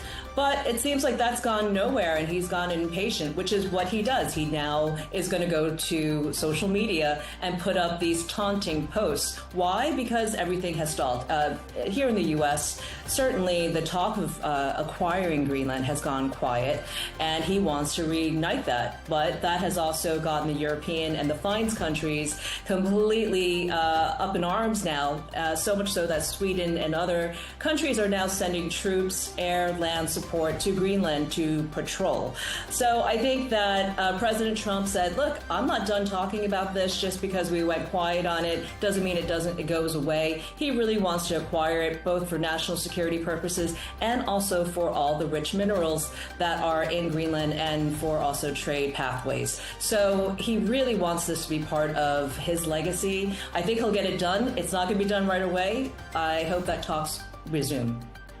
Okay, David, your thoughts. I mean, we spoke earlier on this week to a government minister in Greenland, and she told us that this whole issue had caused her and all the Greenlandic people, who she said are peaceful people, considerable anxiety. She said she doesn't want to be American, and even if it's just trolling for fun, she doesn't find it at all funny. She finds it very upsetting. I mean, how's all of this going down in the United States, as far as you're concerned, David? I don't think most Americans get it exactly what the United States dispute is with Denmark and with Greenland and with NATO. I think a more normal president from either party probably would be in some kind of tense situation with Iran and with the former government of Venezuela. Why on earth we are in a tense situation with Denmark, with Greenland, with NATO, and I know we'll be talking about Canada later. That, I think, really mystifies most Americans. I have not seen any public opinion survey which suggests that Americans want to formally acquire Greenland at the cost of a confrontation with our allies in NATO. I think there are reasonable requests that the United States can make for greater national security cooperation with Denmark and Greenland, greater access to natural resources, all kinds of greater understanding of the geopolitical considerations.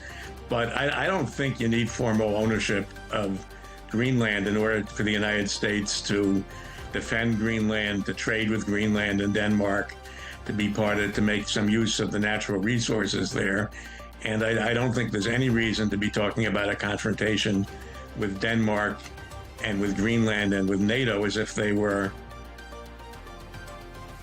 Iran or the former government of Venezuela. The Iran, Denmark, Greenland, and NATO are United States allies, and we can deal reasonably with them.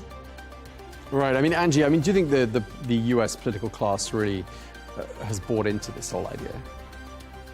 I think a lot more selling and marketing needs to happen before we really commit to it. But those who are in the political class, we do understand the desire to acquire Greenland. A lot of it has to do with space, actually, and for U.S. to be the #1 space frontier, we need to have Greenland secured, as well as for energy. Now, with Greenland, in respect to Greenland, President Trump He knows that we already spend here in the U.S. close to $4 billion for military operations securing the Arctic areas. And it's funny to now see that all of a sudden Europeans and also Fines and NATO are waking up to the fact that they also need to put in their share and their resources to patrol the area. So that has what has happened in the last few days, right? And President Trump's like, look, why would we continually pour money into Greenland if we don't own it? That's always been his argument. It's like leasing something that you will never own in the future. So he wants now to really be a shareholder versus just someone who's going to write blank checks for the rest of the United States' existence into something that we don't own. Okay, David, any final thoughts on Greenland you'd like to share with us before we I think the whole premise of NATO and the Western Alliance and the Marshall Plan and the foreign policy of the United States since World War II has been that we can defend the nations, our allies in Western Europe. We have good relationships with them economically, national security. We can by all means ask them, as Angie said, to contribute more to their own defense, to offer us more favorable terms on trade. But the idea of just looking at some territory and saying, gimme, we want it, that is not in keeping with what American foreign policy has been under presidents of both parties since the end of World War II. And it's going to end up costing us a lot more than it can gain us. You know, what does it profit us, our country, if we lose our relationship with Western Europe and we gain Greenland? Okay, well, we're going to leave Greenland for now because it's not just Greenland that is watching President Trump's social media feed with some alarm. The president has also repeatedly suggested that Canada become the 51st state of the United States, and relations between Washington and Ottawa have been seriously tested in recent months. President Trump is apparently angered at Canada's strengthening trade ties with China. And for his part, the Canadian Prime Minister Mark Carney took aim at President Trump in a speech at Davos last month. And now President Trump is threatening to block the opening of a bridge paid for by Canada that will link Canada to the United States. Angie, the Gordie Howe Bridge, it costs, billions of dollars. Is President Trump really serious now about blocking that bridge from going ahead and opening? Oh, he has already. He's extremely serious about it. Right before the grand opening, this would open up a trade artery between Canada and Michigan here in the mainland, and it's jointly owned and it's jointly controlled. So he could only control the Michigan end of it, and I think that's exactly what his plan is until Carney gets on the program with the United States. President Trump has spent the last few months isolating both Russia and China, and the fact that Canada wants to do a lot of trade with China, it really bothers him. So I think this is his pressure point. He realizes there's no artery coming in to the United States that way. That's again, we have multiple ways for Canada to enter the United States, especially in Vermont. He can close that as well. These are all borders, right? And he's the border president. I think that this should perhaps push Carney into talks with the United States, because I think it would be a good thing for the United States to be friendly with Canada. And remember, Congress yesterday just blocked President Trump. I think 6 Republicans crossed over to vote for President Trump's tariffs on Canada to be nixed. So I'm not sure President Trump's really going to win on this. I think he's going to do what President Trump does, which is to troll and also to apply pressure. But even Congress doesn't want to see this happening. David, do you see this issue being resolved promptly?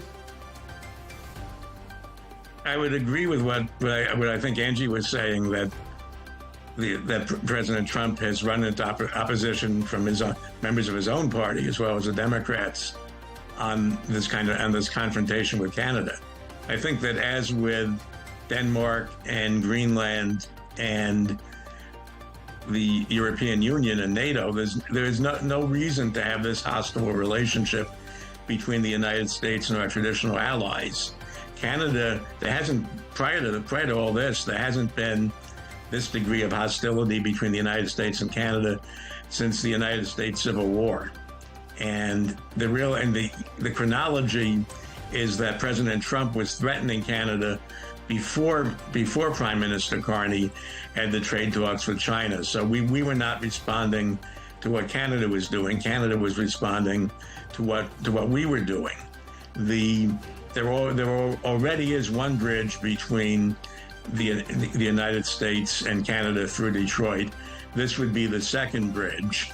Again, there can be disagreements about although the construction on the bridge, I believe, is basically done. There can be disagreements about the sourcing of the materials from the bridge, or I don't know the details, but what might be the policies of trucks going from the United States to Canada or from Canada to the United States.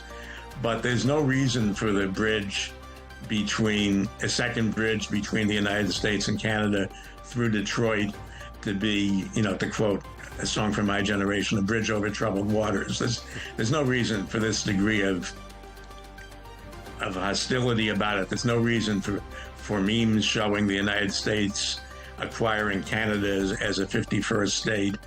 This is the kind of issue that has been dealt with very reasonably by the United States and Canada from right after the Civil War through the second Trump administration. And they've always been very friendly relationships between the United States and Canada. I think of, at least in my own memory of Bill Clinton and John Chrétien, and also of Ronald Reagan and Brian Mulroney. There's no reason to have this degree of hostility and threats with our allies when there really are threats from Russia and China and Iran and other bad actors. There's no reason to be having fights with our friends.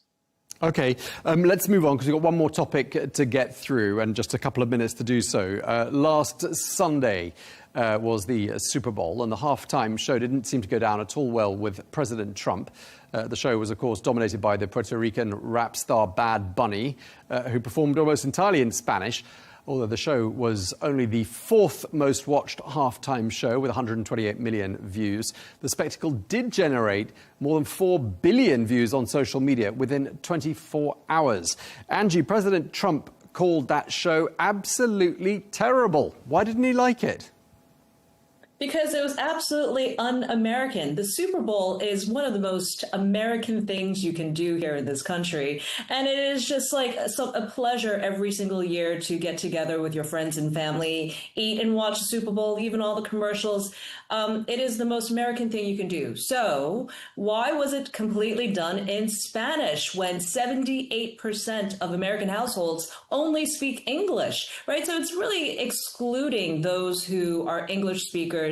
And it also looks symbolically like a takeover by Spanish-speaking performers. So that's where their controversy is. It's because there was so much division caused by this halftime show, so much so that the Super Bowl lost 6 million American viewers just for the halftime show. They went to the TPUSA show, which was named the All-American Halftime Show, featuring Kid Rock and others. So, this didn't have to happen.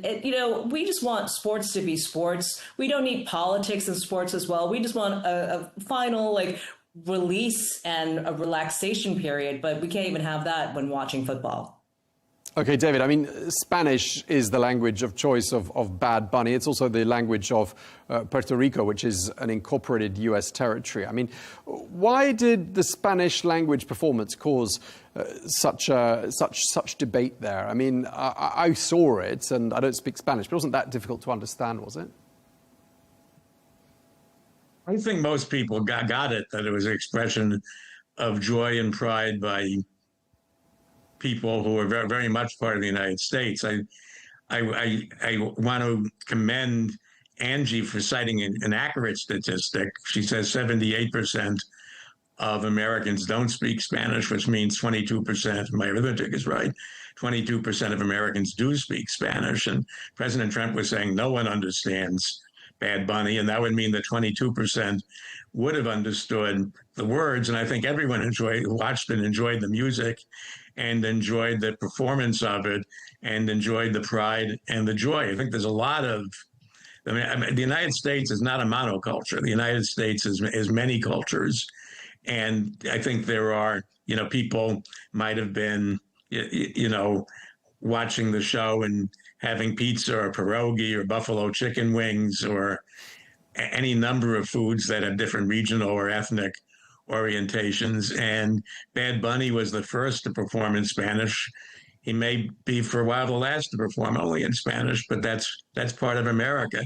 Puerto Rico is part of America. They have Puerto Ricans on the island and on the mainland who served in every war. I've seen statistics which may or may not be true that Puerto Rico has had more Medal of Honor winners than any other state or territory. And they are very much part of America, and anything that is part of America is not un-American. Okay, Angie, you're going to have the last word on this. I mean, clearly lots of debate, and you know, my social media feed has been flooded with videos and clips and comments and memes of Bad Bunny. Has the debate there in the United States all been along party lines, would you say?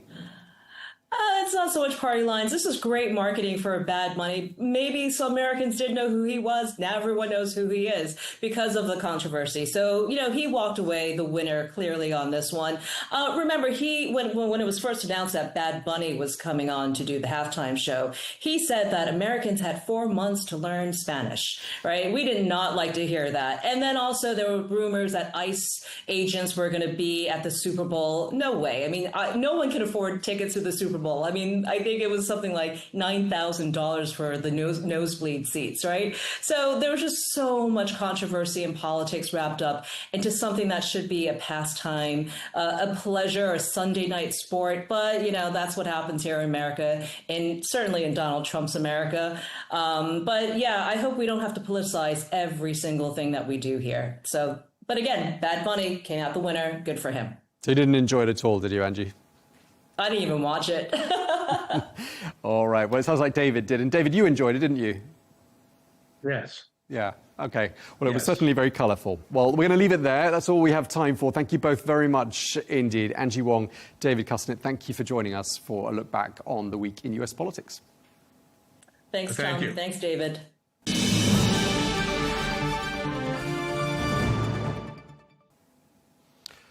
Well, let's get more now. We can speak to William Alberg, who is former director of NATO's Arms Control, Disarmament and Weapons of Mass Destruction Non-Proliferation Centre. He joins us from Berlin. William, great pleasure having you on the programme, as always.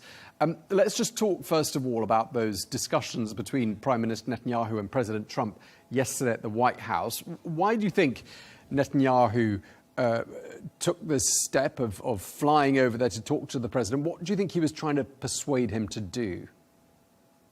I think he was probably trying to persuade the United States to maintain maximum pressure and possibly to even go ahead and strike Iran. You'll recall that before the June strikes that Israel started in Iran, there had been some interesting negotiations between the US and Iran and Oman that looked like they were really making progress towards some kind of deal. And it looked like Netanyahu used the International Atomic Energy Agency Board of Governors' decision in June that Iran was likely, or that they couldn't rule out that Iran was moving towards nuclear weapon to strike, also disrupting the U.S. negotiations. And then that was so successful that then the U.S. continued on with those military strikes. So I think with the fear that Iran and the United States might come to an agreement, Netanyahu would much rather further military action against Iran. Right. I mean, at the moment, just listening to what the president's been saying and writing on social media, dialogue seems to be the preferred course of action. And yet, at the same time, as you've been saying and others have been telling us, Israeli officials urging him not to trust Iran, not to believe its promises. I mean, do you think a deal will be reached? And do you think it would be advisable for President Trump to try to reach one? It's so difficult to predict. Iran's negotiating strategy to date has just been an appalling failure. I mean, brinksmanship, delay, and this really doesn't work with Trump. Trump would rather get some kind of rhetorical agreement and then work out the details later. Instead, Iran wants to front load all the details and delay and obfuscate. And it's just been a recipe for disaster so far. So you really can't tell. But on the other hand, striking a couple of nuclear facilities is one thing. Overthrow of the Iranian government or fundamentally destroying all of their nuclear capabilities, that's a much longer military campaign. I'm sure the U.S. would rather avoid that. But with one aircraft carrier in the region, the USS Lincoln, and now Trump threatening to send another aircraft carrier, which would likely be the George H.W. Bush, which right now is in Virginia. It would take around 10, maybe 14 days to get into the region. Plus with the U.S. global reach with its heavy bombers, it's a real threat. And that's, unfortunately, that's the right negotiating strategy, putting Iran under pressure before you go into negotiations. The optics of Israel visiting Washington can't only but help put pressure on Iran to come to some deal. But they have to just stop this obfuscation and delay, and everything takes 3 weeks, and they come to some minor decision. They have to go back to Tehran. That's just not going to work at this point. It doesn't work with Donald Trump. And so there's a real risk of strikes coming up. Right. So it sounds to me like you think perhaps Iran is, to some extent, playing games here and trying to buy a bit of time. That's true. I mean, you have to remember, before the strikes, one of the reasons the International Atomic Energy Agency Board of Governors judged that they could no longer prove that Iran wasn't going for a bomb. They had accelerated their enrichment of 60% enriched HEU. And really, anything past 20%, and you are so close to having a bomb. And we're talking about now, at the last measure, 440.9 kilograms. That's enough for more than a dozen nuclear weapons within weeks if they were able to complete enrichment and turn that into a useful nuclear device. So Iran was really playing a dangerous game before the bombing. And now we don't know where the uranium is. Iran has blocked IAEA inspections to be able to locate and account for all the material. So it's a bad situation. And really, I think Iran should just come to a deal, let the details be worked out between two sides, but agree. And that's why I think the president of Iran, I think it was today, said that he would allow some sort of IAEA verification. I think that may be a sign that they're trying to put some concessions on the table. But ultimately, they still have to agree to the venue and the date for talks. I have some hope. And again, watching the U.S. ramp up the pressure, Iran making some concessions as we go into this, maybe they can come to a deal. There really is a deal space if the sides want it.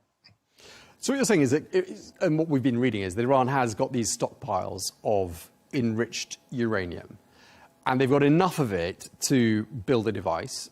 Who knows? I mean, could they have perhaps already built one? In which case, isn't the discussion of how to prevent an Iranian nuclear program slightly futile at this stage?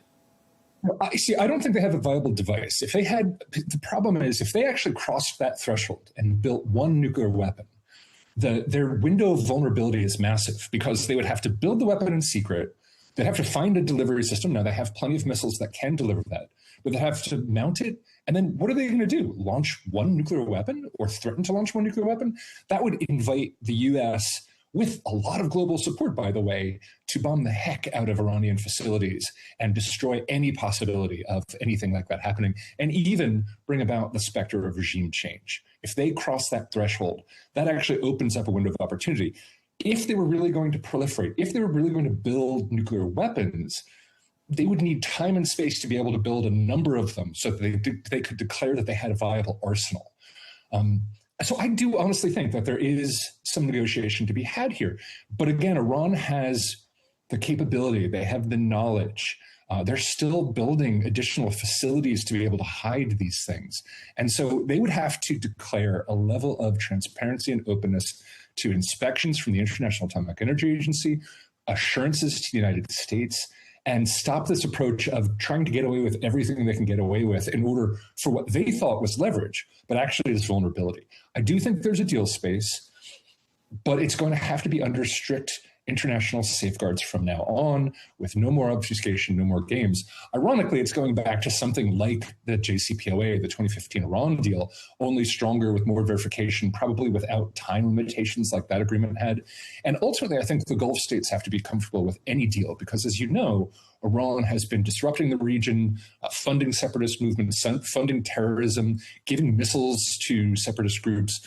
A lot of that also has to be addressed, as in the long term, you're going to need a regional security stability arrangement that gives Iran some assurance that they won't be overthrown, at the same time prevents them from doing all the damage and killing all the people that they've killed in the Middle East. It's a very complex negotiation, but for now, let's see if we can get a nuclear deal done with real verification and transparency, with real limits that Iran honors, and go from there. Otherwise, it's going to be strikes and it's going to be uncertainty, and we'll see, what kind of turmoil that unleashes. Yeah, and if it is strikes and uncertainty, I mean, one of the uncertainties, just listening to what you're saying as well, that occurs to me is those enriched uranium stockpiles. I mean, is it dangerous? Are there hazards attacking a country that has stockpiles like this? And then as an extension of that question, trying to seek regime change in a country where there are these stockpiles, I mean, isn't there a terrible danger here that those stockpiles end up in the wrong hands? So, yes, I mean, there is a danger. What we're talking about is enriched uranium hexafluoride gas that then has to be turned into salts and then into metal and then into a sphere that you put in the center of a bomb that you can detonate. There's a couple of technical steps that I think Iran understands the technical challenge to, and they can overcome. But if you were to, we suspect that the actual containers with this enriched uranium may be buried under rubble. Some of them, according to IAEA reports, may have been moved off-site to another location. As to whether they're also buried at that site, we just don't know. So the location of that material is a number one concern. And the IAEA, the International Atomic Energy Agency, has demanded that Iran fulfill its safeguards obligations, its treaty obligations, and tell the IAEA where this material is, and they've refused to do so. So the first threat is that this material itself could now be vulnerable to theft, or as you point out, if US strikes occur, that it could be destroyed. Now, there is no threat except in the immediate area of the actual uranium storage containers of breathing it in, but it's not going to cause some Chernobyl-like event. It's not going to explode and cause a nuclear fission. That's not to be feared. But yeah, if you're in the room when one of these things it gets explodes, you're going to have a bad day. You're probably not going to live through that. But if you're 10 miles away, if you're 5 miles away, you're going to be okay. So the U.S. may prioritize destroying any containers with this uranium.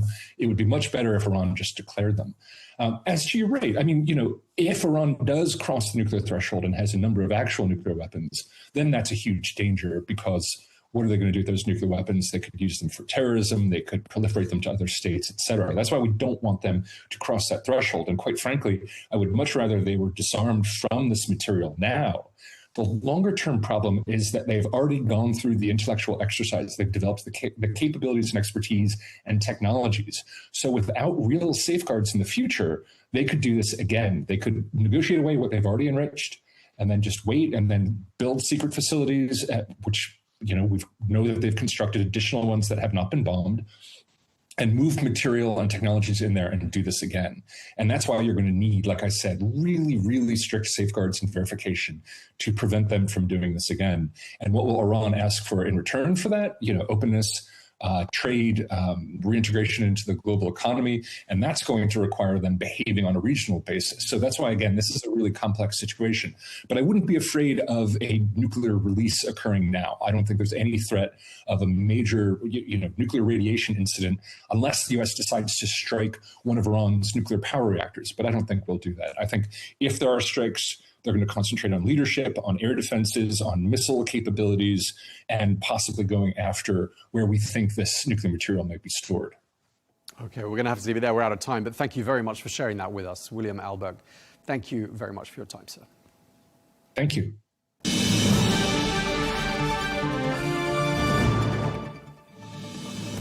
Well, that is all we have time for on Global News today. Thank you very much indeed for watching. Tomorrow we'll have a look back at some of the best interviews of the week. Look forward to seeing you then. Otherwise, we'll see you next week. Bye-bye.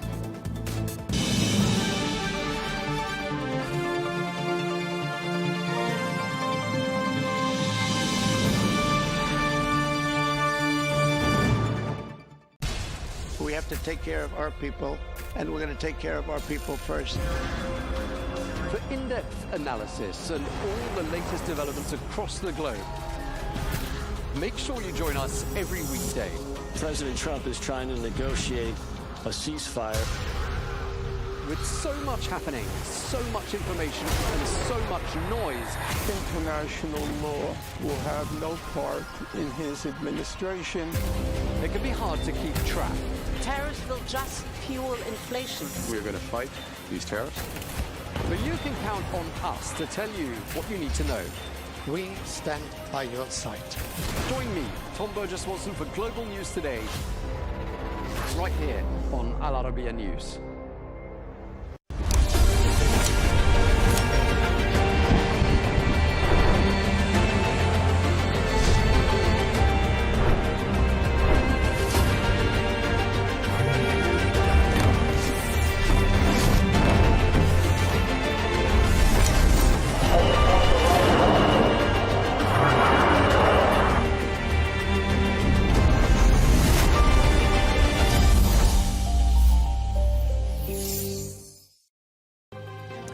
A diplomatic standoff inches towards crisis. Iran has drawn a firm red line, declaring its ballistic missile capabilities non-negotiable in talks with the United States, a position that hasn't gone down very well in Jerusalem. As Washington and Tehran prepare for further negotiations, Israel is pushing the U.S. to broaden the agenda, including missiles and regional proxies. And Prime Minister Benjamin Netanyahu is in Washington to press that case. With the U.S. beefing up its military presence in the region and no breakthrough yet in sight, the question hanging is, can diplomacy succeed, or is the region on the brink of a bigger confrontation? Coming up next on Counterpoints.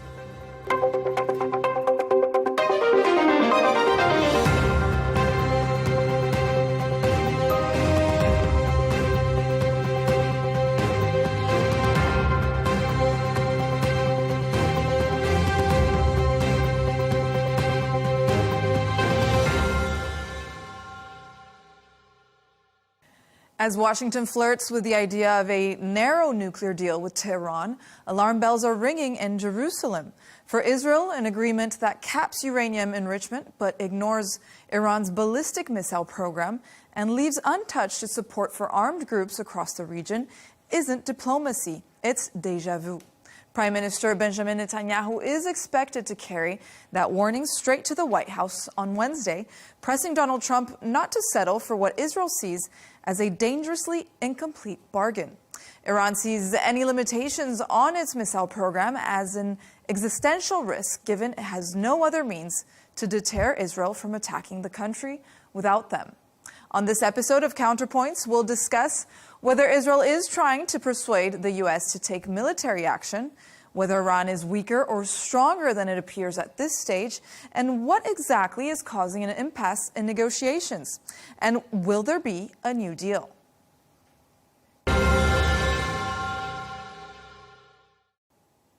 Joining us for tonight's discussion is Leigh Ann David, strategic consultant and former advisor at the Prime Minister Netanyahu's office and the Israeli National Security Council.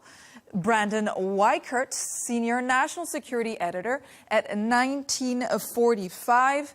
And finally, Kieran Andrew, political commentator and doctor of political economy. Welcome to Counterpoints. So Iran says its missile program is non-negotiable. Israel says missiles must be part of any deal. Negotiations continue, and now the Israeli Prime Minister is in Washington. Let's go straight to it. Leigh Ann, we're going to start with you. Why is Prime Minister Benjamin Netanyahu in the U.S. right now? Is he trying to persuade President Donald Trump into a wider regional war? Well, if a good deal was possible, then that would have been the ideal outcome. But unfortunately, this is probably not the case. President Trump still wants to get to a deal. He's, on one hand, laying out a credible military option on the table with all of the armada that has been sent over surrounding Iran. So that is on one hand. But on the other hand, he leaves still some flexibility or room for negotiation about a deal. He's a deal maker. He likes deals. He believes in deals. And potentially this is still on the table. But Netanyahu is bringing in the realistic perspective, which is it is highly unlikely that Iran will actually agree to a deal that not only Israel, but the entire Western world, I would say, and even the region can agree with. And that means that basically Netanyahu is there to both draw red lines, but also to think about what's next. What happens if the negotiation table fails? What does that actually mean? What is the flexibility that is there for all sides involved? And how do we prepare for that deal to fall, which is likely to be the case? What do you think, Kieran? Do you think there's no prospects for a good deal here, that it's going to fall through? I think we should cut right to the chase. This is a war criminal, Benjamin Netanyahu, trying to plead with somebody who, let's be honest, let's cut the crap. Somebody who is trying to distract the American public from the fact that he is mentioned in lots and lots of files for cavorting with, at a moment in time in the past, a convicted paedophile. It is a war criminal consorting with a president, distracting from that, and attempting to create more conflagration in a region that has already experienced so much dislocation and violence because of the state of Israel. Iran is a country of 92 million people. It's a country that doesn't have a nuclear program. And it's being besieged by two countries that do have nuclear programs, one of which, Israel, doesn't confess to the world that it has a nuclear program. It's the only country in the world with a secret nuclear weapons program. It doesn't even have the backbone to fess up to it. So the idea that Iran, that this is somehow, we've come to the end of the road with negotiations and Iran must, either completely put up or shut up and accept bombing, it's a very, very, it's for the birds, and I think it's a very, very disquieting thesis. And I think, again, it comes from an individual who is responsible for war crimes and an individual who is trying to distract his public with any dust he can kick up in any direction at any time. And I think that anybody who thinks Israel and the United States are fair arbiters in this particular quarrel in the region need to get their head examined, frankly. Brandon, I see you smiling there. What do you have to say? Well, I appreciate the honesty. I think that ultimately the fact of the matter is I don't believe these negotiations were ever real. I think this was all a ruse.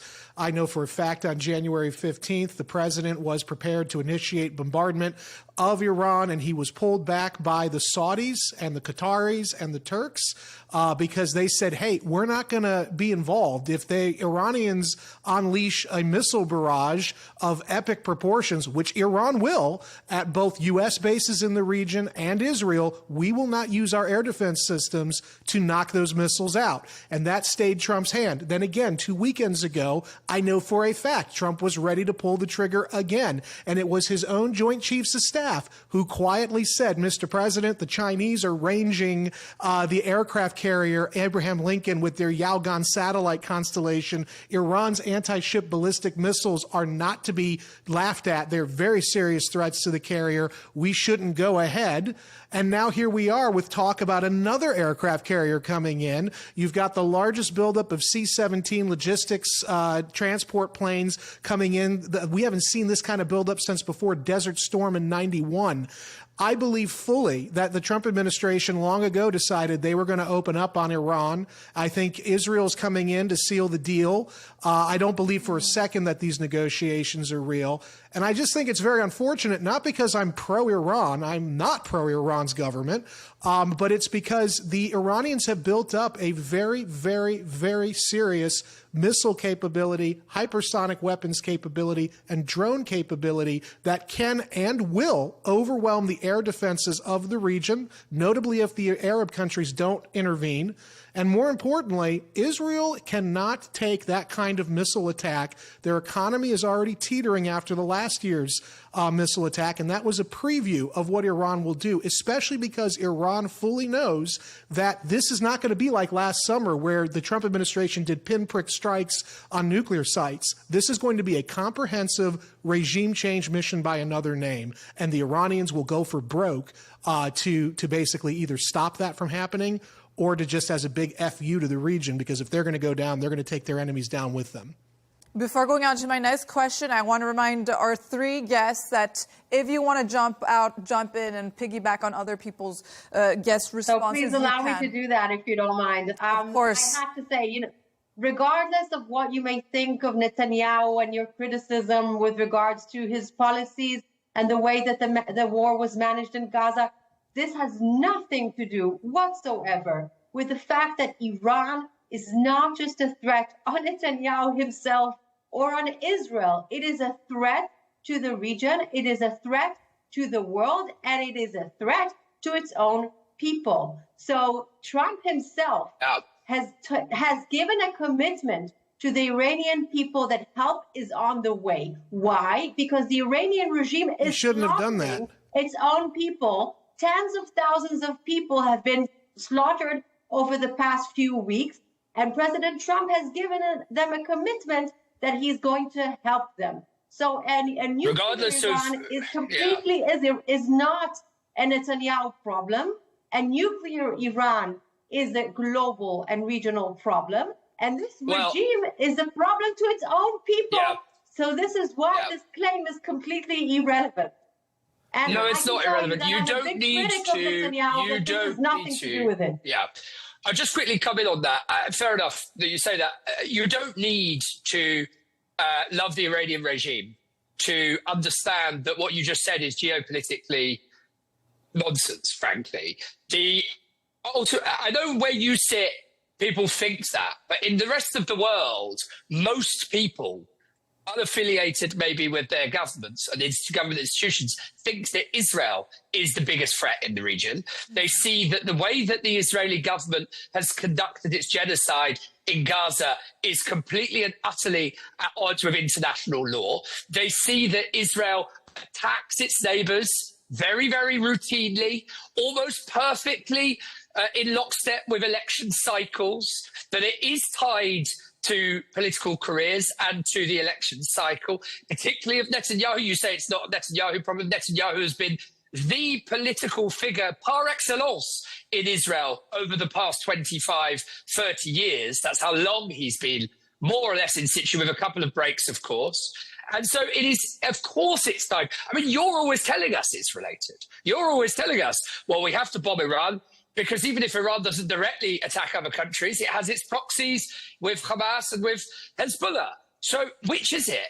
Either it's related or it isn't. And actually, what you did in Gaza is considered by international institutions, and as I say, by a majority of international civil society, to be at best a heinous war crime and probably genocide.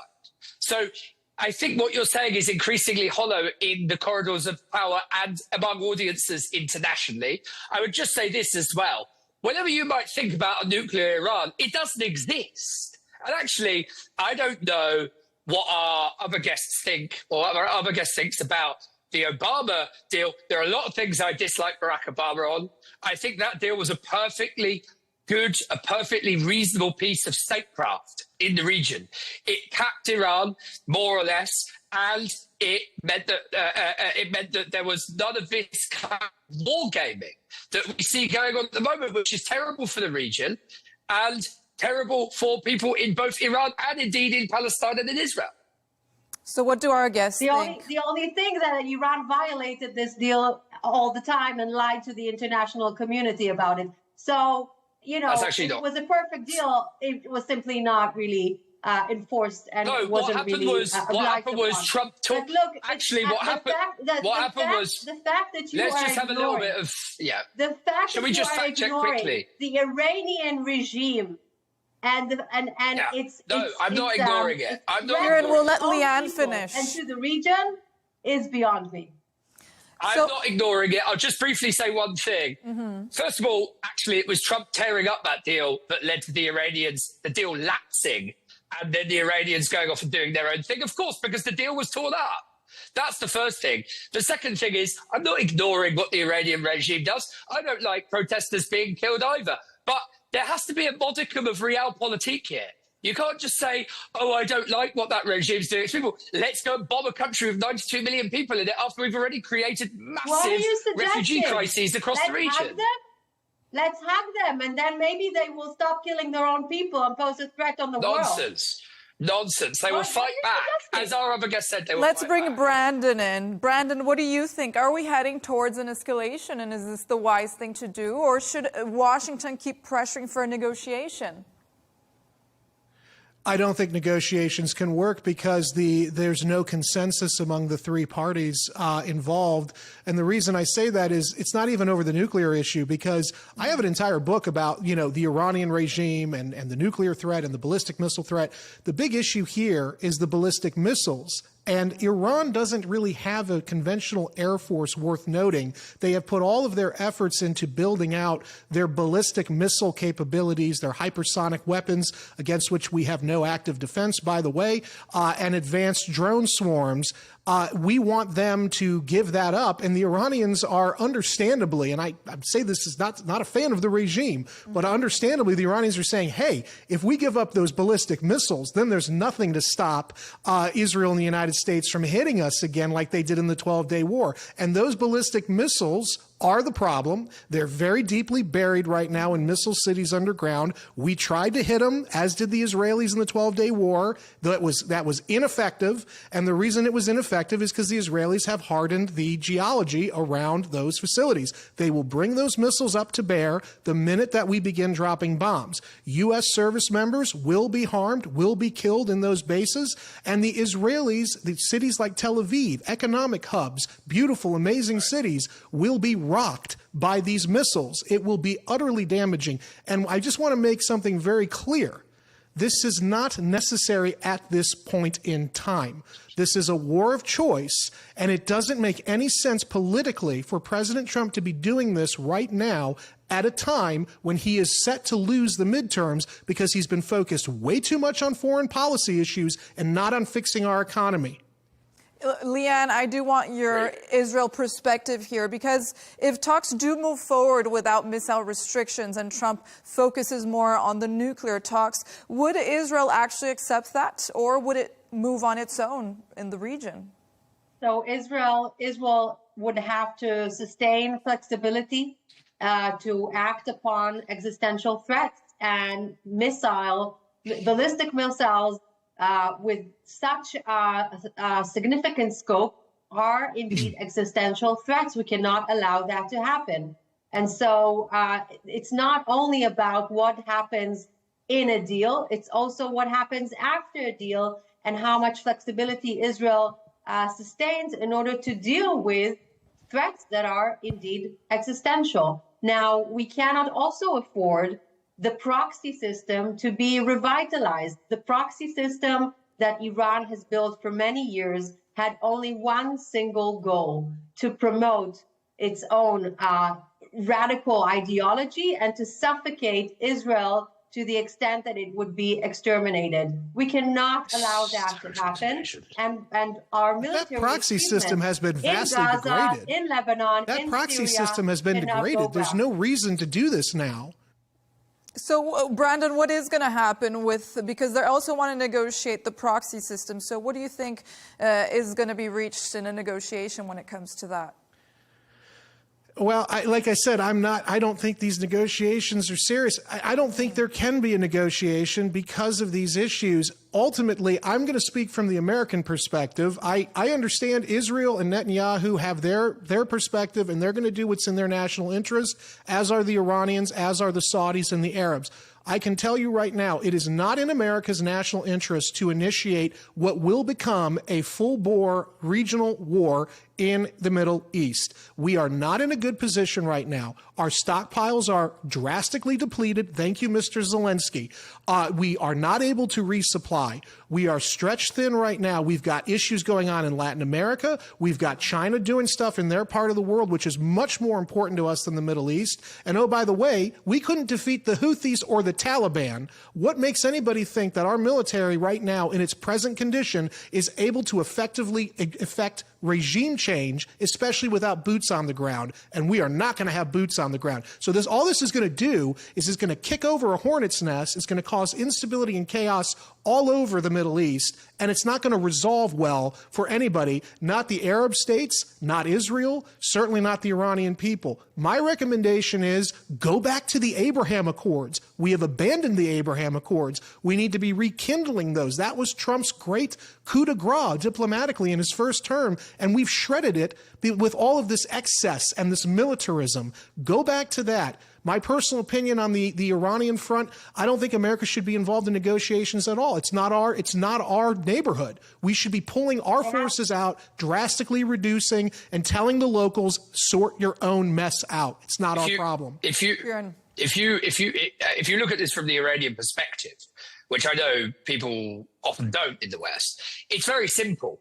As you mentioned there, Steve, they're going to look at it from their national interest, and the prism of their national interest dictates, does it not, that they would be utterly insane to be giving up ballistic missiles. They would be utterly insane when they have such jingoistic neighbors that openly talk day in, day out, obsessively about bombing them, about regime change. Why on earth would they want to give up any weapons? No regime on earth would. No country on earth would, according to any rational principles. We all know that.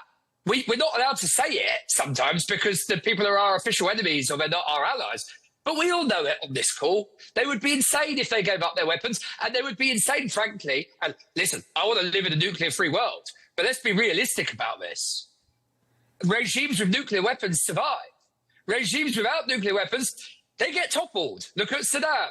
You know, that's just a reality. And so what your militarism, by your, I mean Israel's militarism, of violence and jingoism and constant war addiction in the region, what it means is that the signal is given to other regimes and other world leaders very, very clearly. If you don't develop nuclear weapons, you could be in the firing line. You could be in the sniper line next. And why would anybody with half a brain cell want that? I want to make something really clear. Please. Israel is not looking to overthrow or change the Iranian regime. It is not our business to do it. It is not, and it's not something that has been declared as a goal. It is for the Iranians to decide on their own regime. The regime simply poses a threat. It simply has decided that its goal is to eradicate Israel, and this is why it has been seen as an existential threat. Because if you combine this extremist view with nuclear power and ballistic missiles, this poses a threat on Israel's national interest. Beyond that, supporting the Iranian regime in their struggles, it's not something that is our business. But I want to go back to the Abraham Accords because I think this is a key point. I agree with you. The Abraham Accords are a key factor and need to be expanded and need to be deepened. And Saudi Arabia and Israel normalization is key for the region. And this is why the UAE won't happen and under Saudi these Arabia conditions. Tensions, the UAE and Saudi Arabia tensions cannot be in the way of us bringing all the moderate forces together in the region to build a stable region that is built on cooperation, that is built on trust, that is built on security, that is built on prosperity. So I completely agree with that point. And Brandon, I have a question for you. Let's go to Brandon.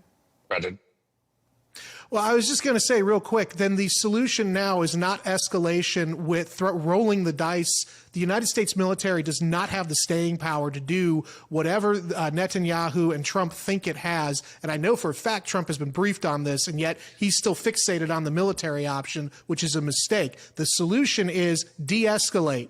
De-escalate everywhere.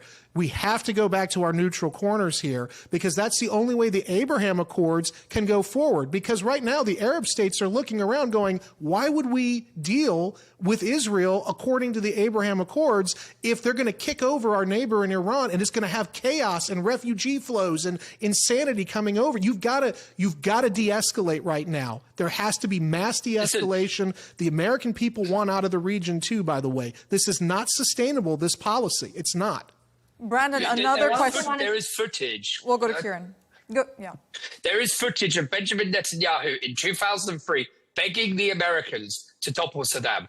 Now, I know you say we're not interested in regime change. Yeah, but I mean, you're obviously funding a lot of proxy things going on there. But regardless, you're interested in weakening the regime. Now, I don't love the regime. But again, if you're the regime, you will obviously read all of this as, no, excuse me, well, you're defending genocide. I mean, you defend the genocidal country and a genocidal leader. So let's not go there, because it won't end well for you. But let me just say, no, you're not going to derail me. I'm going to make my point. I'm not going to be sidetracked by your stupid red herring.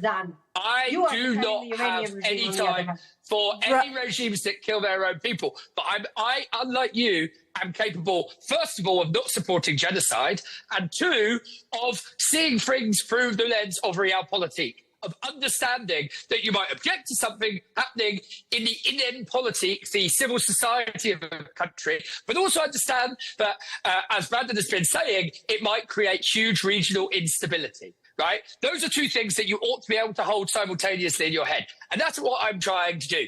Israel clearly has been an aggressor to many of its neighbors. In 2003, you had Benjamin Netanyahu on television in front of the Senate, everywhere you can imagine, begging the Americans to invade Iraq, saying that democracy, liberal democracy, will flourish. You can find this on YouTube. History is repeating itself so easily because people like you go on television and beg other countries to help you join in on your regional wars. You're desperate for other countries to fight to the last drop of their service people's blood, because you're a country completely and utterly addicted to war and knee-deep in a genocide.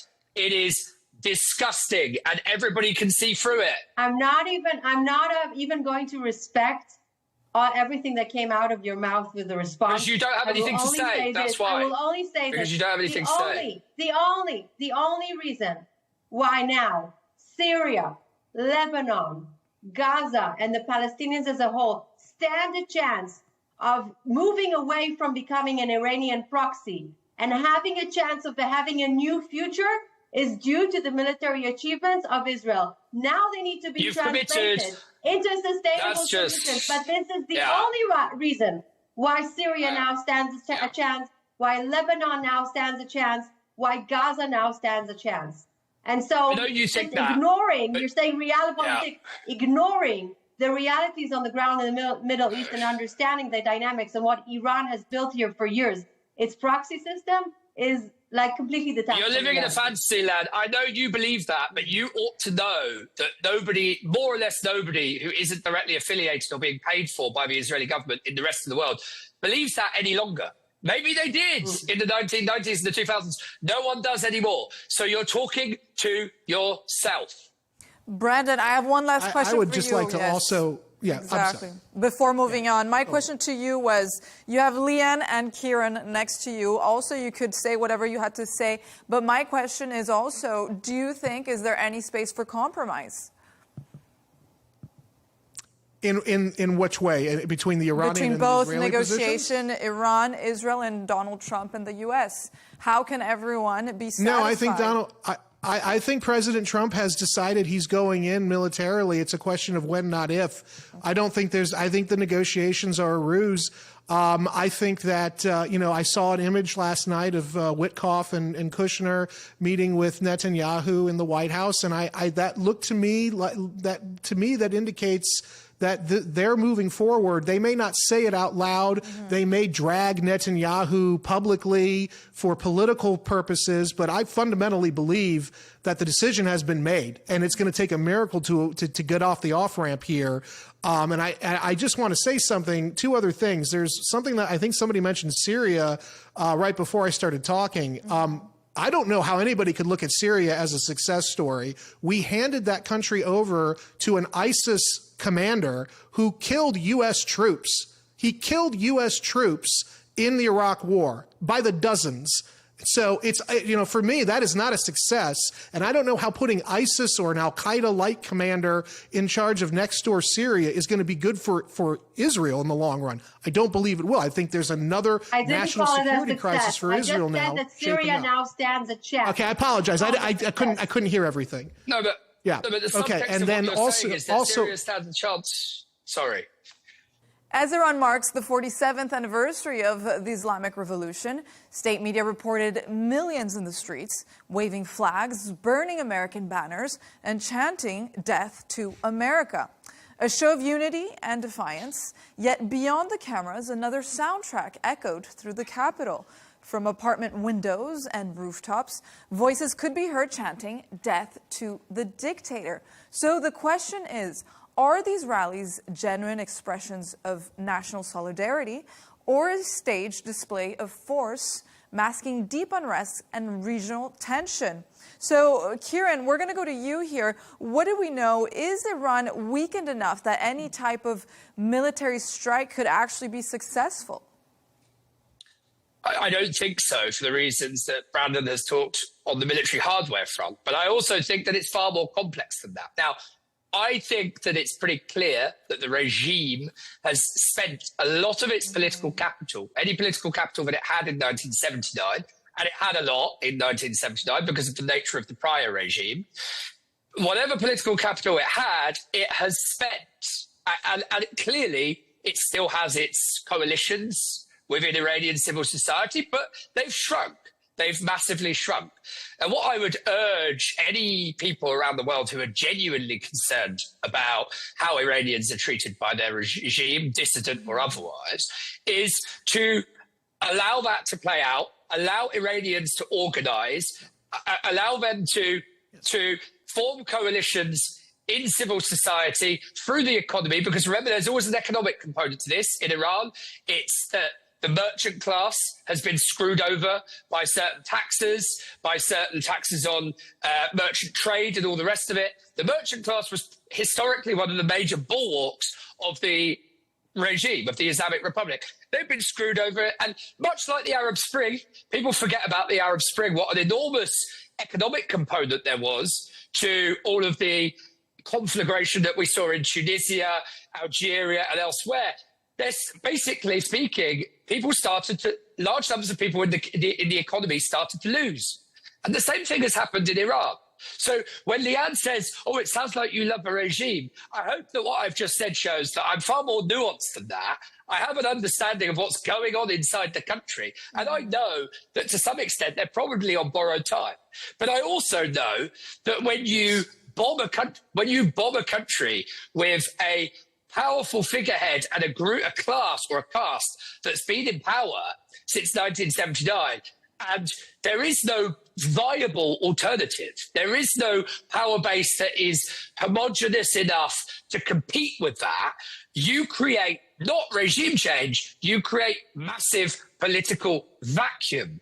And in that political vacuum, often you get monsters. You get monsters filling the void, right? And, you know, what Brandon said a moment ago about Syria. Exactly, right? We're on the set.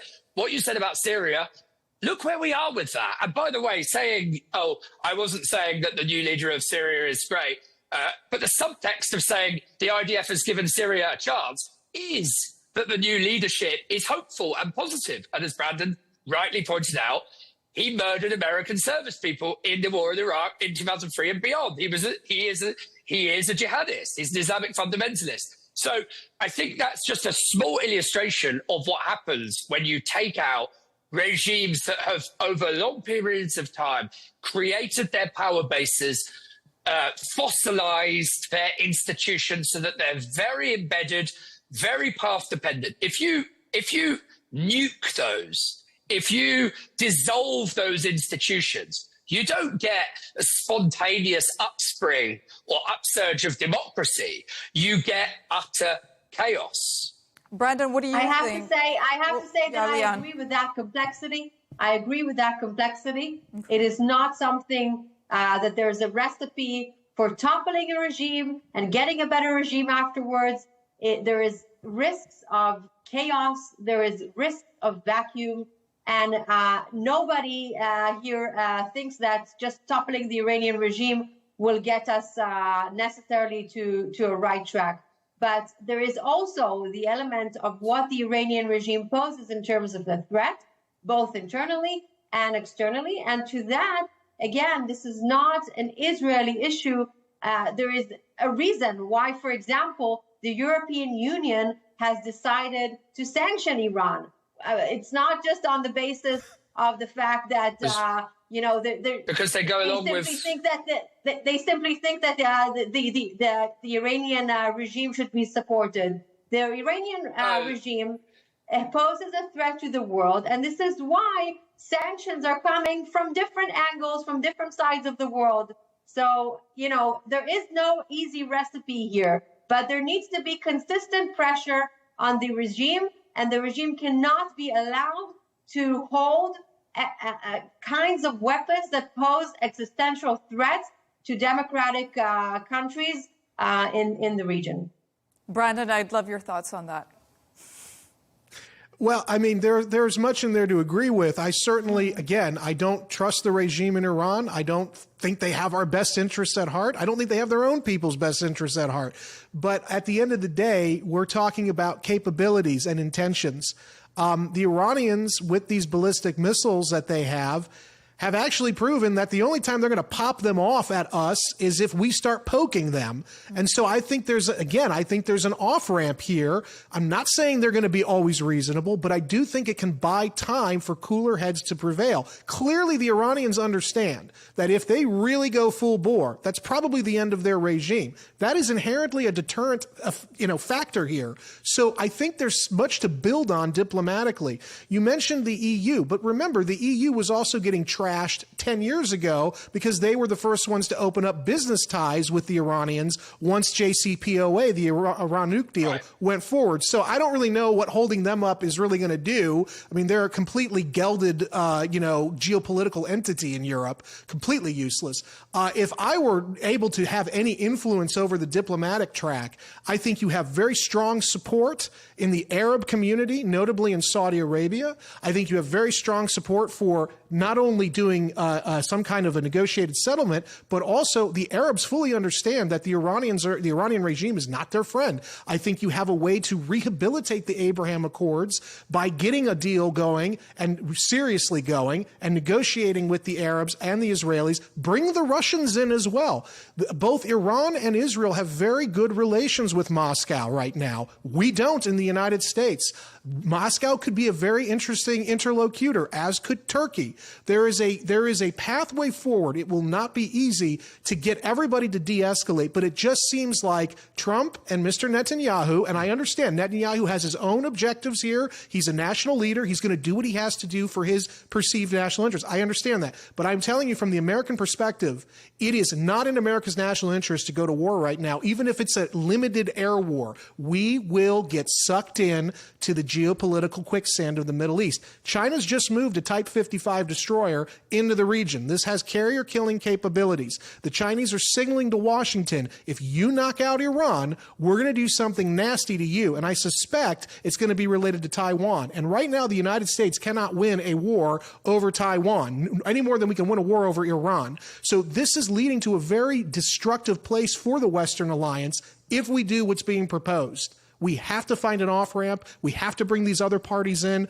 and we're going to have to understand that we don't want nukes in Iran, but at the same time, the Iranians are limited in what they can develop right now. What's more, those missiles are the problem. They're not going to get rid of them, but they haven't launched them preemptively. So there's a chance here we can actually work towards something, and those sanctions are leverage. We could use those sanctions as leverage.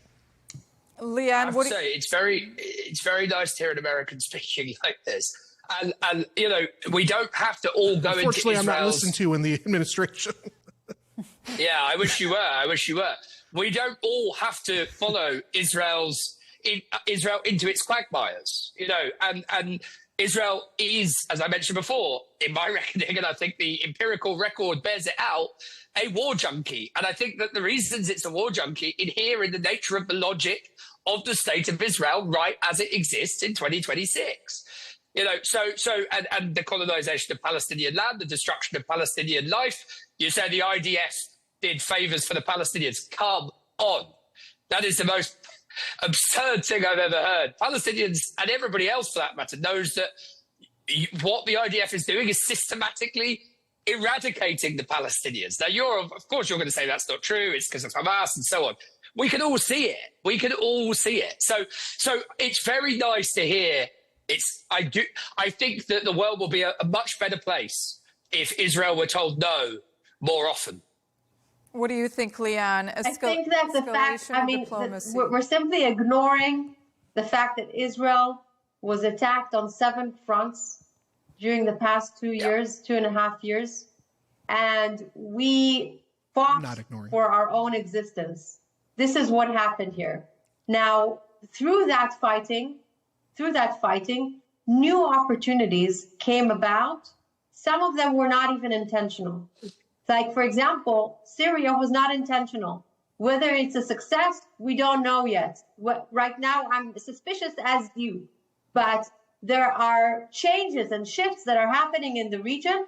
And what we need to, as a result of the last 2.5 years, that was triggered, again, by an attack on Israel from 7 fronts. But now what we need to do is we need to work together, all the moderate forces in the region, with the U.S. leadership. And we need to call it very straight, right from wrong. Iran and its proxy system cannot be revitalized. A Muslim Brotherhood type of proxy system cannot be built on the backbone of the previous axis. We need to bring all the moderate forces together. We need to isolate and weaken the Iranian regime.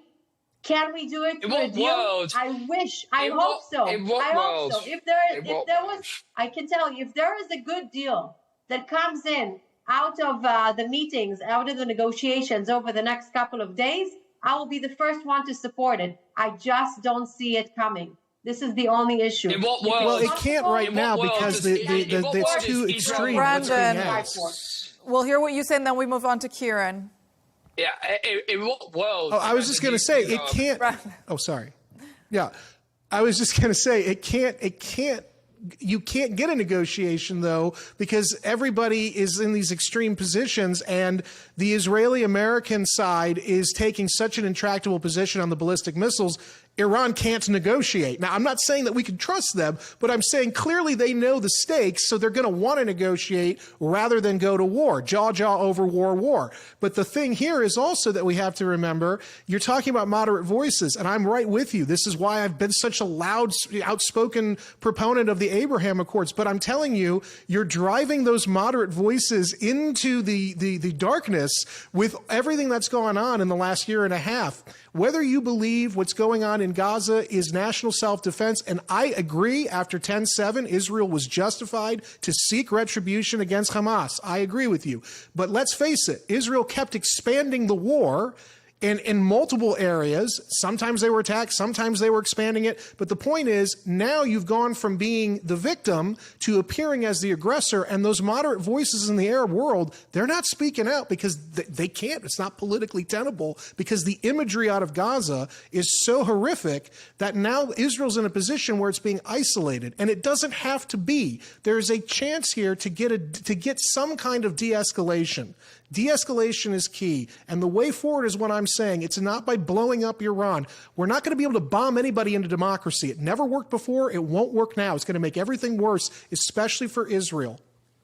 Kieran, what do you think? You don't think we can all work together here? Democracy as well. Yeah. What I think very clearly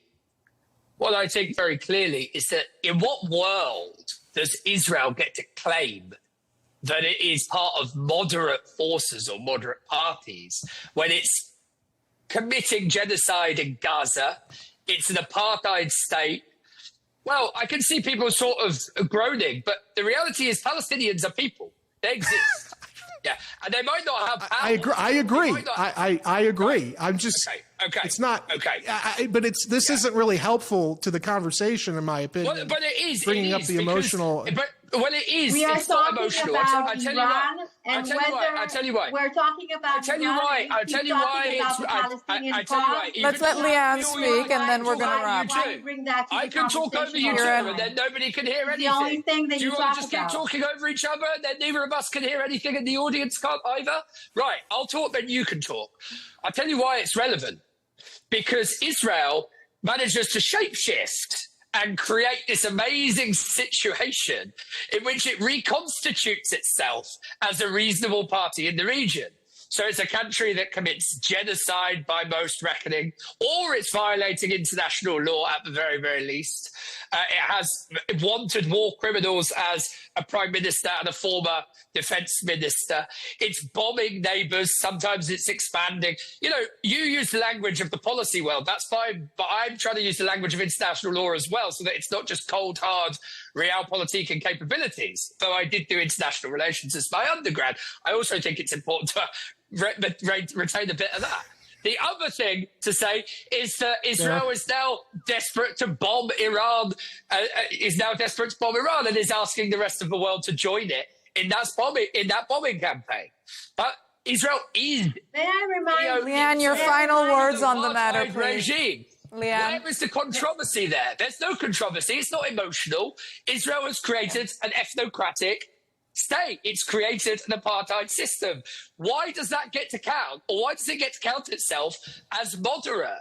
It is the theatre of the absurd, and I will not go along with it simply because Israel has a preponderance of power. I've talked about realpolitik. I think we ought to be respectful of realpolitik and use it as a lens through which we regard the judiciousness or otherwise of bombing neighbouring countries with ballistic missiles and 92 million people living there. But I will not simply sweep away an entire people and say it's purely emotive if you talk about genocide against a group of people.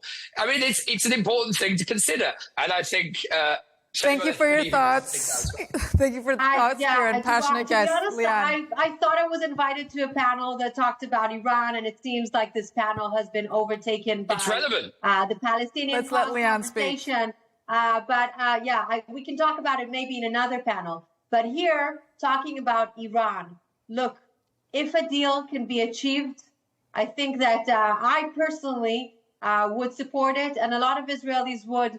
The last thing that Israelis want to see happening right now is yet another war. We have been in shelters. My personal family, it's rubbish. My personal family's house has been completely ruined by the last round with Iran, and my family lost their own home. And thank God they survived it because they were in the shelter. A lot of people have lost a lot during the past 2.5 years.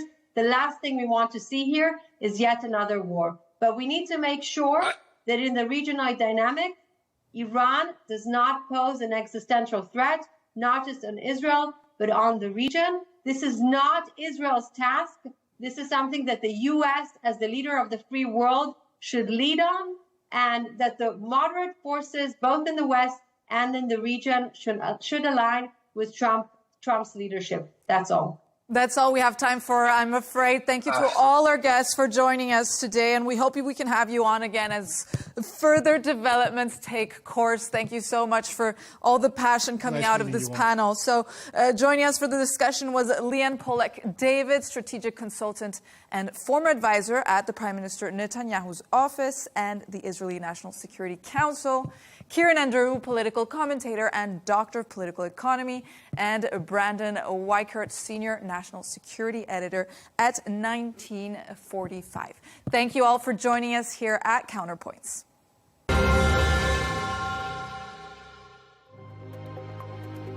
Thank you for tuning in to this episode of Counterpoints. To keep up to date with our latest debates and interviews, be sure to subscribe to Arabiya English on YouTube. And don't forget to follow us on X and TikTok. Goodbye.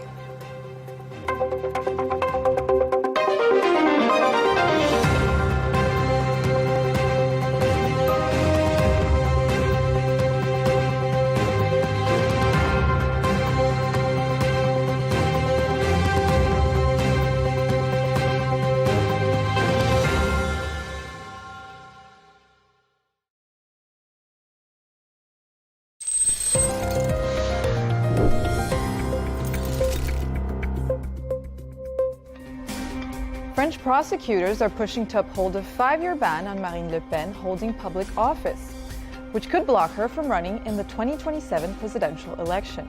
But there's a twist. A French magistrate says 2 U.S. State Department advisors quietly met with her last year to discuss Le Pen's conviction. Je voudrais vous raconter ce qui s'est passé dans mon bureau, puisqu'en fait, j'ai eu, à la demande de l'ambassade américaine à Paris, j'ai rencontré 2 émissaires de l'administration Trump qui sont venus. On devait avoir une discussion sur les droits de l'homme, comme j'en ai régulièrement avec des diplomates de pays alliés. Et assez rapidement, la conversation a tourné autour de la situation pénale de Marine Le Pen, avec l'idée de chercher des éléments auprès de moi et peut-être auprès d'autres personnes qu'ils allaient rencontrer, qui pourraient accréditer l'idée qu'il s'agirait d'un procès purement politique pour l'empêcher d'être candidate. The officials reportedly believe Le Pen was treated unfairly and wanted to explore ways to suggest the trial was political, a view echoed by many U.S. conservative voices. The magistrate found the conversation so uncomfortable, she reported it to the French Foreign Ministry, warning it could influence public debate in France. The U.S. State Department confirmed the visit, saying in a message on X the trip was to reaffirm a shared commitment to free speech, democratic choice, and religious freedom, dismissing interference claims as false rumors. Still, if the allegations are true, it's a striking case of U.S. meddling in another country's legal system, raising fresh concerns about foreign involvement in French politics right as Le Pen fights her appeal and eyes a potential presidential 2027 run.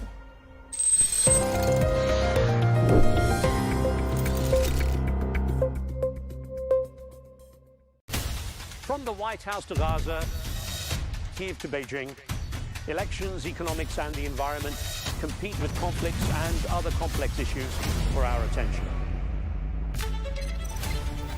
In an age of fake news, deepfake and artificial intelligence, they've got to have a vote and a say. It's important to look beyond the loudest voice to understand the truth. From newsmakers to groundbreakers, my campaign is going very well. Presidents, prime ministers, princes and peacemakers, and cultural tastemakers. As Arabs, as Middle Eastern, we're too emotional. Join me on The Riz Khan Show for empowering conversation.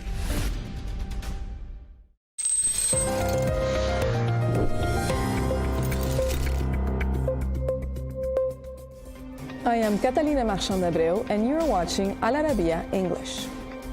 As fighting continues in eastern Ukraine, peace talks and ceasefire proposals keep stalling over one key issue: the control of the Donbas. Here's why it matters. The Donbas, made up of Donetsk and Luhansk, was once Ukraine's industrial heartland, rich in coal, factories, and key transport networks. But its importance goes far beyond economics. Since 2014, parts of the Donbas have been controlled by Russian-backed forces, turning it into a frontline even before Russia's 2022 full-scale invasion. For Russia, the Donbas is politically, militarily, and symbolically central, a core part of Putin's goals and a justification for the war. Holding it also strengthens Russia's grip on occupied territory. For Ukraine, Donbas is vital to national identity, defense, and future recovery, a region that carries deep personal significance for millions of Ukrainians. As Ukrainian leaders say, surrendering it would reward Russian aggression and leave the country more vulnerable to future attacks. Ukrainian President Volodymyr Zelensky argues that it is domestically impossible, as surrendering the region would be unconstitutional and opposed by roughly 75% of Ukrainians. As long as both sides see the Donbas as non-negotiable, it remains not just a battlefield, but the biggest obstacle to peace.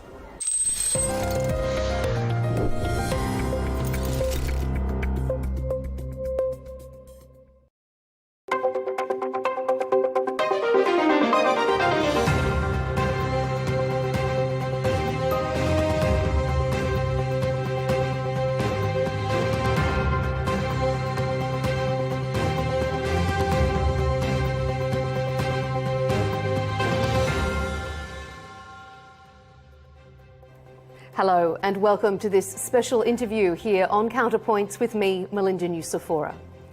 Well, US President Donald Trump has called it one of the most consequential bodies ever created in the history of the world.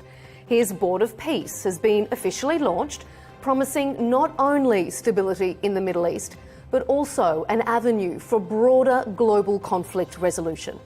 For more insight on the role the board will play, we're joined by US Ambassador to Israel, Mike Huckabee. Ambassador Huckabee, thank you for your time and welcome back to Counterpoints. I appreciate it, Melinda. It's great to be back with you. Let's start with the Board of Peace. Why do you think that this particular board can be a stabilising force in the Middle East where other groups and other institutions may have failed?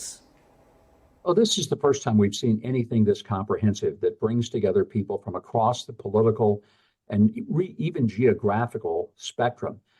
It's historic and epic in its very makeup. It's even more historic in its ambition, and the idea that you're going to bring all of these nations together who are going to collaborate on something that is uniquely focused on a region that has been the centerpiece of international attention for the past 2.5 years, and that is been the centerpiece of a very, very difficult war, difficult for the Israelis, difficult for many people who have watched it from afar, and unfortunately, especially difficult for those who forget why the war even happened.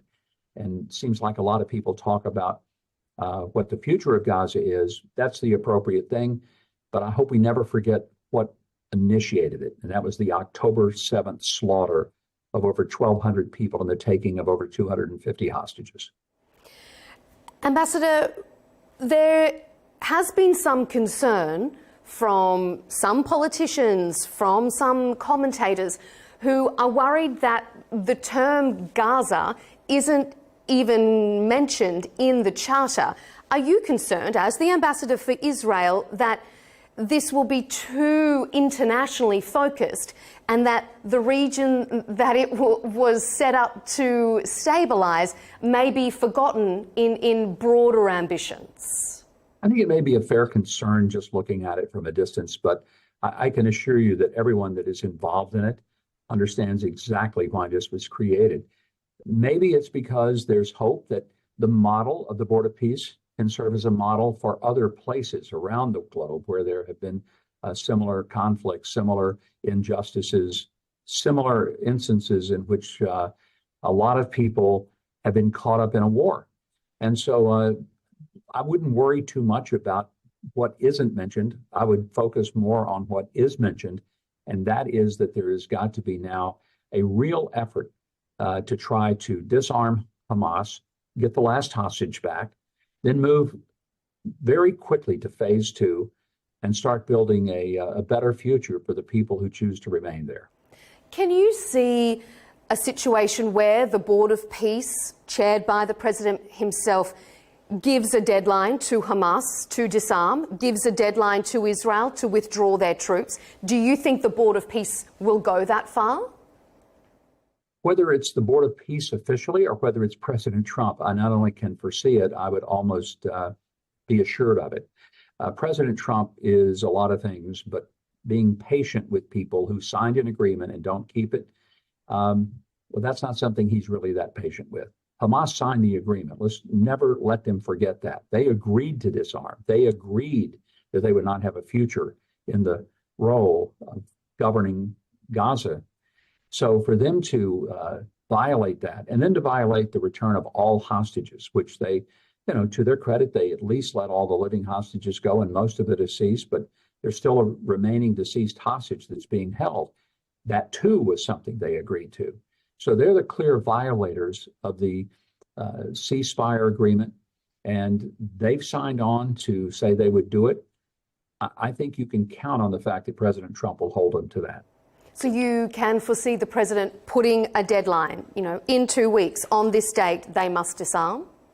Yeah, I don't know what that's going to be, and only he could answer that. So I'm not going to try to speculate. Is it weeks? Is it a month? What is that deadline? I don't know. He will certainly tell us. As you know, the president's pretty good about expressing himself. He's not ambiguous when it comes to saying things out loud that he really believes and things that he sticks by. And I think it's one of the reasons that Hamas should pay attention, because he said consistently since he was sworn in just over a year ago that Hamas has no future there and they've got to disarm. And that was before the ceasefire agreement. He's never wavered from that, never even an iota. So the idea that they're going to somehow wait him out, it's not a good calculation on their part. Seeing as we're talking about the president, let me put this to you. He sits at the head of the Board of Peace, and he alone has full veto power. Is that fair, that the veto rests with one person? I would ask this, is there anyone else in the world who could lead this effort and bring it to where it already is? I would say the answer to that is an emphatic no. I can't think of anyone leading any nation, any organization who has the moxie to pull off what he has already pulled off. The agreement at Sharm el-Sheikh itself was something that I think maybe went beyond what people would have ever expected. And that is when you have the entire Arab world all signing that agreement, Israel signing the agreement, even Hamas signing the agreement, no one but President Donald J. Trump could have pulled that off. So I would just simply say, if anyone questions why should he be the head of the Board of Peace, you tell me who should. And I think you're going to have a hard time giving me a name of anybody who would be better suited to serve in that role than he would. Here on Counterpoints, we've had some very experienced political commentators say to us that this board could eventually kill the United Nations. Do you think that that's a possibility? I personally couldn't answer that. I don't think that that's the intent of the Board of Peace. In fact, I can say categorically that's never been discussed. No one has ever said, hey, you know, if we really work this right, we'll replace it. Of course, and the president in his address at Davos said that he will work in conjunction, but he has been very critical of the UN. Can you foresee a time where it rivals, threatens the UN? I think if the UN is threatened or rivaled, it'll be because of its own incompetence. It won't be because of something that President Trump does. He's willing to work with the UN. He's gone to speak there. He's been very open about that. But he's also recognized that there are UN-affiliated organizations like UNRWA that were collaborators with Hamas. Even on October 7th itself, there's a lot of heartburn, I think, among many Americans and other nations of the world about some of the ways in which the UN conducts itself. So it's the UN that needs to reform. It's the UN that needs to make some serious changes to regain credibility in the world. But when you have let's say a Human Rights Council, and you take advice from Russia or North Korea, you just strain the credibility of the organization. So no, I don't think the Board of Peace was ever intended to be a replacement or to be a rival. It's intended to do what it's stated its intentions are, and that is to bring a global awareness and participation in bringing not only an end to a war, but a real rebuilding beyond it. Well, you raise Russia there. But eyebrows were certainly raised when invitations were extended to Russia, to Belarus, to join the Board of Peace. Given what you've just said, is it appropriate that Presidents Putin and President Lukashenko are invited to sit on a Board of Peace?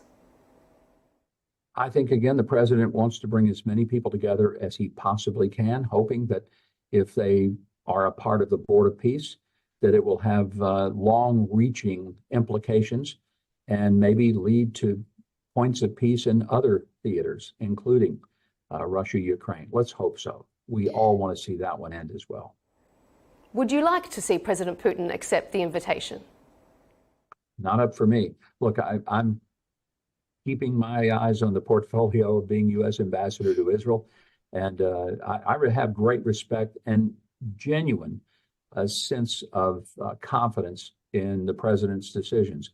So far, even when people think they're wrong, they turn out to be right. And this has been my observation for many, many years of knowing him. I often, sometimes even will say, I wonder what he was thinking or what did he do? And then in a few days or a few weeks later, it's like, that was brilliant. What I love about President Trump is that he does not approach things in a conventional and in a traditional political calculation. he asked two questions of pretty much everything before him. Will it work, and will it make things better? He is the ultimate pragmatist. He is not an ideologue. And I tell my friends in the U.S. all the time who want to peg him left or right, I say, you're missing the point. That's not who he is. If he makes a decision, it's going to be based on, will it work and will it make it better? If that lands a little left of center, that's not a big calculation. Most political figures are going to start and end within the box of their ideology. So if they're conservative, they're going to say everything we do has to start and end within the center to right horizontal line. He just doesn't think like that, and it's why he's been so successful, because he thinks beyond the expectations of a traditional political figure.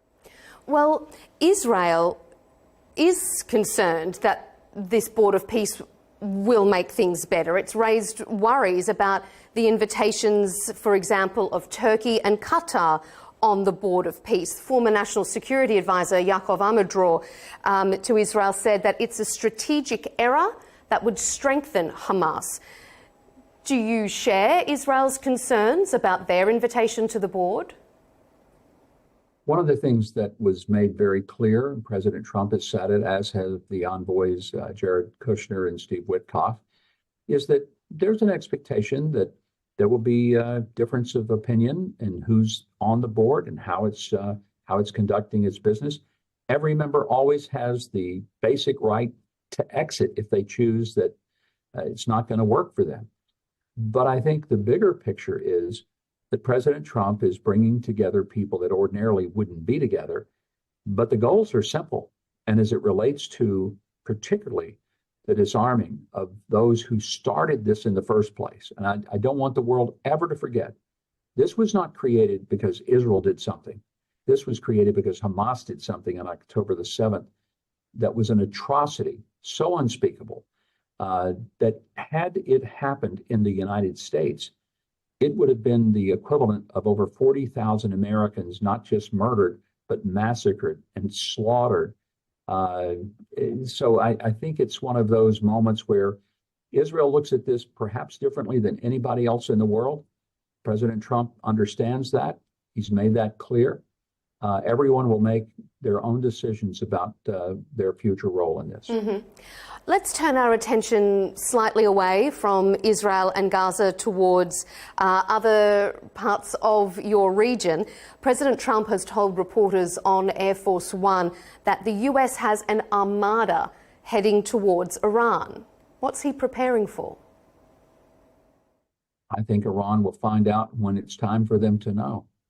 The one thing he has said to the Ayatollah that he's continually made clear to Iran, last summer he made clear to them, you're not going to have enriched uranium and you're not going to have a nuclear weapon. They didn't believe him. He proved that he meant it. If he's saying to them, quit killing the protesters, quit slaughtering your own people who believe that they should be having food and water and an economy that works rather than one that gives all of its resources to Hamas, Hezbollah, and the Houthis, then the supreme leader, or sometimes I call him the extreme leader, should pay attention to that. Melinda, where I come from, we have a statement, a colloquial comment that says there is no education in the second kick of a mule. Well, what that simply means is if the mule kicks you the first time because you stood behind him, not understanding what the mule could do, and you go and you stand behind him again, you're probably not going to have much education in the second kick of the mule because you didn't get much out of the first one. I would say to the Iranian leadership, you got kicked pretty hard last summer, and President Trump did exactly what he said he was going to do. He's saying to you again, you can choose a better course. I would strongly suggest that the Iranian leaders do that. Is there underlying in that, you know, when you say Iran will find out when it's time for them to know, is the underlying sentiment then that perhaps President Trump isn't convinced when the Iranian authorities say that they aren't executing the protesters and that they have restored calm order? I think President Trump is a person who is naturally skeptical when people have a long history of murdering their own people, that he's going to just believe that they've had a change of heart. So he's going to want evidence of that. If he doesn't get it, then I think that will be one of the bases upon which he will make whatever decision he will make. But he alone will make that decision. It won't be made by me, won't be made by anyone here in Israel. It will be made by the President of the United States. And when he makes that decision, it will be one that it will be carried out. But I don't know when, I don't know what. I just know that anyone who does not believe that President Trump makes promises that he keeps, they haven't been paying attention. Do you think then that people in your region should be preparing seriously for another US intervention? I don't know that I would say that people ought to be preparing like they ought to be stocking up on water and bread and canned goods right now. I don't think we feel a sense of imminent threat. I'm not sensing that here in Israel. But look, we live in a part of the world that is volatile. There's a fragility, if you will, about what peace looks like on any given day. I think most Israelis went to bed on October the 6th, 2023, thinking life is good. Tomorrow's a religious holiday. It's going to be a wonderful day. Everything changed within a few hours. So people expect that you're prepared for anything. You hope for the best. Nobody's sitting around curled up in a fetal position right now, thinking that the opening salvos of Armageddon are about to happen. People are always on alert, and I think that's just being smart. Let's, as we wrap up our interview, let's circle back to where we started with the Board of Peace, because part of that announcement, part of that official launch on the sidelines of the World Economic Forum in Davos included Jared Kushner presenting a reconstruction plan for Gaza, and in that it suggested not just stable and economically prosperous Gaza, but a Gaza governed and controlled by Palestinians. Do you think that that sits comfortably with the people of Israel? As long as there's going to be serious reform within the Palestinian culture and mindset, that's going to be a real key. But that's been true within the Palestinian Authority governed regions in Judea and Samaria. So will they change their textbooks and make it so that children are not taught that it's a wonderful thing to kill a Jew? That's going to be a part of it. Will they stop paying people who are terrorists for having murdered people who are Jewish and conducting all kinds of acts of terrorism? And if they die, will their families stop getting pensions for that? That's a part of the reforms that really need to happen, and I think the expectation is that it will. Let's hope that there's a massive reformation. There is a very different kind of culture that takes root in Gaza, and that, as the fairy tales say, let's hope that we all live happily ever after. That's the hope and the goal.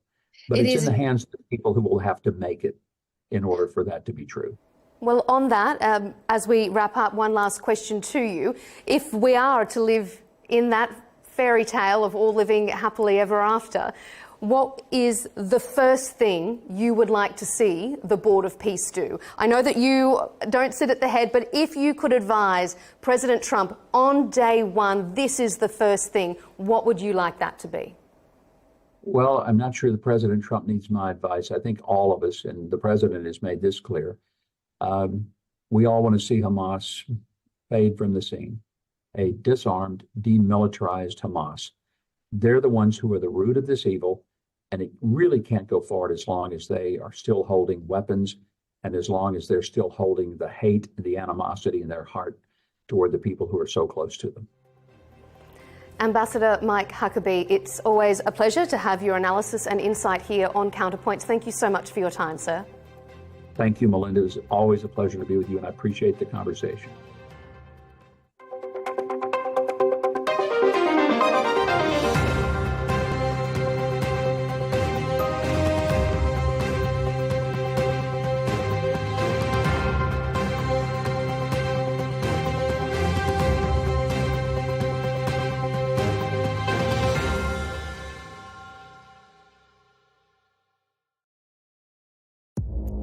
Our allies, in many cases, are worse than our enemies. Stay informed and connected with the latest international headlines.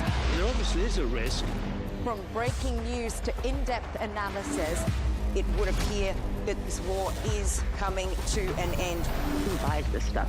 Investors, pension funds. We deliver the most important developments straight to your screen. Iran always wanted to deal with militia. Join us for compelling, expert-driven conversations.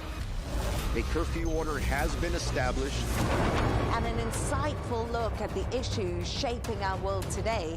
There are a lot of proposals about European architecture for security.